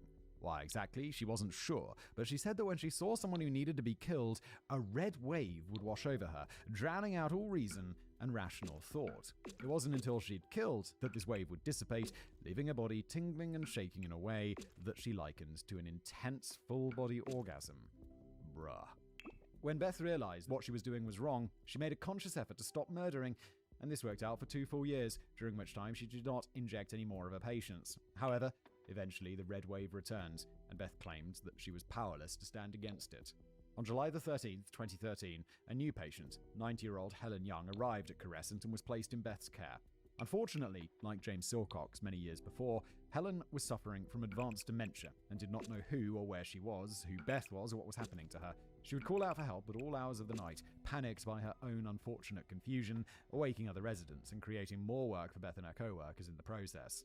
Aggravated and unable to resist the red wave any longer, Beth then entered Helen's room and injected her with multiple insulin pens, giving her more than 10 times the amount of insulin she normally required.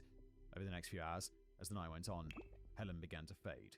But because of the amount of insulin she'd been given, it was not a painless experience. She suffered as her face turned bright red, her eyes bulged, and her limbs stiffened. It was a truly horrible way to die. The next morning, when Helen's niece arrived at Crescent after receiving the news of her aunt's death, Beth found her crying and began comforting her, telling her that everything was going to be all right, that Helen was in a better place. She put a hand on the woman's shoulder, pulling her in for a large, comforting bear hug, and she cried with her. Later that morning, as Beth filled out the paperwork for Helen's death, she began to laugh, a deep and uncomfortable laugh that she later stated was a cackling from the pits of hell.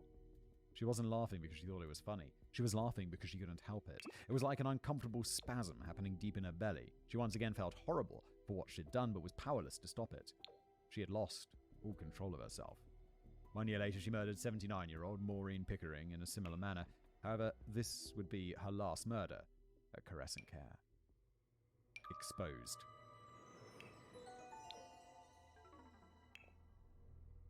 As a direct result of Maureen Pickering's death in 2014, Beth's supervisors opened an investigation into her conduct. They determined that, based on a track record of bizarre behavior and the multiple suspensions she had received for medical-related errors, Beth's employment should be terminated immediately. It's not clear what they knew or suspected about her, but they then filed a report with the Canadian government, but no action was taken. Beth's nursing license was not suspended or revoked. Now having lost her job, Beth set out to find new employment, and she eventually landed at Meadow Park Nursing Home in Ontario in August 2014. Here she claimed yet another life, that of 75-year-old Arpad Horvath Sr. Arpad was suffering from dementia when he met Beth that year. He couldn't understand what he was doing, but he would often become violent with his caretakers, hitting and kicking them as they tried to care for him. He would also make sexually suggestive remarks while doing so. Beth quickly decided that it was time for Arpad to go to heaven. She killed him as she had done with all the others, a high dose of insulin, which caused a painful death. After this latest murder, Beth's mental state completely collapsed, and she resigned from her position at Meadow Park, saying that she was unfit to work due to her addiction to prescription pain pills. The real reason, however, is that she was angry with herself for letting the red wave win. The following week, she checked herself into a drug rehabilitation clinic in Ontario, where she spent approximately 1 month getting clean. When Beth was finally released from this facility, sometime either around 2014 or 2015, she found herself at one of the lowest points in her life. She had lost everything important to her, including her fiancé, and had very little to live for. Still needing to earn money, however, Beth then found work as a home health nurse who traveled to patients' homes to administer basic care. These people, her new patients, lived independently because they were still relatively healthy and capable of caring for themselves. They only needed help with some more strenuous and complicated tasks, such as bathing, self-grooming, and organizing the medication, but they were still largely capable of moving around, cooking for themselves, and handling most of their own affairs without aid. These were not people who were suffering on death's door, as many of Beth's other victims had been, yet she targeted them just the same. In August of 2016, 68-year-old Beverly Bertram, who only needed periodic assistance while healing from a recent leg injury, welcomed Beth into her home, grateful to have help administering her antibiotics via an IV. She trusted Beth, but on the 21st of August that year, Beth injected her with insulin that she had stolen from another one of her patients. She gave her 180 units. Thankfully, because Beverly was mostly healthy, she's only 68! Like, my parents are not that far off 68. She only suffered a nasty headache and an intense bout of nausea before waking up the following morning completely fine. She could have easily died, which was obviously Beth's goal, but like the rest of the victims in today's episode, she had no idea what happened to her. Following this failed attempted murder, Beth resigned from her position as a home health nurse when she discovered that she was to be charged with caring for her diabetic children who required regular insulin doses. She was not willing to give herself the opportunity to be around children because, although she had never killed a child before, she would not be able to control herself if the red wave returned. 1 month later, on September the 16th, 2016, she once again checked herself into another drug rehabilitation program at the Centre for Addiction and Mental Health in Toronto. This is where she would confess her crimes to a counsellor who would then call the police, leaving us where our episode began. Some much-needed reform. On June the 16th, 2017, Elizabeth Wettlaufer was given 8 life sentences to be served concurrently after confessing and pleading guilty to 8 separate counts of murder in the first degree and 4 counts of aggravated assault committed against people in her care. In the wake of Beth's shocking confession, one of the biggest questions in everyone's minds was how she'd gotten away with everything for so long. And people were pretty pissed. The people that Beth had murdered were helpless. Most were completely unable to care for themselves, and the fact that something like this had happened under everyone's noses was both disheartening and infuriating. Arpad Horvath Jr., the son of one of Beth's last victims, said, "I want to see the healthcare system revamped, nursing care, senior care, but mostly I want to see the people who are accountable crucified in the public eye, online, and everywhere." So, who exactly is to blame for Beth killing so many people? I don't know, maybe f***ing Beth?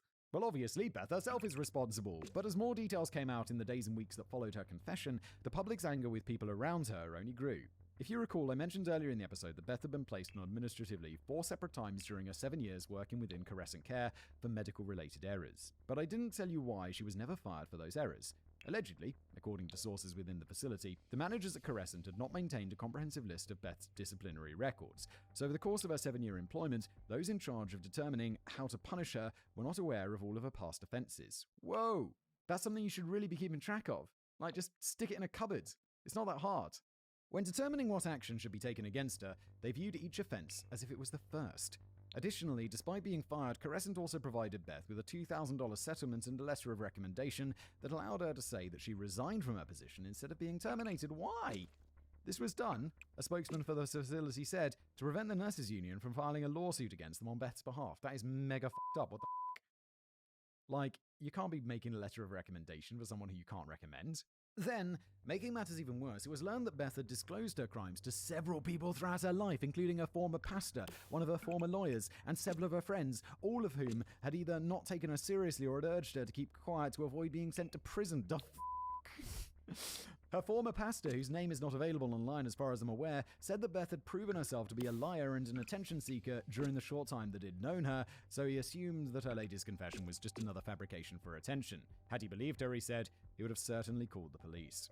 In response to this controversy, the Canadian government launched an internal investigation that determined there were systematic vulnerabilities within Canada's elder care system that claimed that many of those issues were difficult to solve.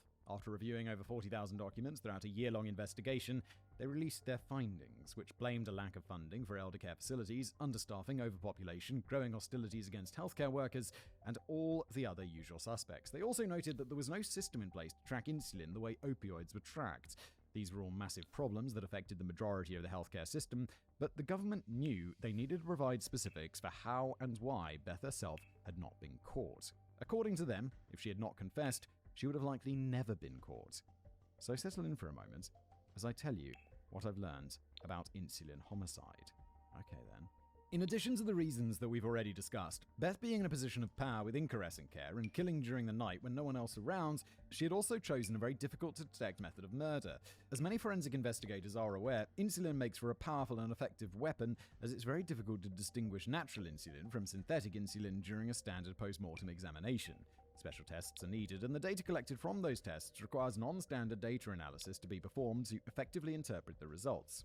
These tests are very expensive, time-consuming, and require medical examiners to collect and review the person's insulin history, including checking for a history of insulin abuse or misuse. Who's abusing insulin? What recreational or beneficial effect does insulin have for, abuse? So they are rarely performed when foul play is not already suspected. Essentially, if a coroner is not specifically looking for homicide via insulin overdose, they will not find it. And even if they are, the chances are still slim. One of the few ways that insulin overdose can be detected is by locating pockets of unevenly distributed insulin across the body that would not be present if the insulin had been produced as a result of natural endogenous process. Endogenous? The problem with this is that the investigators must be searching for these pockets, as they're also difficult to detect. The usual way they're found is by searching for the presence of a needle track mark somewhere on the victim's body. This is usually where those pockets of insulin will remain after death, in some cases of insulin overdose. However, for an elderly person who's already taking insulin, the presence of these marks, and others, is expected and unremarkable. Additionally, making matters even more complicated, elderly people are already prone to sudden drops in blood sugar, and undocumented hypoglycemia is a common issue. This makes homicide by insulin even more difficult to detect because Beth only targeted elderly patients, most of whom were frail and plagued with comorbidities. So overall, the results of this investigation basically stated Beth had gotten away with it because insulin homicide is very easy to get away with.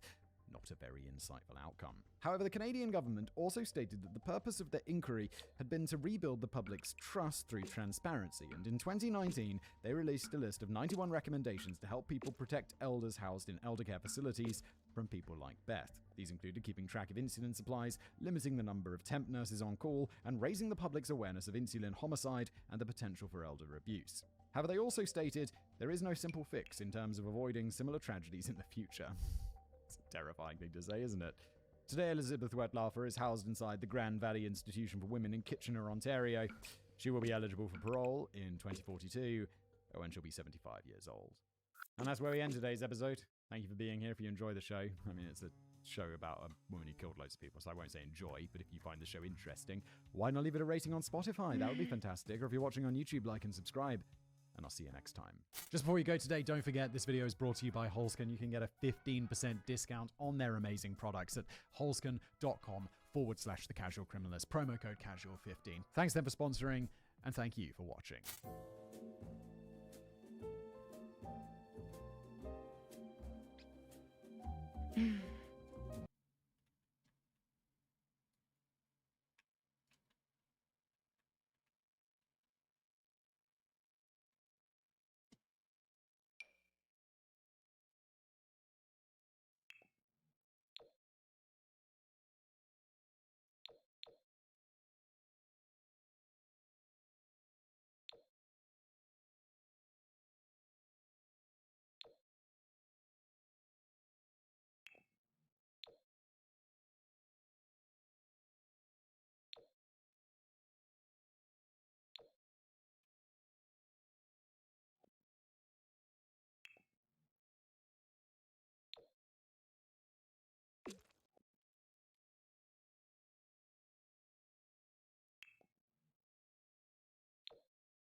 You going to bed? Okay. Okie dokie.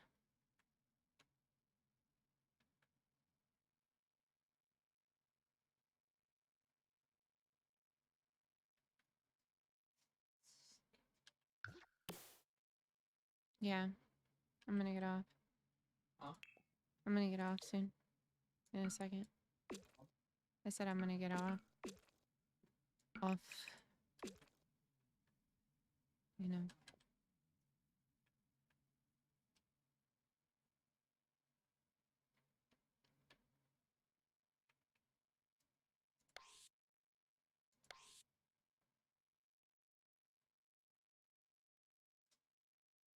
Go to bed. Okay. Night. Good night.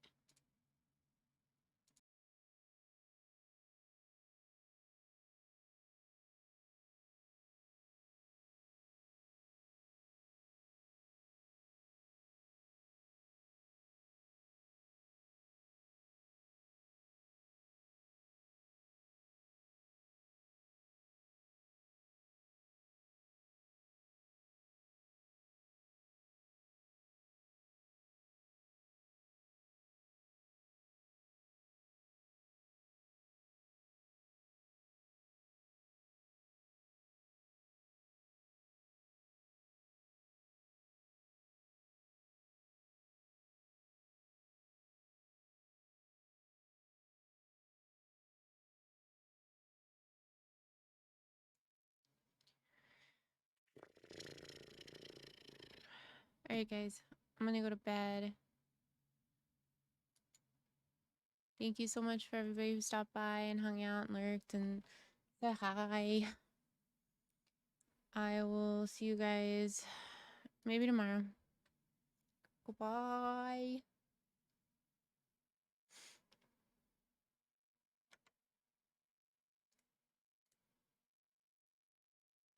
Have a good night, Riggs. Thank you for hanging out.